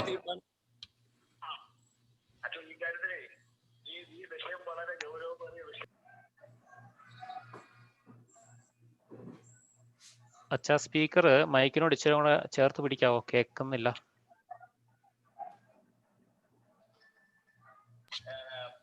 ജനവാസ മേഖലകൾ ഒഴിവാക്കിക്കൊണ്ട് ഇത് പ്രഖ്യാപിക്കണം. അത്രയും ഏരിയ ജനവാസ മേഖല ഉൾപ്പെടുന്ന എത്രയാണോ പ്രദേശം ആ പ്രദേശം വനത്തിനുള്ളിലേക്ക് കയറ്റിയെടുക്കണം എന്നുള്ളതിന് മന്ത്രി അഭിപ്രായം പറഞ്ഞു. ഞങ്ങൾ ആ കാര്യത്തിൽ വളരെ വ്യക്തമായി ആ നിലയിൽ തന്നെയുള്ള നിലപാടുണ്ടായില്ലെങ്കിൽ അതിശക്തമായ സമരത്തിന് ഇവിടെയുള്ള സർവ്വ ഏത് സംഘടനകളാണോ ഏത് രാഷ്ട്രീയ പാർട്ടികളാണോ അവരെല്ലാം ആയിട്ട് ഒറ്റക്കെട്ടായി നിന്നുകൊണ്ട് ഈ കാര്യത്തെ നേരിടാൻ വേണ്ടി ഞങ്ങൾ ഈ കാര്യത്തിൽ സജീവമായി വരും എന്ന് മിനിസ്റ്റർ എടുത്ത് വരെ നമുക്ക് കർശനമായി പറഞ്ഞിട്ടുണ്ട്. മന്ത്രിയുടെ സ്റ്റേറ്റ്മെന്റ് വന്നാണ് ജനവാസ മേഖല ഒഴിവാക്കണം എന്ന് കേന്ദ്ര ഗവൺമെന്റിനോട് കേന്ദ്ര പരിസ്ഥിതി മന്ത്രാലയത്തിലേക്ക് അഭിപ്രായം പറയും എന്ന് തന്നെ വളരെ വ്യക്തമായി പറഞ്ഞിട്ടുണ്ട്. ഇതെല്ലാം വനം വകുപ്പിൽ പറഞ്ഞിട്ടുണ്ടെങ്കിൽ പോലും അങ്ങനെ നമുക്ക് ആ നിലയിൽ തന്നെ വിശ്വസിക്കാൻ കഴിയില്ല. ഇത് ശക്തമായ ചെറുത്തുനിൽപ്പ് തന്നെയാണ് ഈ കാര്യത്തിൽ നമ്മൾ സ്വീകരിക്കേണ്ട നിലപാട്. അതിന് ഈ പ്രദേശത്തെ എല്ലാവരെയും കൃഷികളെയും പിടിച്ചു കയറുന്നുണ്ട്. എനിക്ക് തോന്നിയത് മനസ്സിലുള്ളൊരു കാര്യം, പഞ്ചായത്ത് പ്രസിഡന്റിനെ കൊണ്ട് ഈ പറഞ്ഞ സംഘടനകളെയെല്ലാം ഇവിടുത്തെ രാഷ്ട്രീയ പാർട്ടികളെയെല്ലാം പിടിച്ചു ചേർത്തുകൊണ്ട് ഇതിനെതിരായിട്ടുള്ള ഒരു ശക്തമായ നിലപാട് സ്വീകരിക്കണം എന്ന് തന്നെയാണ് ഞങ്ങളുടെ അഭിപ്രായം. ആ കാര്യത്തിൽ ഒരു ഇഞ്ച് പോലും പുറകോട്ട് പോകുന്ന പ്രശ്നമില്ല എന്നാണ് നമുക്ക് പറയാനുള്ളത്. ഫോറസ്റ്റുകാരുടെ നിലപാട് നമുക്കറിയാൻ പറ്റും. കാരണം അവരൊരിക്കലും കൃഷിക്കാർക്ക് അനുകൂലമായിട്ടില്ല. ഇത് വന്നാൽ ഭയങ്കരമായ കൃഷിക്കാര് അനുഭവിക്കാനുള്ള ദുരിതങ്ങളൊന്നും നിസ്സാരമായിരിക്കില്ല. നമുക്ക് സന്ധി കഴിഞ്ഞാൽ തട്ടേക്കാട്ടിൽ ഞാനൊക്കെ താമസിക്കുന്ന കുട്ടമ്പയ്ക്ക് വരാൻ പോലും 6 മണി കഴിഞ്ഞാൽ റെസ്ട്രിക്ഷൻ ഉണ്ടാവും എന്ന കാര്യത്തിൽ ആരും തർക്കമില്ല. അവർക്ക് ഭീകരമായ സാഹചര്യങ്ങളാണ് വരാൻ പോകുന്നത്. അപ്പൊ അതിനെതിരായി നമുക്ക് എല്ലാവർക്കും യോജിച്ച് നിൽക്കാൻ ഞങ്ങൾ 100% ഈ കാര്യത്തിൽ മുൻപന്തിയിൽ നിൽക്കാൻ തന്നെ തയ്യാറാണ്. എന്തെല്ലാം പ്രശ്നങ്ങളുണ്ടെങ്കിലും ഞങ്ങൾ ഓക്കെയാണ് നിൽക്കാൻ തയ്യാറാണ്. വളരെ നന്ദി. പറഞ്ഞോ കേൾക്കാം. കേൾക്കാം. അതെല്ലാം ഞാൻ പറഞ്ഞൊരു കാര്യം, ഇതിന് ഞങ്ങൾ ഈ കാര്യം നമ്മുടെ മിനിസ്റ്റർ ശ്രദ്ധയിൽപ്പെടുത്തി. അപ്പോഴാണ് ജനവാസ മേഖല ഒഴിവാക്കി തന്നെ ഇത് ബഫർ സോൺ പ്രഖ്യാപിക്കണം എന്ന് ഗവൺമെന്റ് കേന്ദ്ര ഗവൺമെന്റിലേക്ക് ആവശ്യപ്പെടുമെന്ന് പറഞ്ഞിട്ടുണ്ടെങ്കിൽ പോലും അത് കണ്ടു നിൽക്കാൻ നമുക്ക് കഴിയില്ല. നമ്മൾ എല്ലാവരും ഈ കാര്യത്തിൽ എത്രയും പെട്ടെന്ന് വ്യക്തമായ നിലപാട് സ്വീകരിക്കും തന്നെയാണ് നമ്മുടെ അഭിപ്രായം. ഓക്കെ ശിവചേട്ടാ, നന്ദി. ഓക്കെ ശിവചേട്ടനെ കേട്ടു. ഇനി ആർക്കെങ്കിലും അഭിപ്രായങ്ങൾ വല്ലതും പറയാനുണ്ടോ? അല്ലെങ്കിൽ നമുക്ക് വൈൻഡപ്പിലേക്ക് പോകേണ്ട സമയമാവുന്നു. 9:30 ഞാൻ സിജുമോനാണ്. ശിവൻ ചേട്ടൻ വെക്കേറ്റ് ചെയ്തിട്ടില്ല എന്ന് മനസ്സിലാക്കുന്നു. ഞാനൊരു ചെറിയ കാര്യം കൂടെ ഒന്ന് സൂചിപ്പിച്ചോട്ടെ. ഓഡിയബിൾ ആണോ? നമ്മുടെ തട്ടേക്കാട് പക്ഷിസങ്കേതത്തിന്റെ ബൗണ്ടറി പുനർനിർണയിക്കുമ്പോൾ സ്വാഭാവികമായിട്ടും നമ്മുടെ പക്ഷിസങ്കേതത്തിലെ ഫോറസ്റ്റ് ഡിപ്പാർട്ട്മെന്റ് ഒരു എതിരഭിപ്രായം പറയും. ഇപ്പോൾ അതിൽ ഉൾക്കൊള്ളുന്ന ആനിമൽ പോപ്പുലേഷന് അതിന്റെ വ്യാപ്തി കുറയ്ക്കാനായിട്ട് പ്രായോഗിക ബുദ്ധിമുട്ടുണ്ട് എന്നവർ പറയും. അപ്പൊ നമുക്ക് ചിന്തിക്കാവുന്ന ഒരു കാര്യം, നമ്മുടെ തട്ടേക്കാട് പാലത്തിന്റെ അപ്പുറം വരുന്നത് തേക്കും പ്ലാന്റേഷനും മാഞ്ചിയം പ്ലാന്റേഷനുമായിട്ട് വരുന്ന ഒരു പുന്നേക്കാട് പ്ലാന്റേഷനാണ്. അപ്പൊ നമ്മള് ഈ തട്ടേക്കാട് ബേർഡ് സാങ്ച്വറിയുടെ ഏരിയ അങ്ങോട്ട് വൈഡൻ ചെയ്യുകയാണെങ്കിൽ, 2 ഫോറസ്റ്റ് DFOമാരുടെ കീഴിലാണെന്ന് മാത്രമേ ഉള്ളൂ, 2ഉം സർക്കാർ ഭൂമി തന്നെയാണ്. അപ്പൊ അങ്ങോട്ട് പക്ഷിസങ്കേതത്തിന്റെ എക്സ്റ്റന്റ് വ്യാപ്തി കൊടുത്തു കഴിഞ്ഞാൽ നിലവിൽ ഈ പറഞ്ഞ ഞായിപ്പള്ളി കുട്ടമ്പഴ പോലെയുള്ള പ്രദേശങ്ങളെ ഈ ബൗണ്ടറിക്കുള്ളിൽ വരുന്നതിന് എക്സ്റ്റെൻഡ് ചെയ്തെടുക്കുന്നതിന് പ്രായോഗികമായിട്ട് സ്ഥലപരിമിതികളുള്ള ബുദ്ധിമുട്ട് വരത്തില്ല. ഇനി അതൊരു വലിയ കാര്യമുണ്ട്. നമ്മുടെ ഈ പുന്നേക്കാട് തേക്കും പ്ലാന്റേഷന്റെ അപ്പുറത്തുള്ള മാഞ്ചിയം പ്ലാന്റേഷൻ അത് റീപ്ലാന്റ് ചെയ്ത സമയത്ത് അവിടെ ഫ്രൂട്ട്സിനുമാണ് അവര് സ്ഥലം ഒരുക്കിയത്. ആ സമയത്ത് ഞാൻ പുന്നേക്കാട് തേക്കും പ്ലാന്റേഷനുമായിട്ട് ബന്ധപ്പെട്ട ഉദ്യോഗസ്ഥന്മാരെ കണ്ടിരുന്നു. അപ്പൊ അവരോട് എന്താണ് നിങ്ങൾ ഇവിടെ പ്ലാന്റ് ചെയ്യുന്നതെന്ന് ചോദിച്ചു കഴിഞ്ഞപ്പോൾ അവർ പറഞ്ഞു ഏറ്റവും നിയറസ്റ്റ് ആയിട്ടുള്ള തട്ടേക്കാട് ബേർഡ് സാങ്ച്വറിയാണ്. അവിടുത്തെ പക്ഷികൾക്ക് സഫീഷ്യന്റ് ആയിട്ട് ഫുഡ് കിട്ടാൻ വേണ്ടിയുള്ള ഫ്രൂട്ട്സ് ആണ് ഞങ്ങൾ പ്ലാൻ ചെയ്തെന്ന് പറഞ്ഞു. എന്നിട്ട് ഞാൻ ഐറ്റം തിരിച്ച് ചോദിച്ചു കഴിഞ്ഞപ്പോൾ അവർ 1800 പ്ലാവാണ് വെച്ചിരിക്കുന്നത്. 1800 പ്ലാവ്. ഇവിടെ കൃഷിയിടത്തില് ആന കയറി പ്ലാവ് തള്ളി മറിച്ചിട്ട് ചക്ക തിന്നുന്ന നാടാണ്. അവിടെ ഈ തേക്കും പ്ലാന്റേഷൻ അപ്പുറത്ത് കൊണ്ടുവന്ന് 1800 പ്ലാവ് നട്ടിരിക്കുകയാണ്. അപ്പൊ ഇതിന്റെയൊക്കെ പിന്നിൽ വേറെ ഹിഡൻ അജണ്ടാസ് ഉണ്ട്.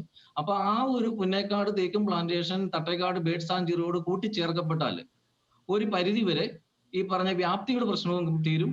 നമുക്ക് മറ്റ് ഭാവിയിൽ ഉണ്ടാകാവുന്ന അവിടുത്തെ ദൂഷ്യവശങ്ങൾ ഒഴിവാക്കാൻ പറ്റും. അത് രാഷ്ട്രീയ നേതൃത്വത്തിന്റെയും പഞ്ചായത്ത് അധികാരികളുടെയും ശ്രദ്ധയിൽ ഒന്നിരിക്കുന്നത് നല്ലതായിരിക്കും.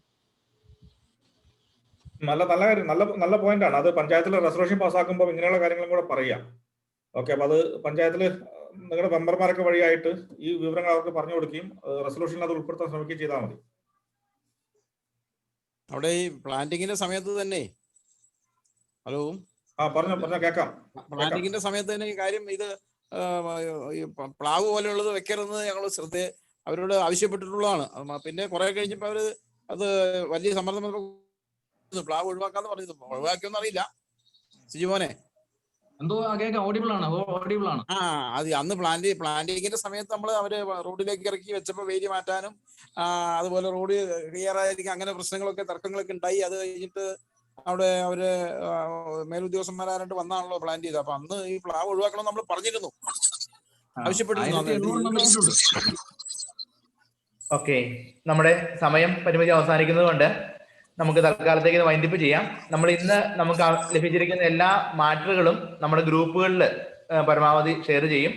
ആർക്കെങ്കിലും കിട്ടാത്തതുണ്ടെങ്കിൽ പൊയ്യൻകുട്ടിയിലെ വികാരിയച്ഛനെയോ എന്നെയോ സമീപിച്ചു കഴിഞ്ഞാൽ നമുക്ക് കിട്ടുന്നതാണ്. ഏകദേശം ഈ ഒരു 2 മണിക്കൂർ സമയം കൊണ്ട് ഏതാണ്ട് 100ഓളം ആളുകൾ വന്ന് കയറി ഇറങ്ങിപ്പോയി. ഈ സമയത്തും 50 പേരോളം പങ്കെടുക്കുന്നുണ്ട്. അഭിനന്ദ പിതാവിന്റെ സാന്നിധ്യം, അതുപോലെ വിവിധ രാഷ്ട്രീയ നേതാക്കന്മാരുടെ സാന്നിധ്യമൊക്കെ വലിയ സന്തോഷമായിരുന്നു. നമ്മുടെ പൊയ്യൻകുട്ടിയിലെ വികാരിയച്ഛൻ ഒരുവാക്ക് നന്ദി പറഞ്ഞുകൊണ്ട് നമ്മുടെ ഈ മീറ്റിംഗ് നമുക്ക് അവസാനിപ്പിക്കാം. ഒപ്പം തന്നെ നമ്മളെല്ലാവരും ഒരുമിച്ച് രാഷ്ട്രീയത്തിനും മതത്തിനും ഒക്കെ അപ്പുറത്ത് നമ്മൾ ഇത്രയും കാലം ഒരുമിച്ച് അങ്ങനെയാണ് പോയിക്കൊണ്ടിരുന്നത്. രാഷ്ട്രീയവും മതവും നമുക്ക് പൊതുകാര്യങ്ങൾ ഉണ്ടായിരുന്നില്ല. പൊതുകാര്യങ്ങളുണ്ടായ ഒറ്റ കൊടുക്കയിൽ നമ്മൾ ഒരുമിച്ച് നിന്നു. കുട്ടമ്പള്ളിയുടെ പ്രത്യേകത അങ്ങനെയാണ്. ആ രീതിയിൽ നമ്മൾ വീണ്ടും മുൻപോട്ട് പോകും. ഒരു ഗവൺമെന്റ് നിയമങ്ങളും നമ്മുടെ അതിജീവനത്തെ തടസ്സപ്പെടുത്താനായിട്ട് നമ്മൾ അനുവദിക്കാൻ പാടില്ല. അതിനായിട്ട് ഏത് എക്സ്ട്രീം വരെ പോകാനായിട്ട് നമ്മൾ എല്ലാവരും തയ്യാറുമാണ്. ആ രീതിയിൽ നമുക്ക് മുമ്പോട്ട് പോകാം. ഒരുമിച്ച് നിന്നാൽ നമ്മൾ വിജയിക്കുക തന്നെ ചെയ്യും എന്ന ഒരു ആശംസിച്ചുകൊണ്ട് ബഹുമാനപ്പെട്ട കുര്യാക്കോസ് അച്ഛന് മൈക്ക് കൈമാറും. അഭിനന്ദ പിതാവേ, അലക്സാറ്, ഇന്ന് ഈ സൂം മീറ്റിംഗിൽ പങ്കെടുത്ത പ്രിയപ്പെട്ട സഹോദരി സഹോദരന്മാരെ, അതിനകത്ത് തന്നെ വിവിധ രാഷ്ട്രീയ പാർട്ടികളുടെ പ്രാദേശിക നേതാക്കള് ഉൾപ്പെടെയുള്ള പഞ്ചായത്ത് പ്രസിഡന്റ് ഉൾപ്പെടെയുള്ള വ്യക്തികളുണ്ടായിരുന്നു. ബഹുമാനപ്പെട്ട അധികാരികളെ, എല്ലാവർക്കും ഒത്തിരി നന്ദിയുണ്ട്. പ്രത്യേകിച്ച് നമുക്കറിയാം, ഞാൻ ആദ്യം അലക്സാർ സൂചിപ്പിച്ചതുപോലെ സെപ്റ്റംബർ 29-ാം തീയതി തട്ടേക്കാടിന് വേണ്ടി ഇറങ്ങിയ നോട്ടിഫിക്കേഷൻ കേരളത്തിലെ തന്നെ 8ാമത്തെ അല്ലെങ്കിൽ 9ാമത്തെ വന്യജീവി സങ്കേതത്തിന് വേണ്ടിയുള്ള നോട്ടിഫിക്കേഷനാണ്. അത് ഒക്ടോബർ 9-ാം തീയതിയോടുകൂടിയാണ് പത്രമാധ്യമങ്ങളിലൂടെ നമ്മൾ അറിഞ്ഞത്. 10 ദിവസം വൈകി. ഇനി വെറും 50 ദിവസം, 60 ദിവസത്തിനുള്ളിൽ പരാതി അയക്കണം എന്നുള്ളതിന് ഇനി 50 ദിവസമേ നമുക്ക് കോടതിയിൽ പോയി സ്റ്റേ വാങ്ങാൻ സാധിച്ചില്ലെങ്കിൽ ഇനി 50 ദിവസമേ ഉള്ളൂ. ഈ ചുരുങ്ങിയ സമയത്തിനുള്ളിൽ നമ്മുടെ നാട്ടിലെ പഞ്ചായത്ത് ഭരണസമിതി ഉൾപ്പെടെ നാനാ വിഭാഗത്തിൽപ്പെട്ട ആളുകൾ, കക്ഷി രാഷ്ട്രീയത്തിന് അതീതമായിട്ട്, മതവിഭാഗങ്ങൾക്ക് അതീതമായിട്ട് ഇത് മനുഷ്യരുടെ പ്രശ്നമാണ് എന്ന് മനസ്സിലാക്കി, സാധാരണക്കാരന്റെ പ്രശ്നമാണെന്ന് മനസ്സിലാക്കി, കർഷകന്റെ പ്രശ്നമാണെന്ന് മനസ്സിലാക്കി നമുക്ക് ഒരേ മനസ്സോടെ ഒരേ ഹൃദയത്തോടെ ഈ ഒരു പ്രശ്നത്തെ നമ്മൾ നേരിടണം. അതിനുവേണ്ടിയുള്ള എല്ലാവിധ കാര്യങ്ങളിലും നമ്മൾക്ക് ഒരേപോലെ മുന്നോട്ട് പോകണം. അപ്പോൾ എല്ലാവരുടെയും പിന്തുണ പ്രത്യേകമായിട്ട് അഭ്യർത്ഥിക്കുകയാണ്. ഒപ്പം ഇന്ന് ഈ ഒരു വിലയേറിയ സമയത്ത് നമുക്ക് മീറ്റിങ്ങിന് വേണ്ടി വരികയും ഒരു സന്ദേശം നൽകുകയും ചെയ്ത ഇപ്പോഴും മീറ്റിംഗിൽ തുടരുന്ന അഭിനന്ദ പിതാവിന് ഈ കൂട്ടായ്മയുടെ പേരിൽ, ഈ സൂം മീറ്റിംഗിൽ പങ്കെടുത്ത എല്ലാവരുടെയും പേരിൽ ആത്മാർത്ഥമായിട്ട് നന്ദി അറിയിക്കുകയാണ്. ഒപ്പം ഞാൻ കിഫയുടെ കുറെ നാളുകളായിട്ട് പ്രവർത്തനങ്ങൾ ശ്രദ്ധിക്കുകയാണ്. അലക്സാറിന്റെ നേതൃത്വത്തിൽ കേരളം മുഴുവനും കർഷകർ നേരിടുന്ന വന്യജീവി പ്രശ്നങ്ങൾ, ഒപ്പം ഈ പട്ടയ പ്രശ്നങ്ങൾ, ബഫർ സോൺ പ്രശ്നങ്ങൾ, ഇതെല്ലാം വളരെ കാര്യഗൗരവമായ രീതിയിൽ വളരെ മനോഹരമായിട്ട് പ്രവർത്തിക്കുന്ന ഒരു ടീമാണ്. അപ്പൊ ഇന്ന് ഈ ഏകദേശം 2 മണിക്കൂറോളം സമയം നമുക്ക് വേണ്ടി സെമിനാർ നയിച്ച കാര്യങ്ങളെല്ലാം ചെയ്തു തന്ന അലക്സാറിനും അലക്സാറിന്റെ കൂടെ ഒപ്പം ഉണ്ടായിരുന്ന എല്ലാവർക്കും ആത്മാർത്ഥമായിട്ട് നന്ദി അറിയിക്കുകയാണ്. ഒപ്പം ബാക്കി എല്ലാവർക്കും ഈ മീറ്റിംഗിൽ പങ്കെടുത്ത എല്ലാവർക്കും രാഷ്ട്രീയ പാർട്ടികളുടെ അംഗങ്ങളുണ്ട്, നേതാക്കന്മാരുണ്ട്, ഇതിൽ പങ്കെടുത്ത ഒരുപാട് ആളുകളുണ്ട്, സഹോദരി സഹോദരന്മാര്, എല്ലാവർക്കും ഹൃദയത്തിന്റെ ഭാഷയിൽ നല്ലൊരു നാളേക്ക് വേണ്ടി കുട്ടമ്പുഴയുടെ അല്ലെങ്കിൽ കുട്ടമ്പുഴയുടെയും കിരമ്പാറയുടെയും നല്ല നാളേക്ക് വേണ്ടി പ്രവർത്തിക്കുന്ന എല്ലാവർക്കും നന്ദി അറിയിച്ചുകൊണ്ട് ഒരിക്കൽ കൂടി ഒരുമിച്ച് മുന്നേറാം എന്നുള്ള ആ ഒരു വിശ്വാസത്തിൽ നമുക്ക് നിർത്താം. നന്ദി, നമസ്കാരം. Thank you. നമ്മുടെ ക്ലാസിന്റെ റെക്കോർഡിംഗ് കിട്ടുന്നതായിരിക്കും, അതും എത്തിച്ചു തരുന്നതായിരിക്കും കേട്ടോ. നമ്മുടെ ക്ലാസിന്റെ റെക്കോർഡിംഗ് നമുക്ക് എത്തിച്ചു തരാം. മലബാറിന്റെയും ഇടുക്കിയുടെയും നമ്മൾ മലയാള പരിഭാഷ ഗ്രൂപ്പിൽ ഓൾറെഡി ഷെയർ ചെയ്തിട്ടുണ്ട്. ഇനിയും കിട്ടാത്തവർക്ക് പുതിയ മെമ്പേഴ്സിന് ഇന്ന് തന്നെ ഷെയർ ചെയ്യുന്നതാണ്. സാറിന്റെ സ്ലൈഡ് പ്രസന്റേഷന്റെ ആവശ്യമുള്ളവർക്ക് അത് കൊടുക്കുന്നതാണ്. വീഡിയോയും താമസിയാതെ കൊടുക്കുന്നതാണ്. ഷൈൻചേറിന് പ്രത്യേകം നന്ദി. ഷൈൻചേറിന് പ്രത്യേകം നന്ദി. ഓക്കെ, അപ്പൊ ശരി, എല്ലാവർക്കും ഗുഡ് നൈറ്റ്. എല്ലാവർക്കും വളരെ നന്ദി. Good night. Good night.